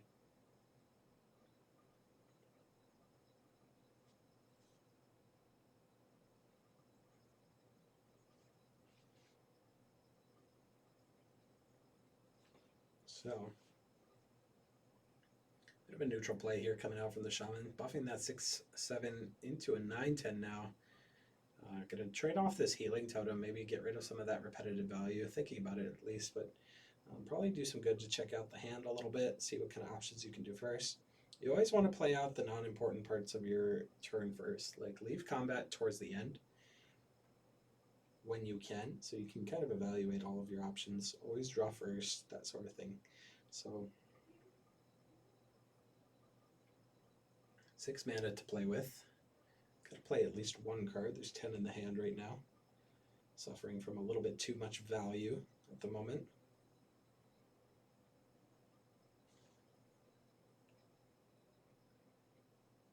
See a little pinch coming down onto that 2/5. Come Cold could be an option as well, to just to push some extra damage face. Double Agent's going to come down. See a trade here.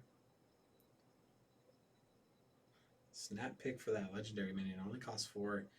I do actually like going face here just a little bit. However, leaving yourself alive on only 3 health seems just a bit risky here. And it appears that the Shaman is probably just going to have enough damage output to push forward this extra damage. Only needs 2 extra here.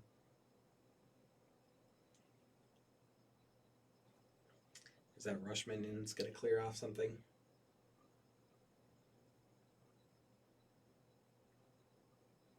On the same side of things too, the Shaman has to be just a bit careful. Second Whack-and-All Hammer coming down, so Emilitus is going to survive this turn, but things are looking pretty rough for the most part. The hero card probably going to have to come down, but there's not enough value on the board. Probably going to have to Kona Cold the middle minions here. We got to find a way to heal just a little bit or prevent that weapon from swinging face.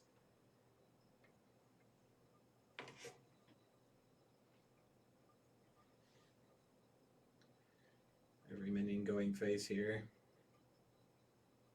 Oh, I forgot the hero card does have the vanish effect as well. So Emilitus is going to fill her hand to the fullest here.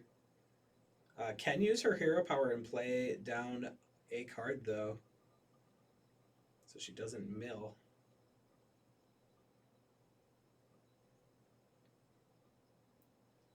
A pretty good play there, for sure. Gets plenty of value up to face. 11 damage on board, needs an extra 5 this next turn here. Sitting at 7. This Granite Forgeborn going to reduce the cost of a minion. That's going to give some more heal. Unfortunately, a little extra damage there. It's going to get a buff onto the minion as well.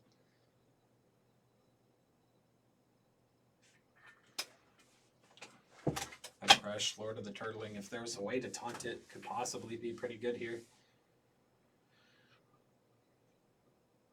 Oh, but Cone of Cold also is available, so the Plunderer can come down. Oh, very smart, actually. Going to gain that armor. Now you take one of the stealth minions, I think, and you trade off that 1/2, and then you Cone of Cold the other minions. Or you can use Face to punch the 6th one, which seems a little worse. But it is an option. So Emily, there's plenty of options here.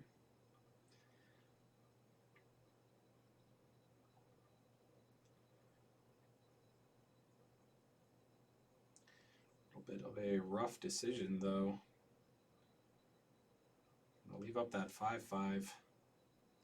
Would have liked to see her trade the smaller minion and then freeze the entire board, but see what she does here. Opting to trade both 4/2s into that 5/1's got to feel pretty bad. So a little bit of a missed opportunity here, I think, for Emilitas. Lily Pad Lurker is going to come down and change that into a nice little frog. And another Canal Slogger. These things have been extremely valuable for the Shaman.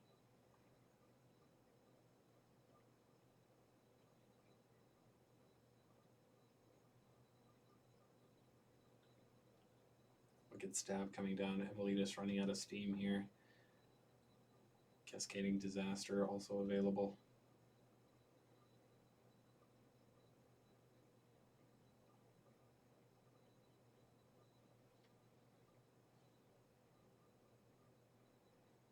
And you gotta imagine that this is probably drawing close to a Shaman victory here.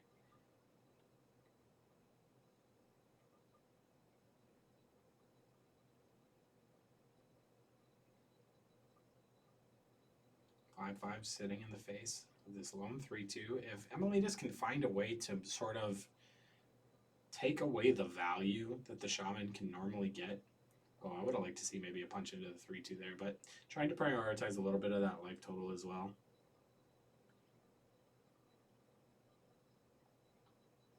Grey Worm coming down, dealing 3 damage, and there's that extra 3 is going to come from that minion.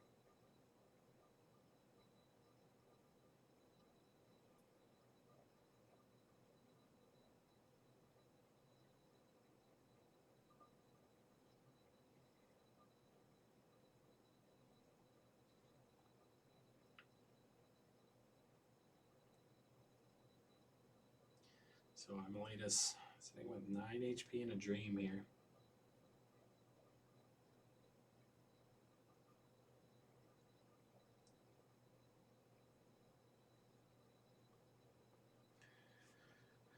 It's going to start with a secret passage. Don't mind it. Picks up Shadow Step, another weapon, Edwin, and a Swashbuckler. So would like to maybe see Edwin drop there as kind of an extra threat. Game of Thought's going to come down as well. So now Edwin might be coming down. Yeah, and then you can just discount. You could have discounted the Game of Thought here and played it.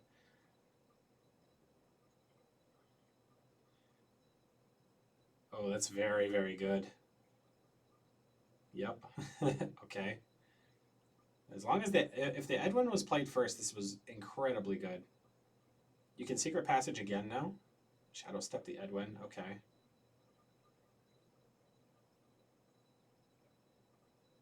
Interesting. Wand Thief's going to come down as well.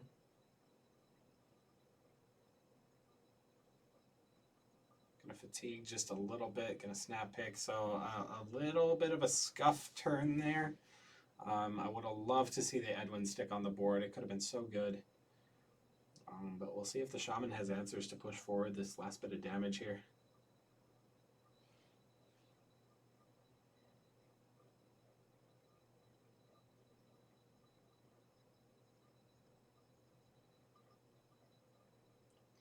Dark Portrait coming down for the Shaman.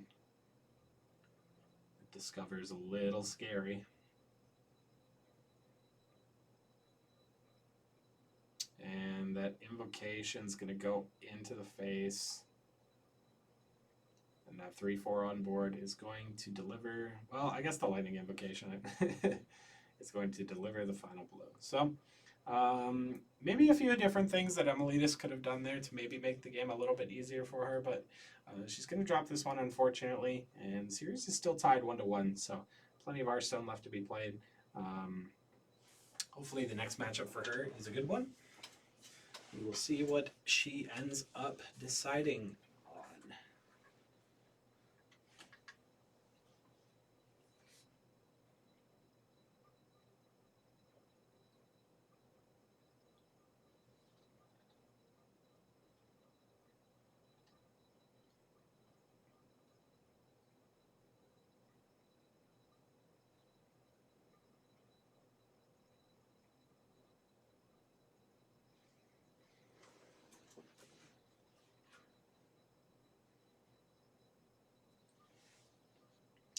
All right, so we're going to queue into game 3 here. Looks like it's going to be a rogue into a pirate matchup. Starting off as the priest, though, to kind of give a little bit of a mystery, so to speak.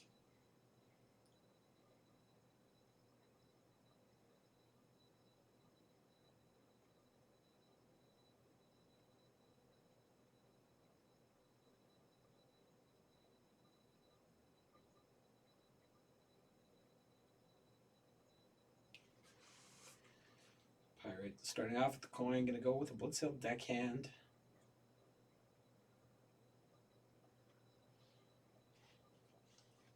As well.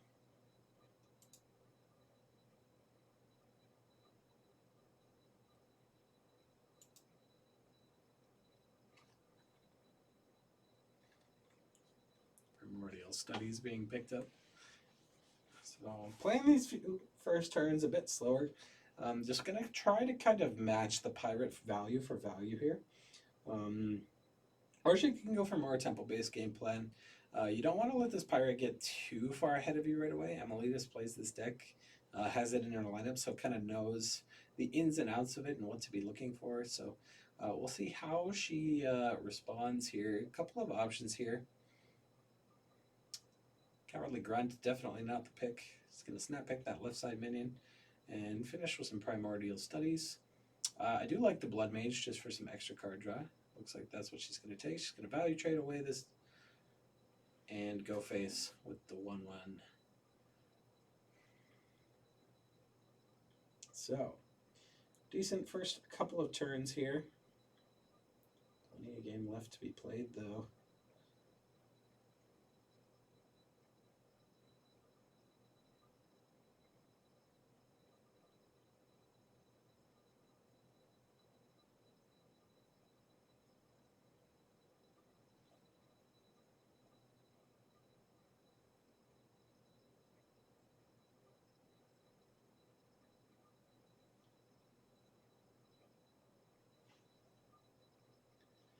It's 4/5 taunt coming down. Just a couple of 2/2s for the pirate right now. Can't really afford to make a meaningful trade here. So we're just going to see the Swashbuckler go face for 1 damage, and we're going to sit tight.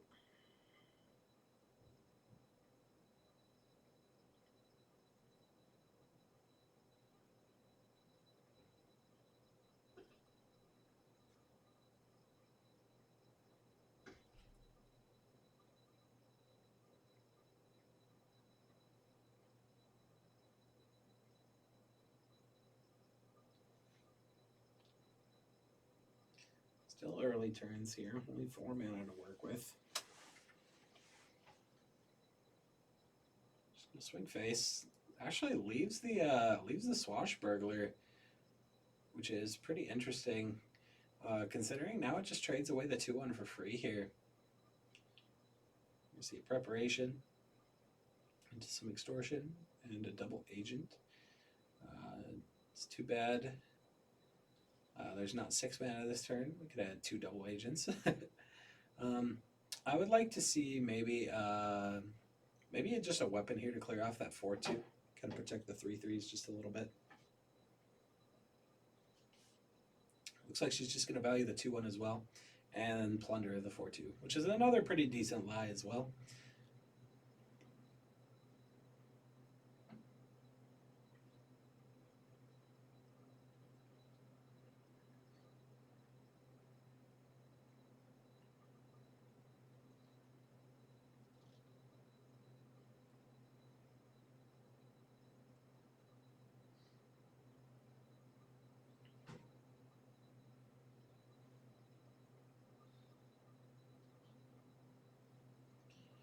Spin things back on over to Amelitas now.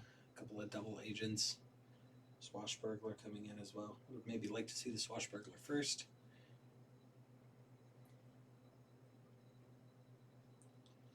It's going to have plenty of options moving forward, though. That Null's going to come into play.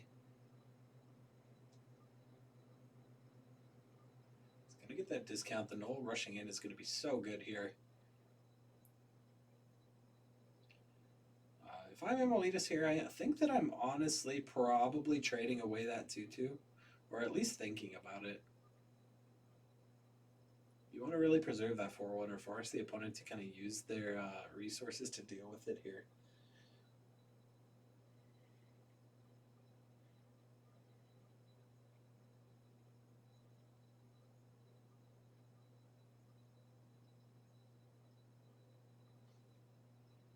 Man, the cannon's going to come out, be a pretty efficient board clear.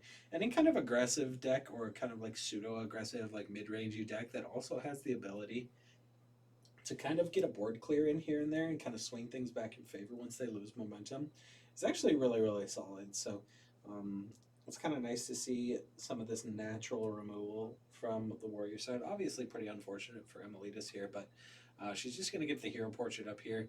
She's going to get that Null back. Unfortunately, going to miss out on a little bit of damage.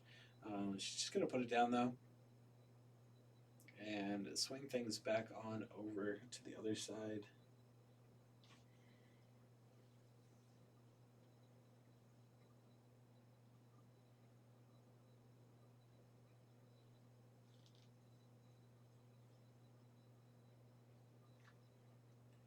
It's 2-4 coming down for Canolis right here.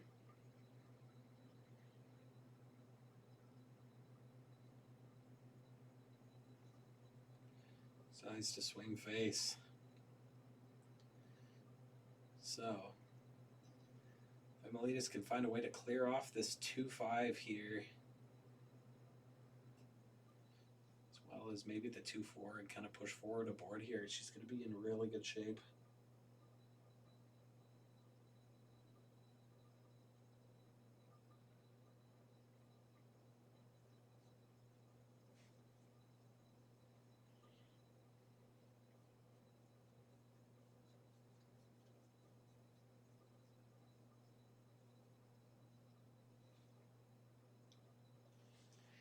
This 5-5 is going to get dropped here. Nice little tempo play from Emilitas here. It's going to shadow step. Very, very strong play. Just going to run that thing back into that 2-1 again. Push forward 8 damage to the face here. And pass things back on over. So if the Null finds a way to survive again this turn, she also does reserve the right just to do the same thing and kind of just shadow step it again. So a good play. Going to get the Juggernaut up on the side of AB Canolis here. Also with a relatively good clear as well. So punching damage face, only 9 damage on board for Emilitas here. Let's see if she can find a way to clear off some of these threats.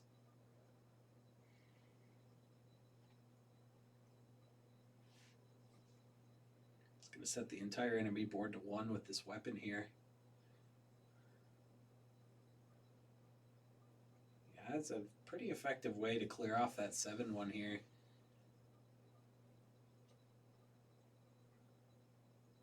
Can use her own face if she chooses.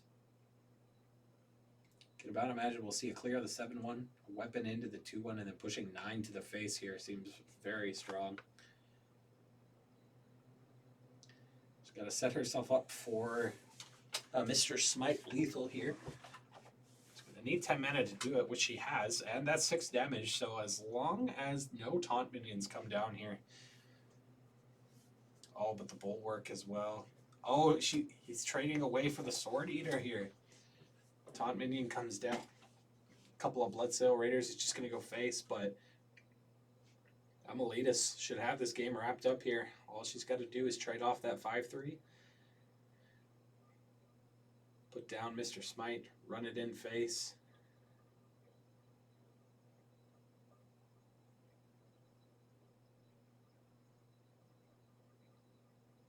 I guess this is another way of doing it too. You can trade as well.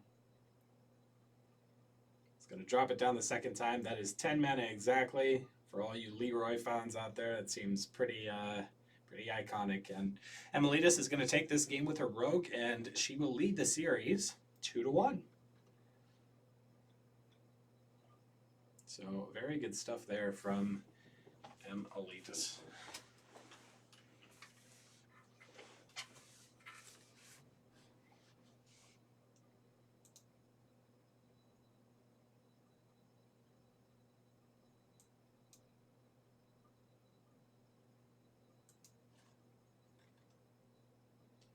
Alrighty. Moving on in to game number 4. It's going to be the Pirate Warrior, mid-range warrior on the side of AB Canolis. On the side of Emilitas, we will have the Face Hunter. Pretty decent starting hand, if you ask me. So it can drop that initiative right away. Get it a little buff for the following turn. Seems pretty decent, if you ask me.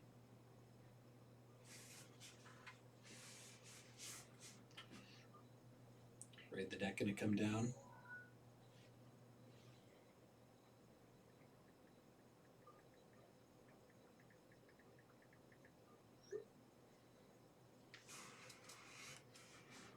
It's actually just going to pick off the 2-1 here. Find a way to buff this 2-3 initiated up into a 4-3 now, and all of a sudden it's a pretty decent threat. So very, very strong tempo coming into the game here. And just a hero power from AB Canolas, so already things swinging very heavily in favor for Emilita. She's pushing so much damage early on. That's another 7 right there. And on board, plus hero power, she's threatening 14 damage already. And that is not very good news for AB Canolas, who's trying to start to kind of swing things back in his favor. But Man the Cannons is definitely just going to put in a lot of work there and push things forward. So this 4-drop 3/4 is probably going to come down this turn. It's pretty good mana efficiency. The Trampling Rhino obviously has to be a stellar pickup.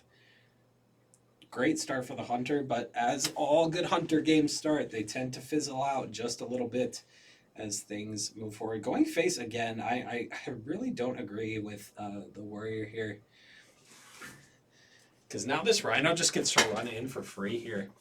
Honestly, I wouldn't even mind bumping in the 3-4 and then going 7-6 afterwards just for a little bit of that extra damage to face.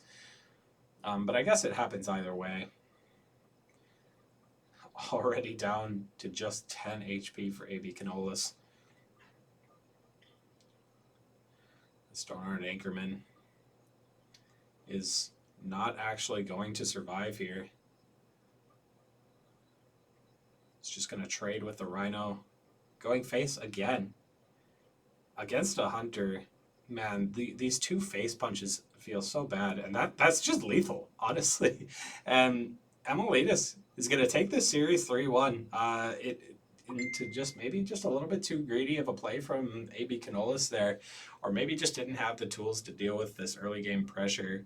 And was just kind of conceding the fact that maybe it just wasn't going to go his way. So with that, Emilitas is going to take the series. She's going to finish the day 4-2, which is pretty awesome. And that's going to be it. from all of us here. I don't believe that 4-2 is going to be good enough to make top 8 for tomorrow. If it is, we'll be back here at noon. If not, thank you guys all so much for watching. We've had a fun day of Hearthstone. Been live for about 7.5 hours now. So appreciate you all for watching. And I guess we'll see you when we see you. We got a few new competitions starting up again this week.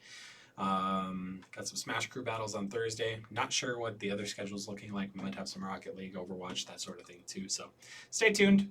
Keep up with your social media. And we will see you guys later. This is Ark signing off for UJ Esports.